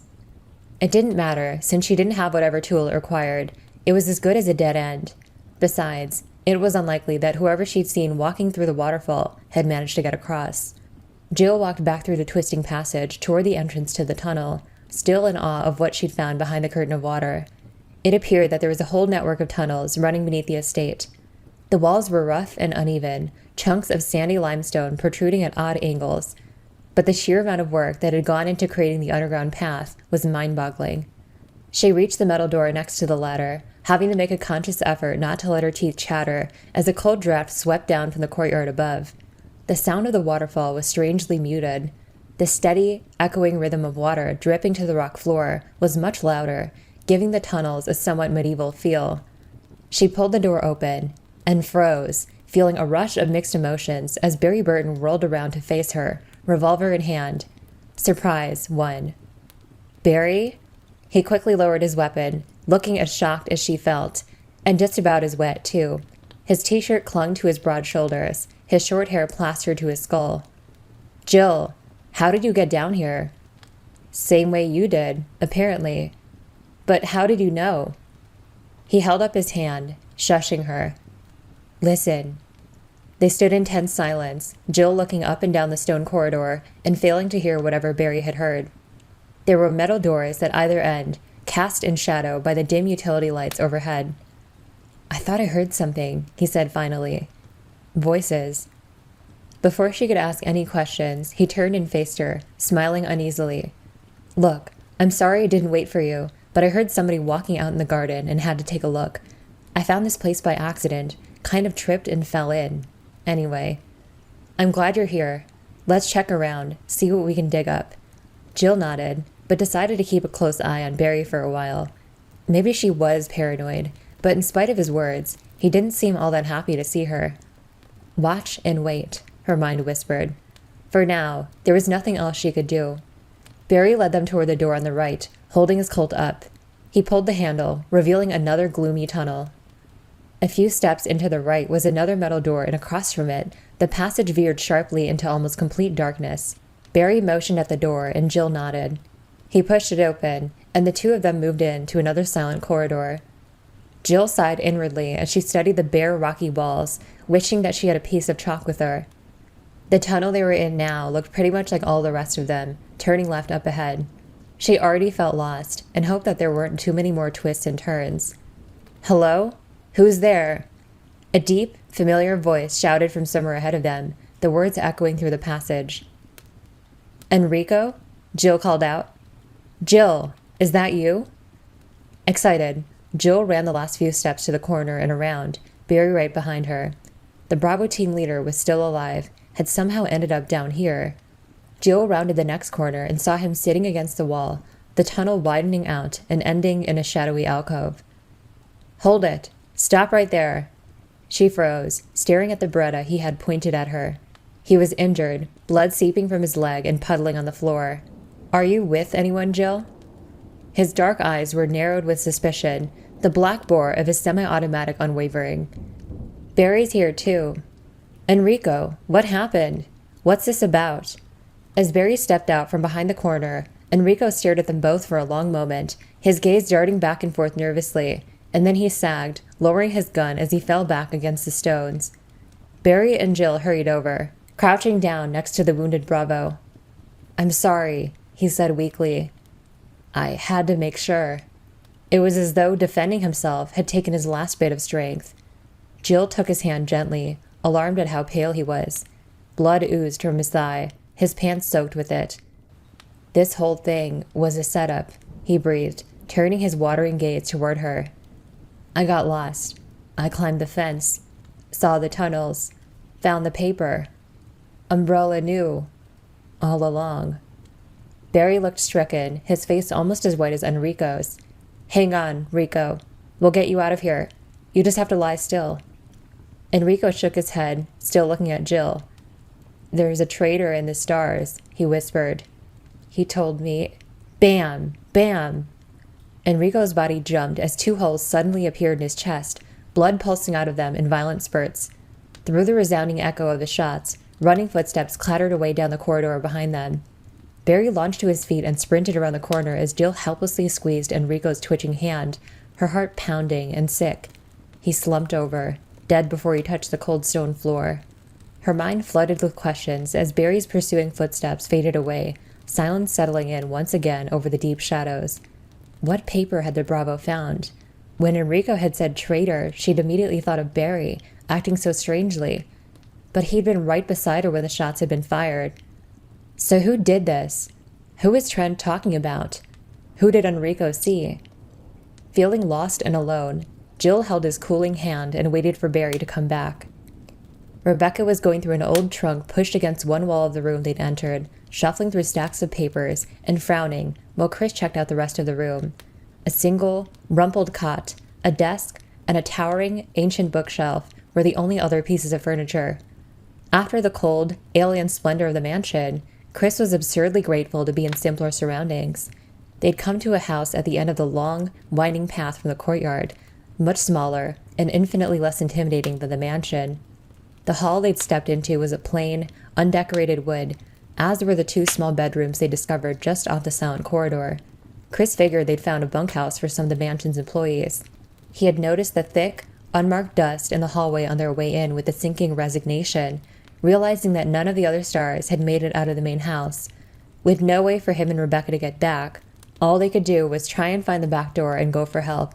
Chris didn't like it, but there weren't any other options. After a brief perusal of the shelves, Chris walked to the battered wooden desk and pulled at the top drawer. It was locked. He bent down and felt along the bottom of the drawer, grinning as his fingers touched a thick piece of tape. Don't people ever watch movies? The key's always stuck under the drawer. He peeled the tape away and came up with a tiny silver key. Still grinning, he unlocked the drawer and pulled it open. There was a deck of playing cards, a few pens and pencils, gum wrappers, a crumpled pack of cigarettes. Junk, mostly, the kind of stuff that always seemed to accumulate in desk drawers. Bingo! Chris picked up the key ring by its leather tag, pleased with himself. If finding the exit was this easy, they'd be on their way back to Raccoon in no time. Looks like we just got a break, he said softly, holding up the keys. The leather tag had the word alias burned into one side, the number 345 written on the back in smudged ballpoint pen. Chris didn't know the significance of the number, but he remembered the nickname from the diary he'd found in the mansion. Thank you, Mr. Alias.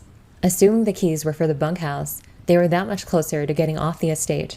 Rebecca was still sitting by the trunk, surrounded by papers, envelopes, even a few grainy photos that she'd pulled out. She seemed totally absorbed in whatever she was reading, and when Chris walked over to join her, she looked up at him with eyes clouded by worry. You find something? Rebecca held up the piece of paper she was reading. A couple of things. Listen to this. 4 days since the accident, and the plant at Point 42 is still growing and mutating at an incredible rate. She skipped ahead, skimming the page with one finger as she spoke.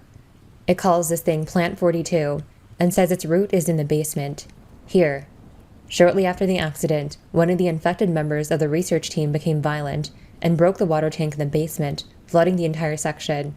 We think some trace chemicals used in the T-virus test contaminated the water and contributed to Plant 42's radical mutations. A number of chutes have already been traced to different parts of the building, but the main plant now hangs from the ceiling in the large conference room on the first floor. We've determined that Plant 42 has become sensitive to movement and is now carnivorous. In close proximity to humans, it uses tentacular, prehensile vines to entrap its prey, while leech-like adaptations latch onto exposed skin and draw fatal quantities of blood. Several members of the staff have already fallen victim to this. It's dated May 21st, signed Henry Sarton. Chris shook his head, wondering again how someone could invent a virus like the one they had come across. It seemed to infect everything it touched with madness, transforming its carrier into a deadly carnivore, hungry for blood. God, now a man-eating plant. Chris shuddered, suddenly twice as glad that they'd be leaving soon. So it infects plants, too, he said. When we report this, we'll have to... No, that's not it, she said. She handed him a photo, her expression grim. It was a blurry snapshot of a middle-aged man wearing a lab coat.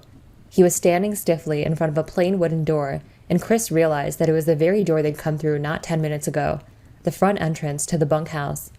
He flipped the picture over, squinting at the tiny script on the back. H. Sarton, January 98, point 42. He stared at Rebecca, finally understanding her fearful gaze. They were standing in point 42. The carnivorous plant was here. Wesker stood in the darkness of the unlit tunnel, his irritation growing as he listened to Barry stumble through the echoing corridors. Jill wouldn't wait forever, and the raging Mr. Burton couldn't seem to grasp that Enrico's killer had simply slid into the shadows just around the corner, the most obvious place there was.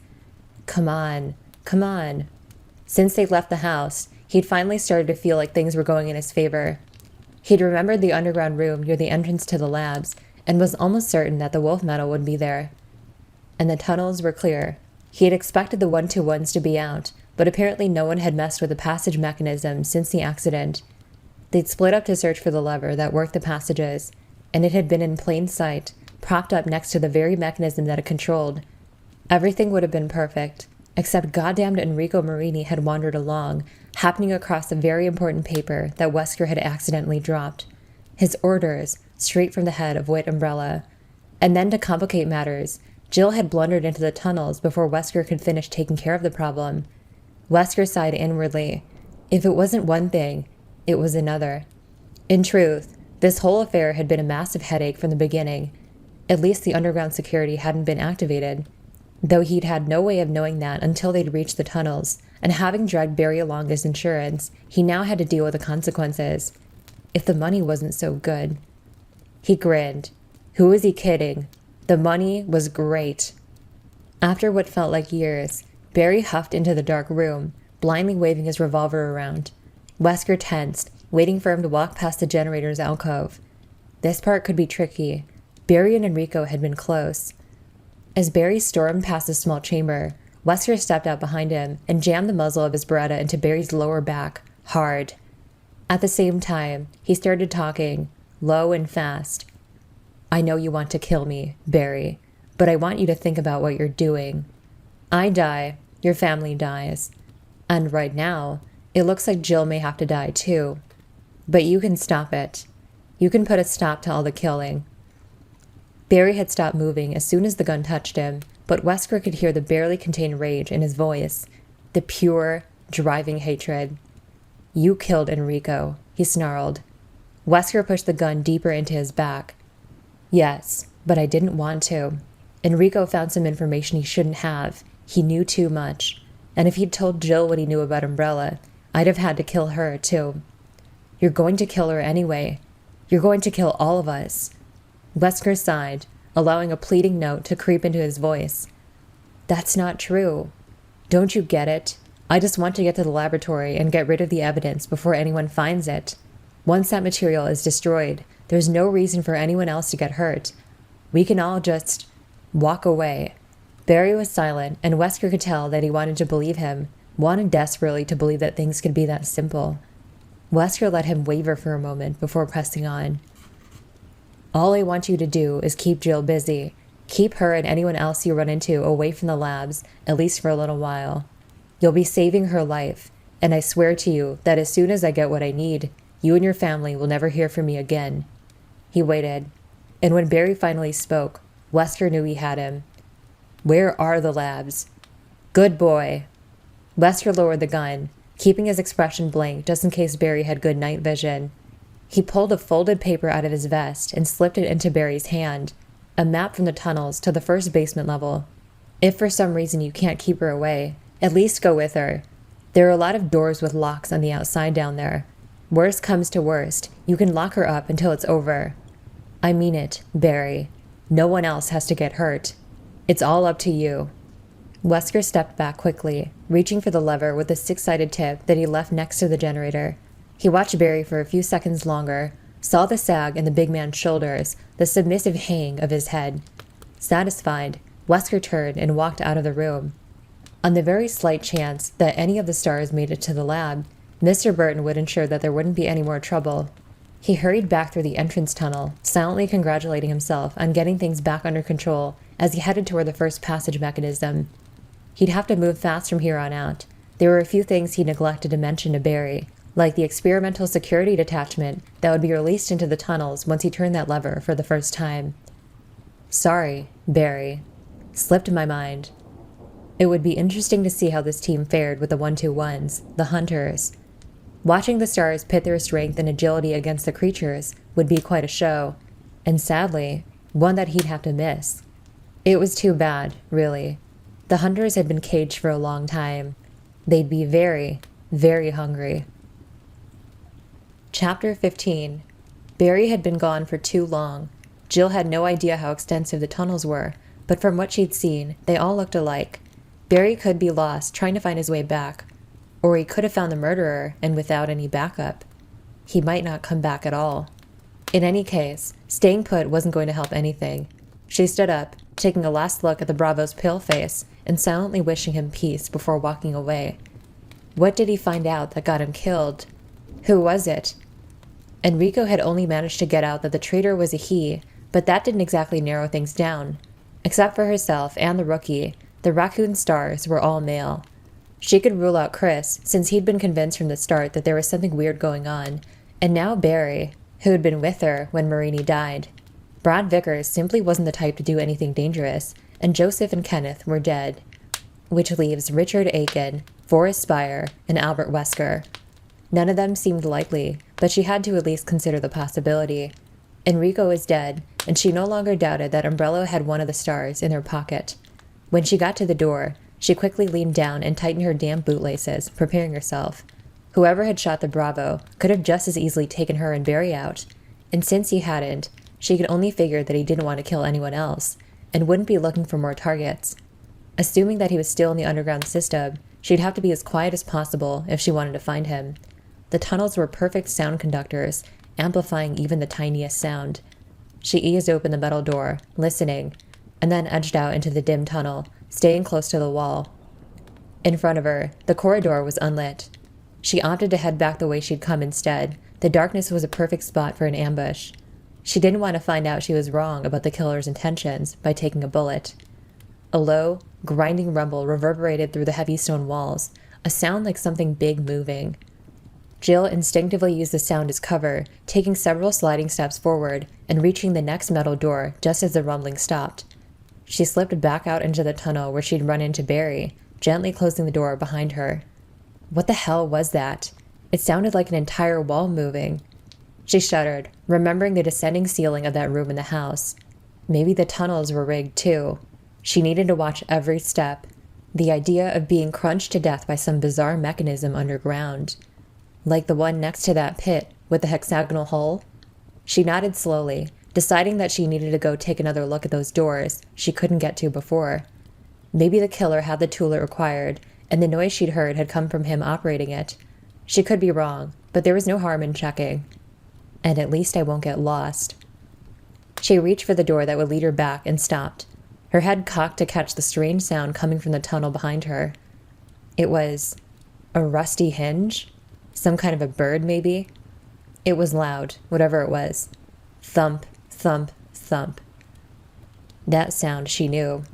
Footsteps headed in her direction, and it was either Barry or someone built like him. They were heavy, plodding, but too far apart, too deliberate. Get out of here. Now. Jill grabbed at the metal latch and ran into the next tunnel, no longer caring how much noise she made. Although she sometimes misread them, her instincts were never wrong, and they were telling her that whoever or whatever was making that sound, she didn't want to be there when it showed up. She took several running steps down the stone corridor, away from the ladder that led back to the courtyard, and then forced herself to slow down, taking a deep breath. She couldn't just go sprinting ahead either. There were other dangers than the one she'd left behind. Behind her, the door opened. Jill turned, raising her Beretta, and stared in horror at the thing standing there. It was huge, shaped like a man, but the resemblance stopped there. Naked but sexless, its entire muscular body was covered with a pebbled, amphibious skin, shaded a dark green. It was hunched over so that its impossibly long arms almost touched the floor, both its hands and feet tipped with thick, brutal claws. Tiny, light-colored eyes peered out at her from a flat reptilian skull. It turned its strange gaze toward her, dropped its wide-hinged jaw, and let out a tremendous, high-pitched screech like nothing she'd ever heard before, the sound echoing around her, filling her with mortal terror. Jill fired, 3 shots that smacked into the creature's chest and sent it reeling backwards. It stumbled, fell against the tunnel wall, and with another terrible shriek it sprang at her, pushing out the stones with powerful legs, its claws outstretched and grasping. She fired again and again as it flew toward her, the bullets tearing into its puckered flesh, ribbons of dark blood coiling away. And it landed in a heavy crouch only a few feet in front of her, screaming, one massive arm snaking out to swipe at her legs. A musky, moldy animal smell washed over her, a smell like dark places and feral rage. Jesus, why won't it die? Jill trained the Beretta on the back of its skull and emptied the clip. Even as the green flesh splattered away and bones splintered, she continued to fire, the hot slugs ripping into the pulpy, pinkish mass of its brain. Click, click, click. No more bullets. She lowered the weapon, her entire body shaking. It was over. The creature was dead, but it had taken almost an entire clip, 15 9mm rounds, the last 7 or 8 at close range. Still staring at the fallen monster, she ejected the empty magazine and loaded a fresh clip before holstering the Beretta. She reached back and unstrapped the Remington, taking comfort in the solid, balanced weight of the shotgun. What the hell were you people working on out here? It seemed that the Umbrella researchers had invented more than just a virus. Something just as deadly, but with claws. And there could be more of them. She'd never had a more horrifying thought. Holding the Remington close, Jill turned and ran. Chris and Rebecca walked down a long wooden hallway, warily glancing up with every other step. There was what looked like dried, dead ivy poking out of every crack and crevice where the walls met the ceiling, a bone-colored growth that scaled across the planks like a fungus. It looked harmless, but after what Rebecca had read to him about Plant 42, Chris kept himself ready to move quickly. After going through the rest of the papers in the trunk, Rebecca had come up with a report on some kind of a herbicide that could apparently be mixed in .42, called V-Jolt. She'd brought it along, though Chris doubted it would be useful. All he wanted was to find the exit, and if they could avoid the killer plant, so much the better. The front hall had been clear of the growth, though Chris wasn't prepared to call it secured. Besides the 2 bedrooms by the front door, there had been a rec room that had been distinctly creepy. Chris had looked inside and immediately felt his internal alarms going off, though he hadn't known why. There had been no danger that he could see, just a bar and a couple of tables. In spite of the seeming calm, he had closed the door quickly and they'd moved on. His gut feeling was enough of a reason to leave it alone. They stopped in front of the only door in the long, meandering stretch of the hallway, both of them still glancing nervously at the scaling ivy near the ceiling. Chris pushed at the knob, and the door swung open. Warm, humid air flooded out of the shadowy room, thick and tropical, but with a nasty undertone, like the taint of spoiled fruit. Chris instinctively pushed Rebecca behind him as he saw the walls of the chamber. They were completely covered in the same kind of strange, straggling growth that was in the hall. But here, the scaling ivy was lush and bloated, a bilious, verdant green.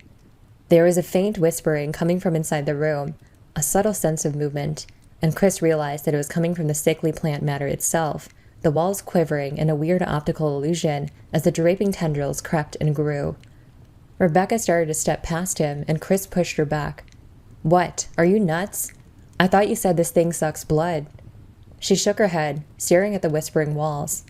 "That's not Plant 42, at least not the part the report talked about. Plant 42 is going to be a lot bigger and a lot more mobile.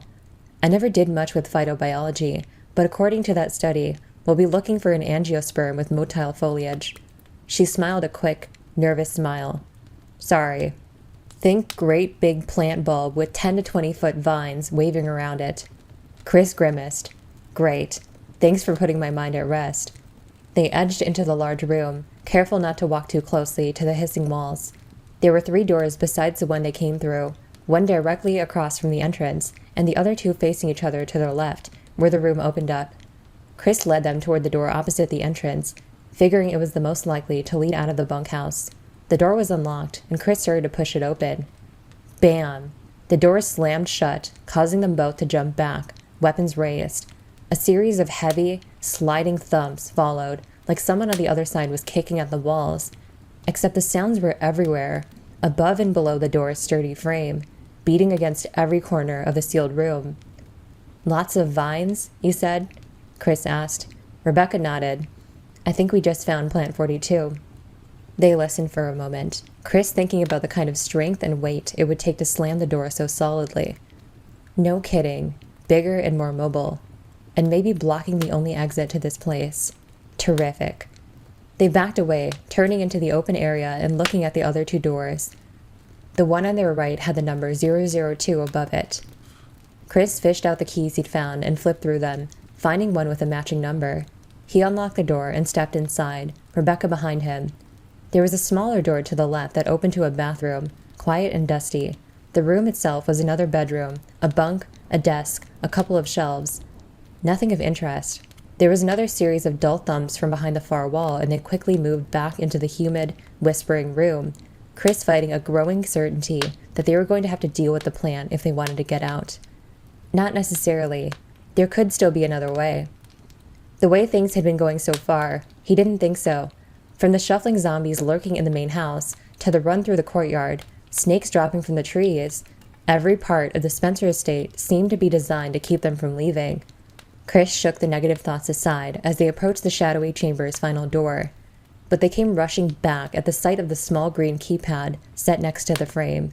He rattled the knob, but there was no give. It was another dead end. "Security lock," he said, sighing. "No way to get in without the code." Rebecca frowned down at the pattern of tiny red lights set above the numbered buttons. "We could just try numbers until we run across the right combination." Chris shook his head. "You know what our chances are of just stumbling across the right—" He stopped, staring at her, then fumbled a key ring out of his pocket. "Try 345, he said, watching eagerly as Rebecca dutifully punched in the number. "Come on, Mr. Alias. Don't fail us now." The pattern of red lights flashed, then blinked out, one by one. As the last tiny light faded, there was a click from inside the door. Chris grinned, pushing the door open, and felt his hope dwindle as he glanced around the tiny room. Dusty shelves filled with tiny glass bottles and a rust-stained stink. Not the exit he'd expected. No, that would have been too easy. God knows we can't have that. Rebecca walked quickly to one of the shelves and looked over the glass bottles, mumbling to herself. Hyosamine, anhydride, Deldrin. She turned back to him, grinning widely. "Chris, we can kill the plant. That V-jolt, the phytotoxin. I could make it here. If we can get to the basement, find the plant's root." Chris smiled back. "Then we can destroy it without having to fight the damn thing. Rebecca, you're brilliant.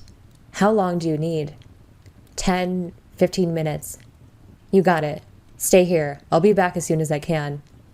Rebecca was already pulling down bottles as Chris closed the door and jogged back toward the corridor, past the whispering walls of shadowy green.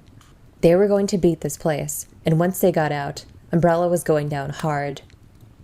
Barry was standing over Enrico's cold body, Wesker's map crumpled in one hand. Jill had been gone when he'd returned, and rather than look for her, he'd found himself unable to move, to even tear his gaze away from the corpse of his murdered friend. "It's my fault. If I hadn't helped Wesker get out of the house..." you'd still be alive. Barry stared miserably at Enrico's face, so filled with guilt and shame that he didn't know what to do anymore. He knew he had to find Jill, keep her from getting to Wesker, keep his family from being hurt. But still, he couldn't seem to force himself to walk away. What he wanted more than anything was to be able to explain himself to Enrico, make him understand how things had come to be the way they were. He's got Kathy and the babies, Rico. What else could I have done? What can I do but follow his orders? The Bravo stared back at him with glazed, unseeing eyes. No accusation, no acceptance, no nothing. Forever. Even if Barry continued to help the captain and everything else turned out the way it was supposed to, Rico Marini would still be dead. And Barry didn't know how he was going to live with the knowledge that he was responsible. Shots echoed through the tunnels. A lot of them. Jill! Barry's head snapped around. He reached for his weapon automatically, the sound spurring him to action as anger flushed through his system. There could only be one explanation. Wesker had found Jill. Barry turned and ran, sick at the thought of another S.T.A.R.S member dead by Wesker's treacherous hand, furious with himself for believing the captain's lies. The door in front of him slammed open, and Barry stopped dead in his tracks, all thoughts of Wesker and Jill and Enrico wiped away by the sight of the crouching thing in front of him. His mind couldn't grasp what he saw, his stunned gaze feeding him bits of information that didn't make sense. Green skin, piercing, orange-white eyes, talons. It screamed, a horrible, squealing cry, and Barry didn't think anymore. He squeezed the trigger, and the shriek turned into a bubbling, choking gasp as the heavy round tore into its throat and knocked it down. The thing flailed its limbs wildly as blood spurted from the smoking hole. Barry heard several sharp cracks like breaking bones, saw more blood pour from its fists as long, thick claws snapped off against a rock. Barry stared in mute astonishment as the creature continued to spasm violently, burbling through the ragged hole in its throat as if still trying to scream. The shot should have blown its head off its neck, but it was another minute before it died, its frenzied thrashings gradually weakening as blood continued to pump out at a tremendous rate. Finally, it stopped moving, and from the dark, noxious lake it had created, Barry realized that it had bled to death, conscious until the end. What did I just kill? What the From the tunnel outside, another shrieking howl resounded through the clammy air, and was joined by a second, then third. The animal cries rose up, furious and unnatural, the screams of creatures that shouldn't exist. Barry dug into his hip pack with shaking hands and pulled out more rounds for the Colt, praying to God that he had enough, and that those shots he'd heard before hadn't been Jill's last stand. Chapter 16. It could have once been a spider, if spiders ever got to be the size of cattle. From the thick layer of white web that covered the room, floor to ceiling, it couldn't have been anything else. Jill stared down at the curled, bristling legs of the abomination, her skin crawling. The creature that had attacked her by the courtyard entrance had been terrifying, but so alien that she hadn't been able to relate it to anything. Spiders, on the other hand. She already hated them, hated their dark, bustling bodies and skittering legs. This one had been the mother of all of them, and even dead, it frightened her. Hasn't been dead long, though. She forced herself to look at it, at the slick puddles of greenish ichor that dripped from the holes in its rounded, hairy body. It had been shot several times, and from the noxious ooze that seeped from the wounds, she guessed that it had still been alive and crawling not 20 minutes ago, maybe less. She shuddered and stepped away from the double metal doors that led out of the webbed chamber. Whispering streams of the sticky stuff clung to her boots, making it a struggle to move. She took careful, deliberate steps, determined not to fall. The thought of being covered in spiderweb, having it cling to her entire body. She shuddered again, swallowing thickly. Think about something else. Anything. At least she knew she was on the right track, and close behind whoever had triggered the tunnel mechanism. Neat trick, that. When she'd reached the area where the pit had been, she'd thought that maybe she'd gotten lost after all. The gaping hole had been gone, smooth stone in its place. Looking up, she'd seen the ragged edges of the pit suspended overhead. The entire center section of the tunnel had been flipped over, turned like a giant wheel by some miracle of engineering. The doors had led to another straight, empty tunnel. A giant boulder stood at one end, and past that, the room she was about to leave. Jill grabbed the handle of one of the doors and pushed it open, stumbling out into yet another gloomy passage. She leaned back against the door and breathed deeply, barely resisting the urge to brush wildly at her clothes. I can blow away zombies and monsters with the best of them. Show me a spider and I lose my freaking mind. The short, empty tunnel ran left to right in front of her, a door at either end, but the door to her left was set into the same wall as the one she just exited, leading back toward the courtyard. Jill opted for the one on the right, hoping that her sense of direction was still intact. The metal door creaked open, and she stepped in, feeling the change in the air immediately. The tunnel split in front of her. To the right, a thickening of shadow where the rock walls opened into another corridor. But to her left was a small elevator shaft, like the ones in the courtyard. A warm, delicious wind swept down and over her, the sweet air like a forgotten dream. Jill grinned and started for the shaft, seeing that the lift's platform had been taken up. Chances were good that she was still on the trail of Enrico's killer. But maybe not. Maybe he went the other way, and you're about to lose him. Jill hesitated, gazing wistfully at the small shaft, and then turned around, sighing. She had to at least take a look. She walked into the stone corridor that stretched in front of her, the temperature immediately dropping back to the now familiar unpleasant chill. The tunnel extended several feet to her right and dead-ended. To her left, a massive, rounded boulder like the one she'd seen before marked the other end, a good 100 feet away, and there was something small laying in front of it, something blue. Frowning, Jill walked toward the giant rock, trying to make out the blue object. Halfway down the dim tunnel was an offshoot to the left, and she recognized the metal plate next to it as the same kind of mechanism that had moved the pit. She stepped into the small offshoot, examining the worn stones at its opening. There was a small door to her right, and Jill realized that the passage and room could be hidden by way of the mechanism, the walls turned to block the entrance. Geez, it must have taken them years to set this all up. And to think I was impressed with the house. She opened the door and looked inside. A mid-sized square room of rough stone, a statue of a bird on a pedestal the only decoration.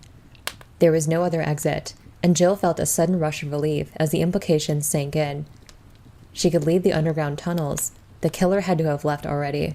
Smiling, she stepped back out into the corridor and started toward the giant rock, still curious about the blue thing.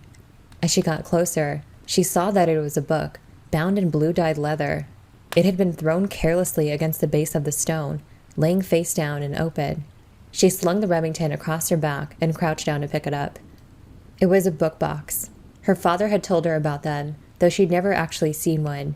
There was a cutaway section of pages behind the cover where valuables could be hidden, though this one was empty. She flipped it closed, tracing the gold leaf letters of the title, Eagle of East, Wolf of West, as she started back toward the elevator. Didn't sound like much of a thriller, though it was nicely bound. Snick. Jill froze as the stone beneath her left foot sank down a tiny bit, and she realized at the same instant that the entire tunnel gently sloped away from where she was standing. Oh no. Behind her, a deep thundering sound of rock grating against rock. Dropping the book, Jill sprinted for cover, arms and legs pumping as the rumbling grew louder, the tripped boulder picking up momentum. The dark opening off the offshoot seemed miles away. Won't make it, gonna die. And she could almost feel the tons of stone bearing down on her. Wanted desperately to look, but knew that the split-second difference would kill her. In a final, desperate burst of speed, she dove for the opening, crashing to the floor and jerking her legs in.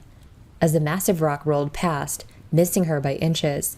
Even as she drew in her next grasping breath, the boulder hit the end of the tunnel with an explosive, bone-charring crunch that shook the underground passage. For a moment, it was all she could do to huddle against the cold floor and not throw up. When that passed, she slowly got to her feet and dusted herself off. The heels of her hands were abraded, and both her knees bruised from the running dive, but compared to being smashed flat by a big rock, she thought she had definitely made the right choice. Jill unstrapped the Remington and headed for the elevator shaft, very much looking forward to leaving the underground behind, and keeping her fingers crossed that whatever came next, it wouldn't be cold, and that there wouldn't be any spiders. The basement was flooded, all right. Chris stood at the top of a short ramp that led to the basement doors, staring down at his own unsmiling face reflected off of the shimmering water. It looked cold and deep. After he'd left Rebecca, he'd continued down the hall and found room 003 at the end, the ladder to the basement level tucked discreetly behind a bookcase in the neatly kept bedroom. He descended into a chilled concrete corridor with buzzing fluorescent lights overhead, a dramatic change from the plain wood and simple style of the bunkhouse above. At least I found the basement. It appeared that killing Plant 42 was their only option for escape, after all. He'd seen no other exit from the bunkhouse, which meant that it had to be past the plant's room, or else there was no back door, a thought that left him distinctly unsettled. It didn't seem possible, but then, neither did a carnivorous plant.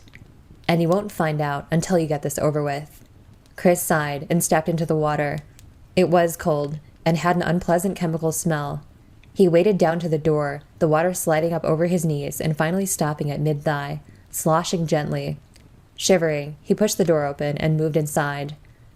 The basement was dominated by a giant glass-fronted tank in the center of the room that extended floor to ceiling, a large, jagged hole toward the bottom right-hand side. Chris wasn't that good at judging volume, but to fill the whole area with water, he figured that the tank had to have held several thousands of gallons. What the hell were they studying that they needed that much? Tidal waves? It didn't matter. He was cold, and he wanted to find what he needed to find and get back to dry land. He started off toward the left, slowly, straining against the push and pull of the gently lapping waves. It was totally unreal, wading through a well-lit concrete room, though he supposed it was no stranger than anything else he'd experienced since the Alphacopter had set down. Everything about the Spencer estate had a dreamlike feel to it, as if it existed in its own reality, far removed from the rest of the world's. Try nightmare-like. Killer plants, giant snakes, the walking dead.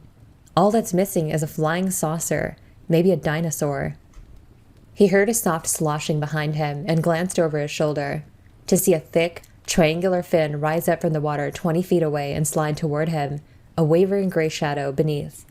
Panic shot through him, an all-encompassing panic that seared away rational thought. He took a giant, running step, and realized that he couldn't run as he plunged face first into the cold, chemical water and came up gasping, spluttering tainted liquid from his nose and mouth, hoping to God Rebecca was right about the virus having burned itself out. He whipped his head around, eyes burning, searching for the fin, and saw that it had halved the distance between them. He could see it now. A shark, its rippling, distorted body sliding easily through the water, 10 or 12 feet long, its broad tail lashing forward. The black, soulless eyes set above its pointed grin. Wet bullets misfire. Chris stumbled away backwards, knowing that he didn't stand a chance of outrunning it. Wheeling his arms for balance, he sloshed heavily through the dragging water, turning himself sideways and managing a few more steps before the shark was on top of him. And he leaped to the side, dodging the animal and slapping the water as violently as he could, churning it into foaming waves. The shark slid past him, its smooth, heavy body brushing against his leg. As soon as it was past, Chris stumbled after it, splashing wildly to keep up as he turned the corner in the flooded room. If he could stay close enough, it wouldn't be able to turn, to get at him.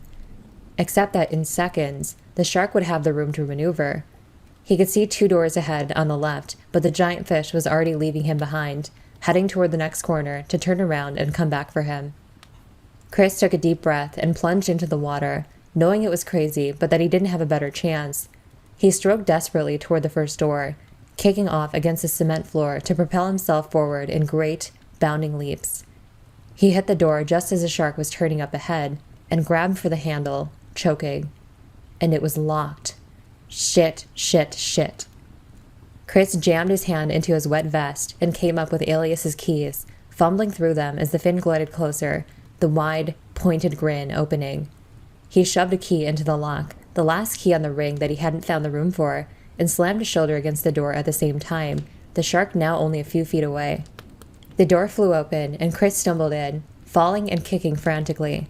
His boot connected solidly with the shark's fleshy snout, deflecting it from the opening. In a flash, he was on his feet. He threw his weight into the door, and in a slap of water, it was closed. He sagged against the door, wiping at his stinging eyes with the back of his hand.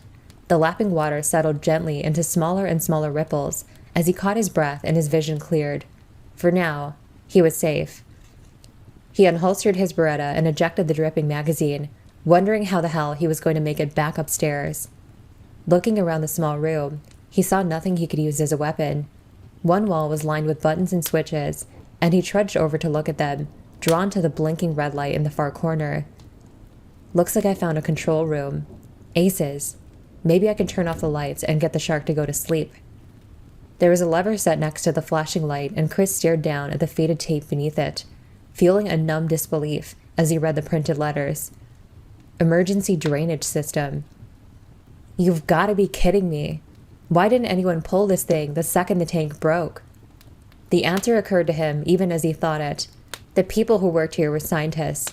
No way they were going to turn down the opportunity to study their precious Plant 42, sucking up water from the man-made lake. Chris grabbed the lever and pushed it down.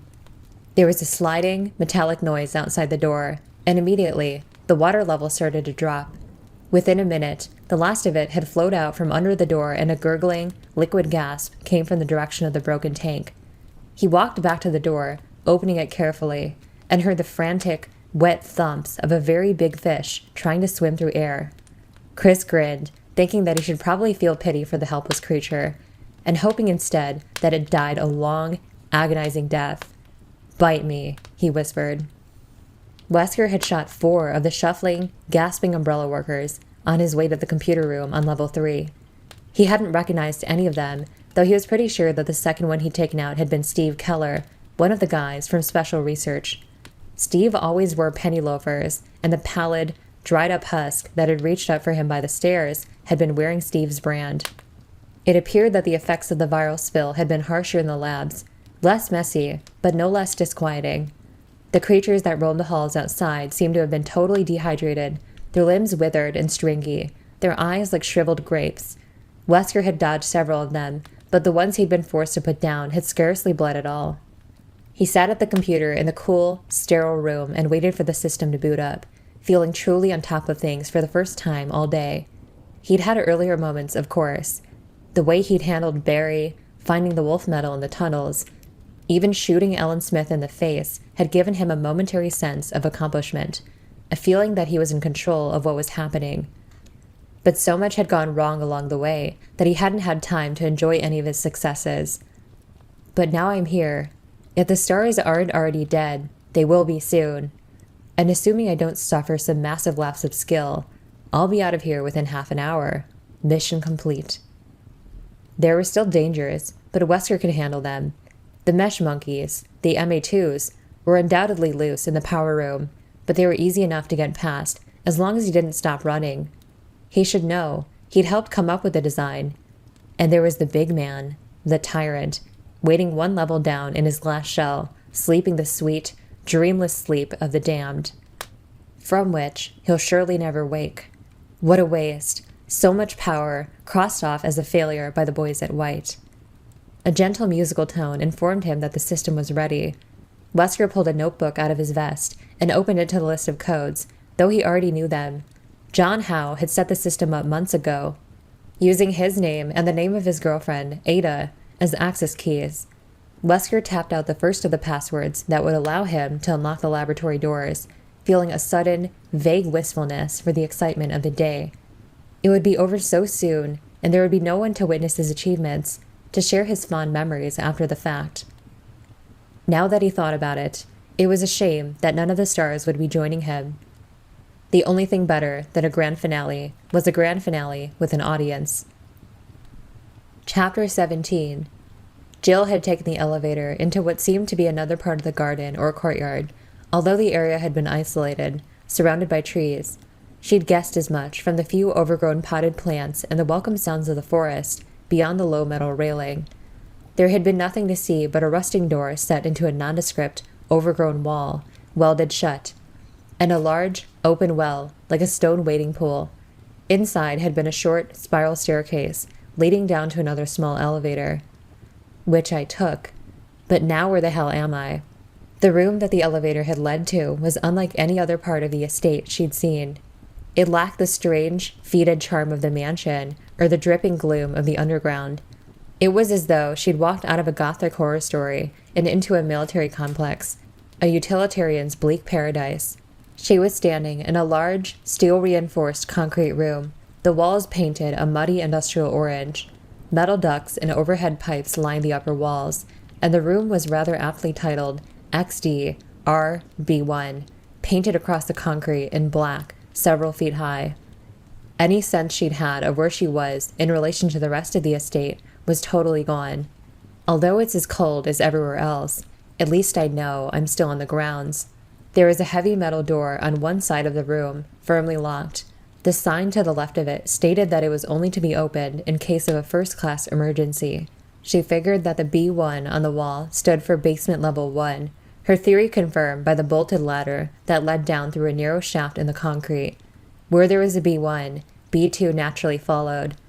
And considering the alternative, it looks like that's where I'm headed. My other option is to go back through the underground tunnels.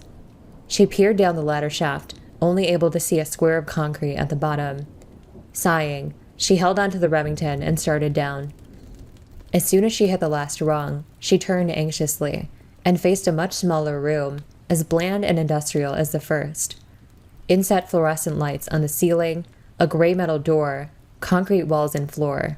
She walked through quickly, starting to feel hopeful that there were no more creatures or traps. So far, the basement levels had offered nothing more dangerous than a lack of decoration. She opened the door and her hope faded as the dry, dusty smell of long-dead flesh hit her. She stepped out onto a cement walkway that led over a flight of descending stairs, a metal railing circling the path. At the top of the steps was a crumpled zombie, so emaciated and shriveled that it appeared mummified. She held the shotgun ready and walked slowly toward the stairs, noting that there was a hall branching off to the left where the railing stopped. She started a quick look around the corner and saw that it was clear. Still watching the desiccated corpse carefully, she edged down the short corridor and stopped at the door on her left. The sign next to the door read Visual Data Room, and the door itself was unlocked. It opened up into a still, gray room with a long meeting table in the center, a slide projector set up in front of a portable screen at the far end. There was a phone on a small stand pushed up against the right wall, and Jill hurried over, knowing that it was too much to hope for, but having to check just the same. It wasn't a phone at all, but an intercom system that didn't seem to work. Sighing, she stepped past the ornamental pillar and walked around the table, glancing at the empty slide projector. She let her gaze wander, looking for anything of interest. And it stopped on a flat, featureless square of metal set into the wall, about the size of a sheet of paper. Jill stepped over to take a closer look. There was a flat bar at the top. She touched it lightly, and the panel slid down into the wall, revealing a large red button. She looked around the quiet room, trying to imagine what the trap would be, and then realized that there wouldn't be a trap at all. The mansion, the tunnels, all of it was rigged to keep people from getting here, to these basement levels. They're way too efficiently dull to be anything but where the real work gets done. She knew instinctively that her logic was sound. This was a boardroom, a place for drinking bad coffee and sitting through meetings with colleagues. Nothing was going to jump out at her if she pushed the button. Jill pushed it, and behind her, the ornamental pillar slid to one side with a smooth, mechanical hum. Behind the pillar were several shelves stacked with files, and something that glittered in the soft gray light of the room. She hurried over and picked up a metal key, the top of it imprinted with a tiny lightning bolt. Slipping it into her pocket, she flipped through a few of the files. They were all stamped with the umbrella logo, and though most of them were too thick and ponderous to spend time sorting through, the title on one of the reports told her what she needed to know, what she'd already suspected. Umbrella, Bioweapons Report, Research and Development. Nodding slowly, Jill put the file back. She'd finally found the real research facilities, and she knew that the S.T.A.R.S trader would be somewhere in these rooms. She was going to have to be very careful. With a final glance around her, Jill decided to go see if she could find the lock that the key belonged to. It was time to place the last few pieces of the puzzle that Umbrella had set up and that the S.T.A.R.S had sacrificed themselves trying to solve. The twisted, gnarled root of Plant 42 took up a large corner of the basement room, the bulk of it hanging down in slender, fleshy tendrils that almost touched the floor. A few of the tiny, worm-like threads squirmed blindly around each other, twisting slowly back and forth as if looking for the water supply that Chris had drained. "God, that's disgusting," Rebecca said. Chris nodded agreement. Besides the control room he'd escaped into, there had only been 2 other chambers into the basement. One of them had been stacked with boxes of cartridges for all kinds of weapons, and although most of them had been uselessly wet, he'd found most of a box of 9mm rounds on a high shelf, saving them both from running out of ammunition. The other room had been plain, containing only a wood table, a bench, and the massive, creeping root of the carnivorous plant that lived upstairs. "Yeah," Chris said. "So how do we do this?" Rebecca held up a small bottle of purplish fluid and swirled it gently, still staring at the moving tendrils. "Well, you stand back and don't breathe too deeply. This stuff's got a couple of toxins in it that neither of us want to be ingesting, and it'll turn gaseous once it hits the infected cells." Chris nodded. "How will we know if it's working?" Rebecca grinned. "If the V-Jolt report is on the mark, we'll know. Watch." She uncapped the bottle and stepped closer to the twisted root, then appended the glass vial, dousing the snaking tendrils with the watery fluid. Immediately, a billow of reddish smoke plumed up from the root as Rebecca emptied the bottle and stepped quickly away. There was a hissing, crackling sound like wet wood thrown atop a blazing fire, and within seconds, the feebly twisting fibers started to break, pieces of them snapping off and flaking away. The knotted thickness at the center started to tighten and shrink, pulling into itself. Chris watched in amazement as the giant, terrible root suddenly shriveled up into a dripping ball of mush, no bigger than a child's ball, and hung there, dead. The entire process had taken about 15 seconds. Rebecca nodded toward the door, and both of them stepped out into the drying basement, Chris shaking his head. "God, what did you put in there?" "Trust me, you don't want to know. You ready to get out of here?" Chris grinned. "Let's do it." They both jogged toward the basement doors, hurrying out into the cold corridor and back toward the ladder that led upstairs. Chris was already going over escape plans for when they left the bunkhouse. It really would depend on where the exit led. If they ended up in the woods, he was thinking that they should head toward the closest road and light a fire, then wait for help to come. Though, maybe we'll get lucky, run across the damn parking lot for this place. We can hotwire a car and drive out, and get Irons to do something useful for a change, like call in reinforcements. They reached the wood corridor and headed for the plant room, both of them taking long, easy strides past the hissing green walls and finally stopping at the room that held Plant 42. Breathing deeply, Chris nodded to Rebecca. They both unholstered their weapons, and Chris pushed the door open, eager to see what lay beyond the experimental plant. They stepped into a huge, open room, the smell of rotting vegetation thick in the damp air. Whatever it had looked like before, the monster that had been Plant 42 was now a massive, steaming lake of dark purple goo in the center of the room. Bloated dead vines the size of fire hoses draped limply across the floor, extending out from the livid, gelid mass. Chris scanned for the next door, saw a plain fireplace against one wall, a broken chair in a corner, and a single door that apparently led back into the bedroom he'd searched earlier. A hidden passage that he'd missed, and that led to the very room in which they stood, must have been behind the bookcase. There was no way out. Killing the plant had been a waste of time. It hadn't been blocking anything. Rebecca looked as disappointed as he felt, her shoulders slumped, an expression grim as she studied the bare walls. "Ah, I'm sorry, Rebecca." They both walked slowly around the room, Chris staring at the dead plant and trying to decide what to do next. Rebecca walked to the fireplace and crouched down next to it, poking at the blackened ash. He wouldn't drag her back to the mansion. Neither of them were up for it. Even with the extra ammo, there were too many snakes. They could wait in the courtyard for Brad to fly by again, hope he got into range. "Chris, I found something." He turned and saw her pull a couple of pieces of paper out of the ashes, the edges scorched, but both sheets otherwise intact. He walked across the room and leaned down to read over her shoulder, and felt his heart start pounding as the first words sank in. Security protocols. Basement level 1. Heliport. For executive use only. This restriction may not apply in the event of an emergency. Unauthorized persons entering the heliport will be shot on sight. Elevator. The elevator stops during emergencies. Basement level 2. Visual data room. For use by the Special Research Division only. All other access to the visual data room must be cleared with Keith Arving, room manager. Basement level 3. Prison. Sanitation Division controls the use of the prison. At least one consultant researcher, E. Smith, S. Ross, A. Wesker must be present if viral use is authorized. Power room. Access limited to headquarters supervisors. This restriction may not apply to consultant researchers with special authorization. Basement level 4. Regarding the progress of Tyrant after use of T-virus. The rest of the paper was burned, the words lost. A. Wesker, Chris said softly. Captain Albert Goddamn Wesker. Barry had said that Wesker disappeared right after the Alphas had made it to the house. And it was Wesker who let us here in the first place when the dogs attacked. Cool, competent, unreadable Wesker, working for Umbrella. Rebecca flipped to the second page, and Chris leaned in, studying the neatly typed labels beneath the drawn boxes and lines. Mansion, courtyard, guardhouse, underground, laboratories. There was even a compass drawn next to the sketch of the mansion to show them what they'd missed. A secret entrance to the underground, hidden behind the waterfall.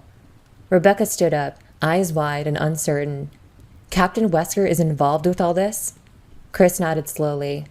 And if he's still here, he's down in those labs, maybe with the rest of the team. If Umbrella sent him here, God only knows what he's up to. They had to find him, had to warn whoever was left of the S.T.A.R.S that Wesker had betrayed them all. Everything was done. Wesker stepped into the elevator that led back to level 3, running through his checklist as he lowered the outer gate and slid the inner one closed. Samples collected, disks erased, power reconnected, Tyrant support off. It was really too bad about the Tyrant. Ugly as it was, the thing was a marvel of surgical, chemical, and genetic engineering, and he'd stood in front of its glass chamber for a long time, studying it in silent awe before reluctantly shutting down its life support. As the stasis fluids had drained, he'd found himself imagining what it would have been like to see it in action once the researchers had completed their work. It would have been the ultimate soldier, a thing of beauty in the battlefield. And now it had to be destroyed, all because some idiot tech had hit the wrong button. A mistake that had cost Umbrella millions of dollars and killed the researchers who had created it. He hit the switch and the elevator thrummed to life, carrying him back up for his final task, activating the triggering system at the back of the power room. He'd give himself 15 minutes to make sure he was clear of the blast radius, climb down the heliport ladder, hit the back road toward town, and boom, no more hidden Umbrella facility, at least not in Raccoon Forest. Once he got back into the city, he'd pack a bag and head for Umbrella's private airstrip. He could make the necessary calls from there, let his contacts in the White Office know what had happened. They'd have a cleanup team standing by to comb through the forest and take out the surviving specimens, and they'd be most eager to get their hands on the tissue samples he'd taken, 2 of everything except for the Tyrant. With the Tyrant scientists all dead, Umbrella had decided to shelve the project indefinitely. Wesker thought it was a mistake, but then he wasn't getting paid to think. As the elevator slid to a stop, Wesker opened the gates and stepped out, setting down the sample case. He unholstered his Beretta, going over the twisting layout of the power room in his mind. He had to make another run through the MA2s to get to the activation system. He'd already managed it once to hook up the elevator circuit, but they had been more active than he'd expected. Instead of weakening them, their hunger had driven them to new heights of viciousness. He'd been lucky to make it through unscathed. At a hydraulic hum from down the hall, Wesker froze. Footsteps clattered across the cement floor, hesitated, and then started for the power room at the opposite end of the corridor. Wesker eased up to the corner and looked down the hall, just in time to see Jill Valentine disappear through the metal doors, a burst of hissing mechanical noise echoing through the corridor before they closed. How did she make it through the hunters? Jesus! Apparently he'd underestimated her, and she'd been alone, too. If she was that good, the MA2s might not kill her, and she had effectively just blocked him from the triggering system. He wouldn't be able to deal with the creatures that roamed the maze-like walkways and put a stop to her prying. Frustrated, Wesker scooped up the sample case and walked quickly down the hall, back toward the hydraulic doors that led to the main corridor of level 3. If she made it back out, he'd just have to shoot her.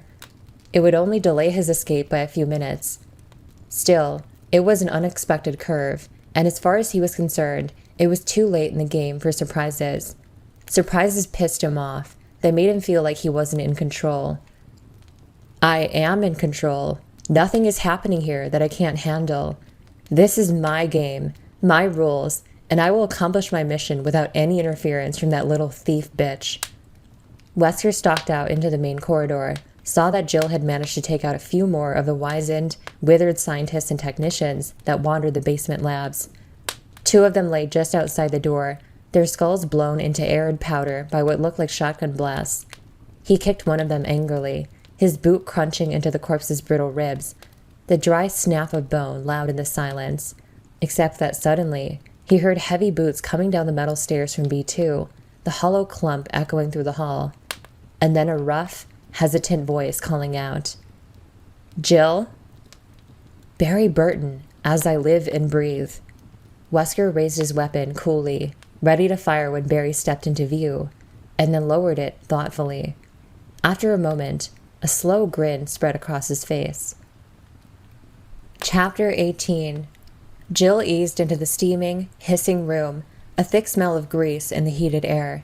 It was some kind of a boiler room, and a big one. Heavy, thrumming machinery filled a large chamber, surrounded by winding catwalks. Massive turbines spun and pounded, generating power in a steady whine as hidden ducts spat out steam at short intervals.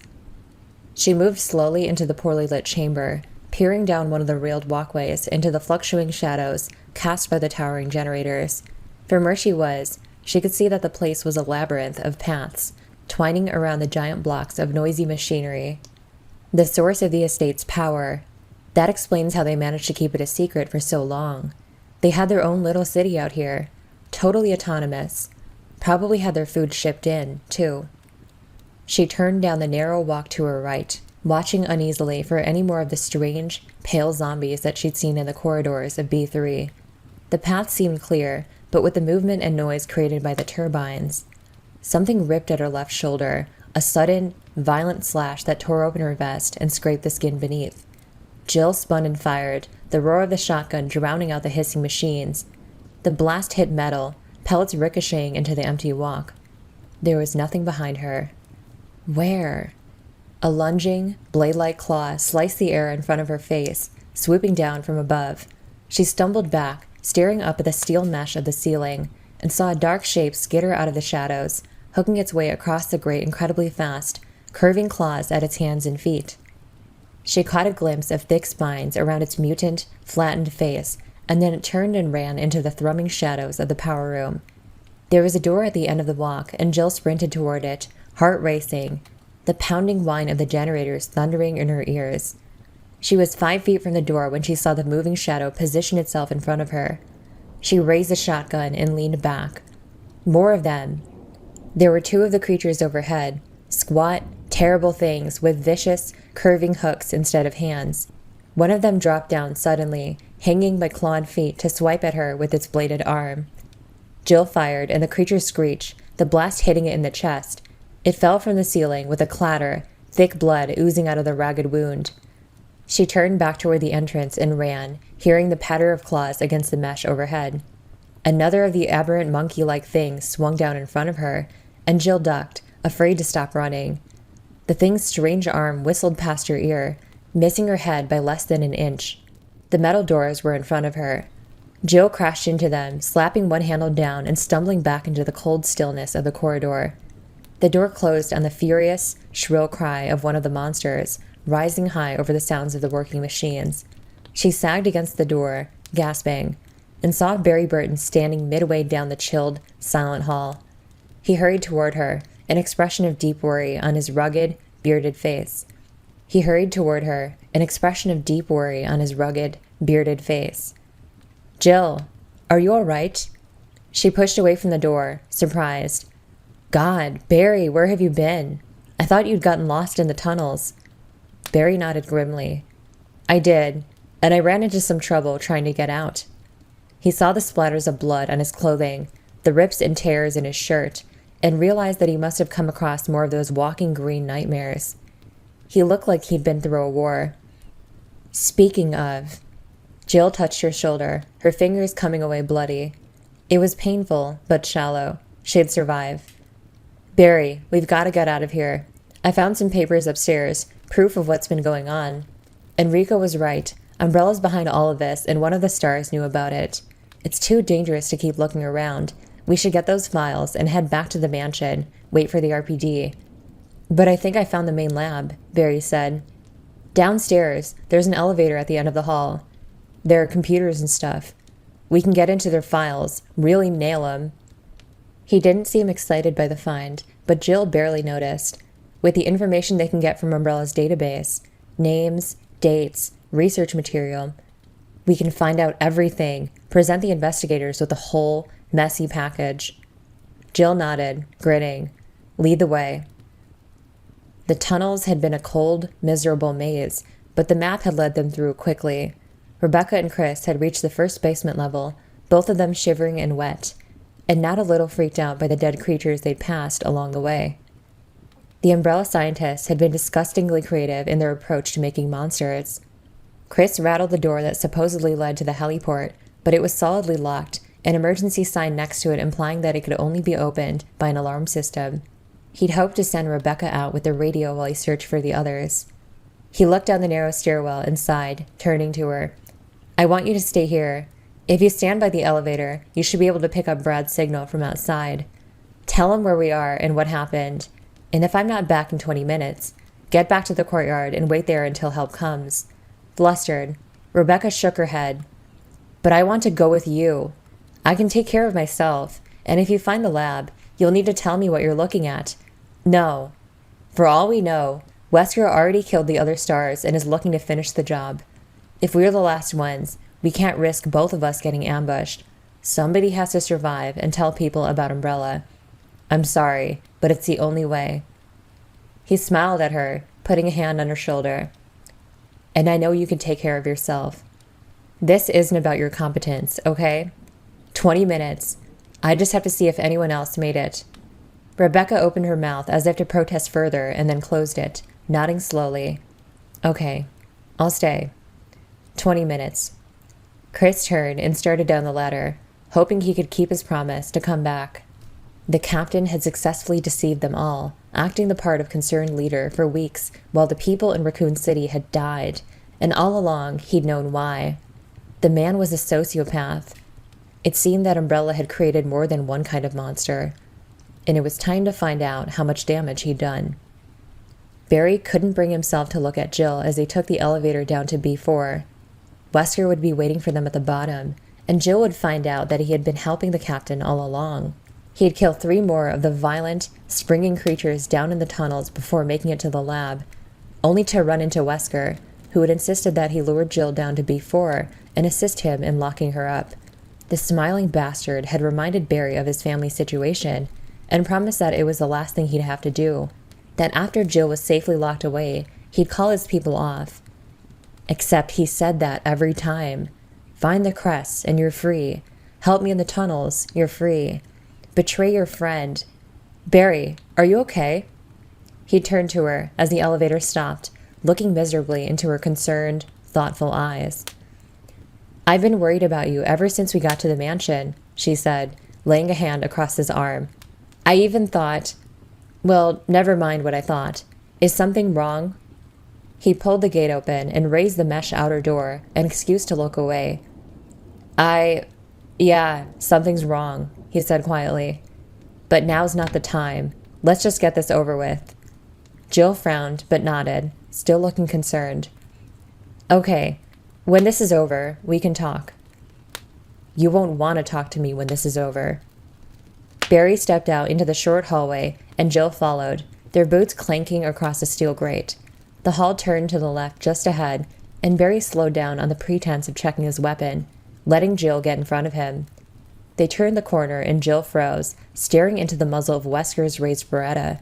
He grinned at them, his sunglasses hiding his eyes, his smile smug and leering. Hello, Jill. Nice of you to drop by, he said smoothly. Nice work, Barry.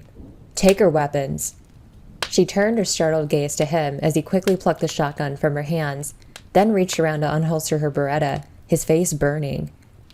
Now get back up to B1 and wait for me by the exit. I'll be up in a few minutes. Barry stared at him. But you said you just wanted to lock her up. Wesker shook his head. Oh, don't worry. I'm not going to hurt her. I promise. Now get going." Jill looked at him, confusion and fear and anger playing across her face. "Barry?" "I'm sorry, Jill." He turned and walked around the corner, feeling defeated and ashamed, not to mention terrified for Jill. Wesker had promised, but Wesker's word meant nothing. He'd probably kill her as soon as he heard the elevator doors close. But what if I'm not in the elevator? Maybe I could still do something to keep her alive. Barry hurried to the lift and opened the gates, then slammed them closed and pushed the operation switch, sending it back to B3 without a passenger. Moving silently, he edged back toward the corner, listening. "Can't say I'm all that surprised," Jill was saying. "But how did you get Barry to help you?" Wesker laughed. "Old Barry's got some trouble at home. I told him that Umbrella has a team watching his house, waiting to kill his precious family. He was only too happy to help." Barry clenched his fists, his jaw tight. "You're a bastard, you know that?" Jill said. "Maybe, but I'm going to be a rich bastard when all this is over. Umbrella is paying me a lot of money to clean up their little problem, and to get rid of a few of you goddamn snooping S.T.A.R.S in the process." "Why would Umbrella want to destroy the S.T.A.R.S? Jill asked. "Oh, not all of them. They've got big plans for some of us, at least those of us that want to make a profit. It's you sniveling do-gooders that they don't want. The red, white, and blue, apple pie, all that happy bullshit. The way Redfield's been running around, mouthing off about conspiracies. You think Umbrella didn't notice? It has to stop, here. This whole place was rigged to blow up just in case of an accident. And the tyrant virus escaping qualifies. Once you're all dead and this facility is destroyed, no one will be able to get to the truth. Son of a bitch was going to kill all of us. But enough about Umbrella. I had you brought down here for a little experiment of my own. I want to see how our most agile team member stands up against the miracle of modern science. If you'll just step through that door..." Barry flattened himself against the wall as Wesker stepped back, part of his shoulder coming into view. He put his hand on his Colt and drew it out slowly. "I can't believe that you're doing this," Jill said. "Sailing out to protect a bunch of unethical corporate blackmailers." "Blackmailers? Oh, you mean Barry. Umbrella wouldn't bother with blackmail. They can afford to buy people just as easily. I made all that up to get him on board." Barry slammed the butt of his Colt into Wesker's skull as hard as he could, dropping him like a ton of bricks. Chapter 19. Jill stared in astonishment as Wesker suddenly stopped talking and crumpled to the floor, and Barry stepped into view, staring down at Wesker's body with a look of intense hatred, Colt in hand. She crouched down next to Wesker and pried the Beretta from his fingers, tucking it into her waistband. Barry turned to look at her, his eyes swimming with apology. "Jill, I'm so sorry. I never should have believed him." Jill stared at him for a moment, thinking about his daughters. Moira was Becky McGee's age. "It's okay," she said finally. "You came back. That's what matters." Barry handed her back her weapons, and they both gazed down at Wesker's sprawled form, still breathing but unconscious. He was out cold. "I don't suppose you have any handcuffs on you?" Barry asked. Jill shook her head. "Maybe we should check out the lab. There's bound to be some cable or cord we can use. Besides, I'm kind of curious about this miracle of modern science he was talking about." She turned and found the switch that operated the hydraulic door, noting the biohazard symbol painted across the front. The door slid open and the two of them stepped inside. Wow! It was a huge, high-ceilinged chamber lined with monitoring consoles, cables snaking across the floor, and connecting to a whole series of standing glass tubes. There were 8 of the tubes lined up in the center of the room, each of them big enough to hold a grown man. They were all empty. Barry reached down and scooped up a handful of cable, digging into his pocket for a knife while Jill walked toward the back, gazing at the technical and medical equipment, and stopped, staring, feeling her jaw drop.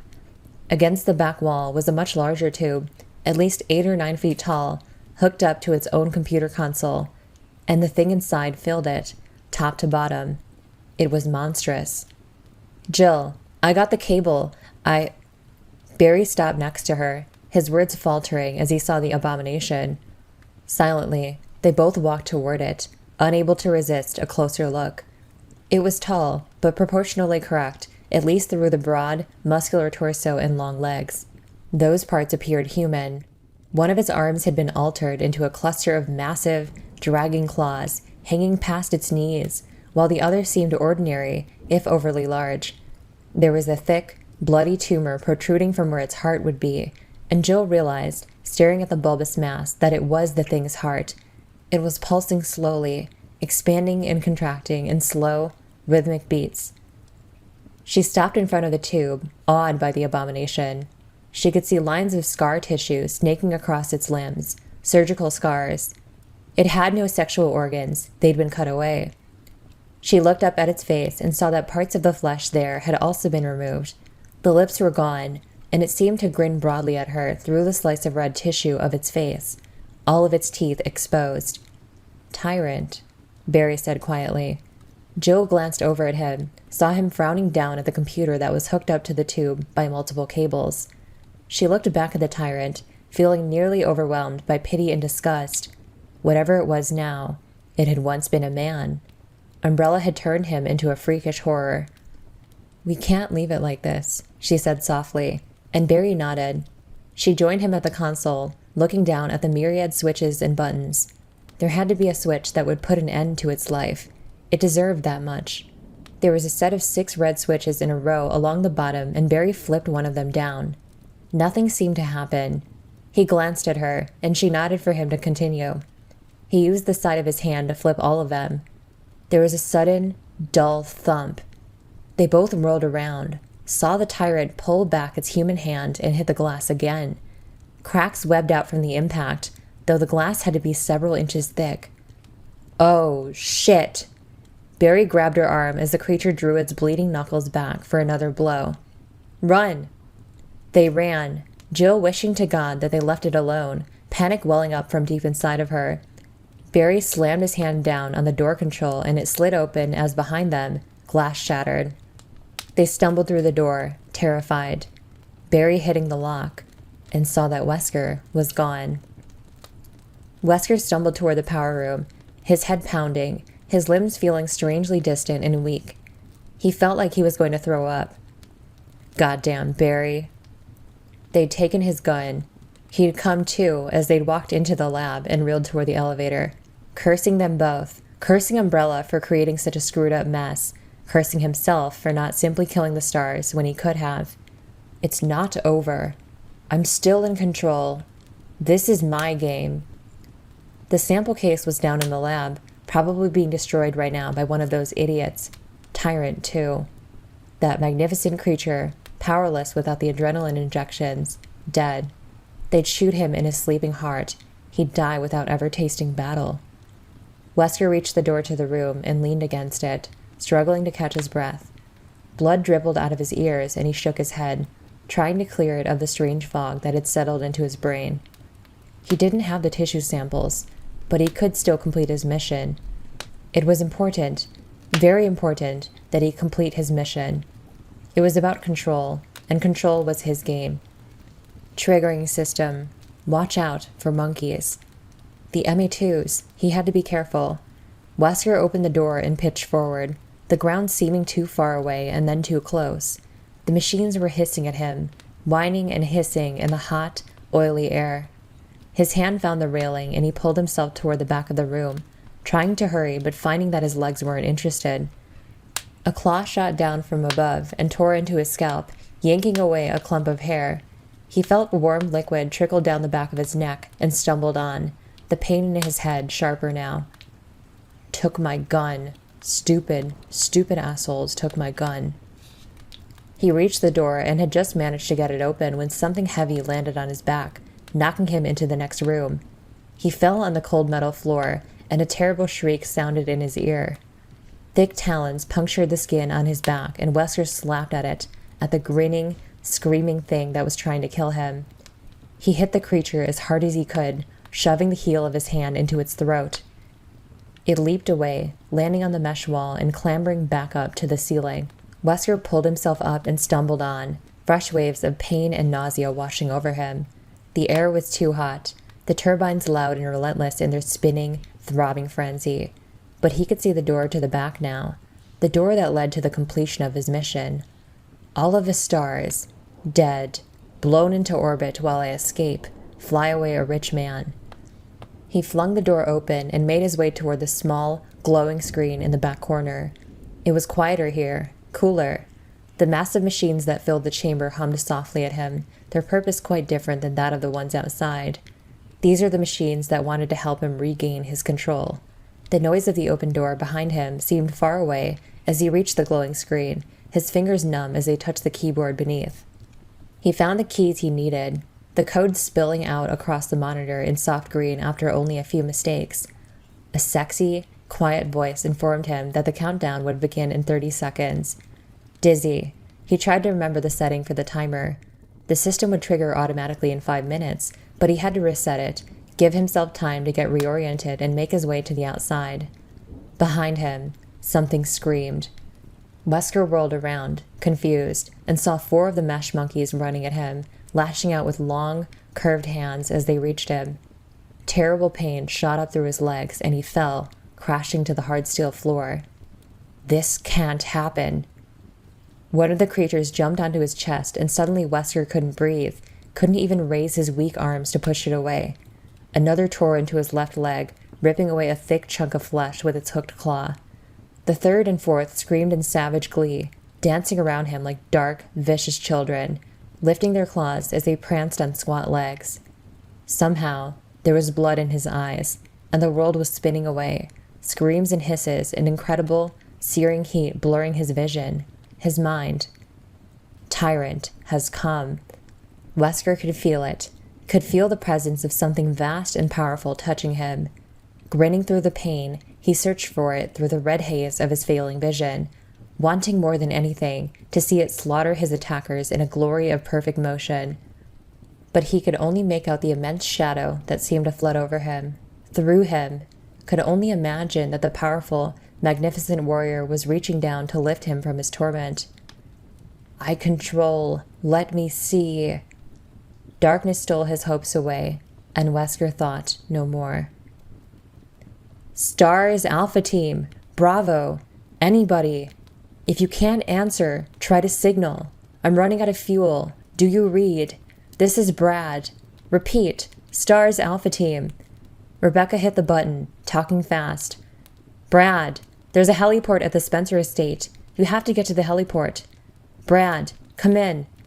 There was a high, whining squeal, and Rebecca heard what must have been the word copy, but the rest was lost. I copy? Or do you copy? There was no way to know. Frustrated and worried, Rebecca held onto the radio tightly, hoping that he'd heard her. Suddenly, a shrill alarm blared into the silent room through some hidden speaker in the ceiling. Rebecca jumped, staring around the cold chamber helplessly. There was a buzzing click from inside the door that led to the heliport, and she hurried over, grabbing the handle and pulling it open. It had unlocked. A cool, female voice began to speak, slowly and clearly over the jangling alarm. The triggering system has now been activated. All personnel must evacuate immediately or process deactivation. You have 5 minutes.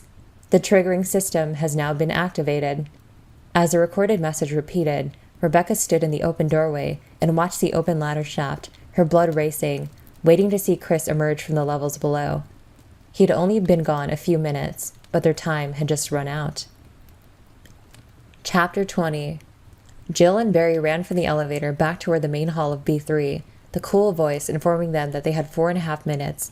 They hit the open corridor at a dead run, sprinting around the corner, and saw Chris Redfield halfway up the metal stairs. Chris! Jill shouted. He spun around, his face lighting up as he saw them dashing toward him.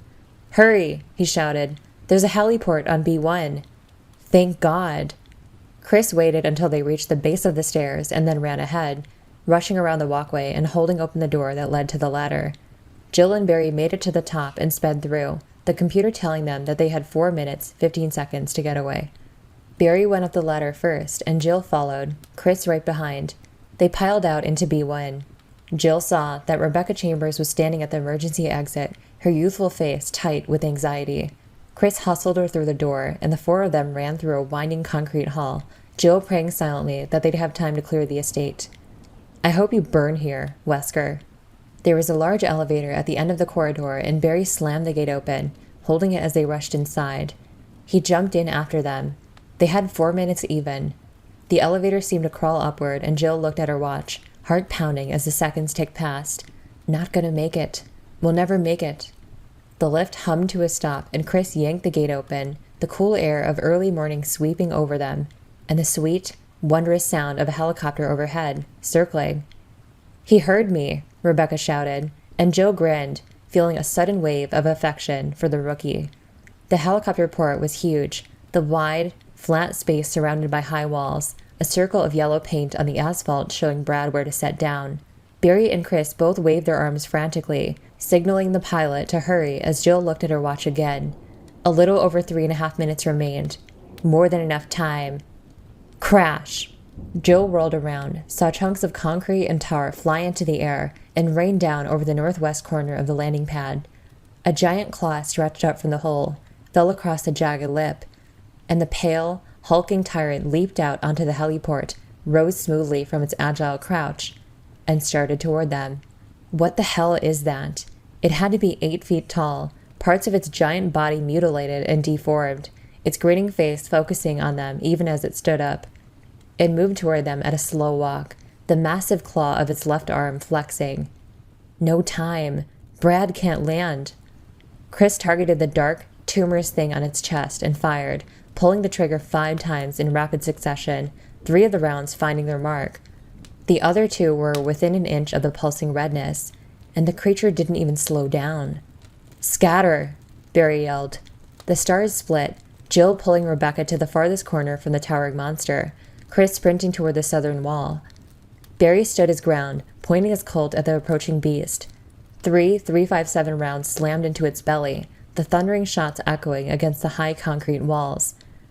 The creature suddenly sped up, running toward Barry, drawing its giant claws back. And as Barry dove out of the way, the thing swept past him in a running crouch, bringing its claw up as if throwing a ball underhand. Its talons gouged the asphalt, ripping through it as though it was no more solid than water. As soon as the monster was past, it stopped running, turning almost casually back to watch Barry scramble to his feet and fire again. The bullet took out a fleshy chunk of its right shoulder. Thick blood coursed down its wide chest and joined the dripping, open mass of its stomach. Overhead, the alphacopter still circled, unable to land, and there was still no sign that the immense creature felt the injuries. It started its run again, dropping its terrible, inhuman hand down as it went for Barry, just as his revolver clicked on empty. Barry sprinted away, but the charging monster veered with him, and its sweeping claw glanced against his side, tumbling him to the ground. Barry! Chris raced toward the creature, firing into its back as it bent over the fallen alpha. Barry was scrambling backwards, his vest shredded, his eyes wide with terror.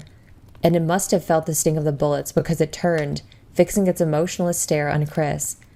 Barry staggered to his feet and limped quickly away. "We don't have any time." Chris emptied the clip, the last several rounds hitting it in the face. Pieces of tooth flew from the creature's lipless mouth, spattering to the asphalt in a rain of white and red. The creature didn't seem to notice as it started to run toward him at incredible speed. Jill and Rebecca were both firing, shouting, trying to turn its attention away from Chris, but it was already fixated, pounding toward him and drawing its claw back. Wait for it. He dove to the side at the last possible second, and the monster went flying past, its claw mulching the asphalt where he'd just been standing. Chris ran, the horrible awareness dawning on him that the seconds were slipping past, and that they couldn't kill it in time. Barry felt blood seeping from his thigh, the top several layers of his skin sliced neatly away by the tyrant's brutal swipe. The pain was bearable. The knowledge that they were going to die wasn't. We'll blow up if we don't get chopped to pieces first. Tyrant turned its attention to Jill and Rebecca, both of them firing again at the seemingly invulnerable monster. It started its smooth, easy walk toward them, still indifferent to the bloody holes in its body. Shotgun blasts hit it in the legs and chest. 9mm bullets speckled its pasty flesh, and it didn't falter, kept on walking. Wind whipped down over Barry as the roar of the helicopter's blades suddenly got louder. He heard a screaming shout come from above. "Incoming!" Barry stared up at the copter, hovering only 20 feet from the ground, and saw a heavy black object fly out of the open door on the side, hitting the tar with an audible thud. Chris was the closest. He ran for it. The tyrant had almost reached Jill and Rebecca. The two of them split, each headed in a different direction, and the creature turned toward Jill without hesitating, tracking her with its strange, fixed gaze. "Jill, this way!" Chris screamed. Barry spun and saw that Chris had the bulky rocket launcher propped on his shoulder. "Yes!" Jill veered toward Chris, the tyrant close behind. "Clear!" She leaped to one side and rolled as Chris fired, the whoosh of the rocket-propelled grenade almost lost to the thundering beat of the copter's rotors. The explosion wasn't. The grenade hit the tyrant square in the chest, and in a burst of incendiary light and deafening sound, it blew the monster into a million smoking pieces.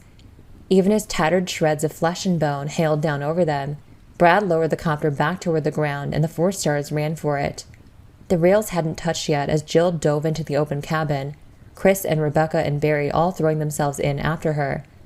"Go, Brad! Now!" Jill screamed. The bird lifted into the air and sped away. Chapter 21. The calm, female voice fell only on inhuman ears. "You have 5 seconds. 3, 2, 1. System activation. Now." A circuit that ran the length and width of the estate connected. With an earth-shaking thunderclap of motion and sound, the Spencer estate exploded. Devices went off simultaneously in the basement of the mansion, beneath the reservoir, behind a plain, uninteresting fireplace in the guardhouse, and in the 3rd level of the basement laboratories. Marble walls tumbled down over the disintegrating floors of the fine old mansion. Rock collapsed, and concrete blew into a fine, blackened dust. Massive fireballs rose up into the early morning sky and could be seen from miles away in their few brief seconds of brilliant life. As the incredible peal of booming sound rolled across the forest and died away, the wreckage started to burn. Epilogue. The 4 of them were quiet as Brad piloted the copter back toward the city, and though he had a million questions, something about their silence didn't invite conversation. Chris and Jill were both staring out the hatch window at the spreading fire that had been the estate, their expressions grim. Barry was slumped against the cabin wall, looking down at his hands like he'd never seen them before. The new girl was quietly moving among them, treating their wounds without saying a word. Brad kept his mouth shut, still feeling crappy about taking off earlier. He'd been through hell since then, flying around in circles and watching the fuel gauge slowly drop. It had been a total nightmare, and he had to take a piss like nobody's business. And then that monster! He shuddered. Whatever it had been, he was glad it was dead. It had taken all of his nerve not to fly away the second he laid eyes on it. And as far as he was concerned, he deserved a little consideration for managing to kick the launcher out the door. He glanced back at the silent foursome, wondering if he should tell them about the weird call he'd gotten over the radio. Right after the rookie had screamed something about a heliport through the static, a clear, solid signal had come in, a male voice calmly giving him the exact coordinates. The guy had been listening in, which was weird, but the fact that he knew the location well enough to give Brad directions was downright spooky. He frowned, trying to remember the mystery man's name. Thad? Terrence? Trent. That's it. He said his name was Trent. Brad decided that it would keep for another day. For now, he just wanted to go home. That is all for now. I bid you farewell. Until next time.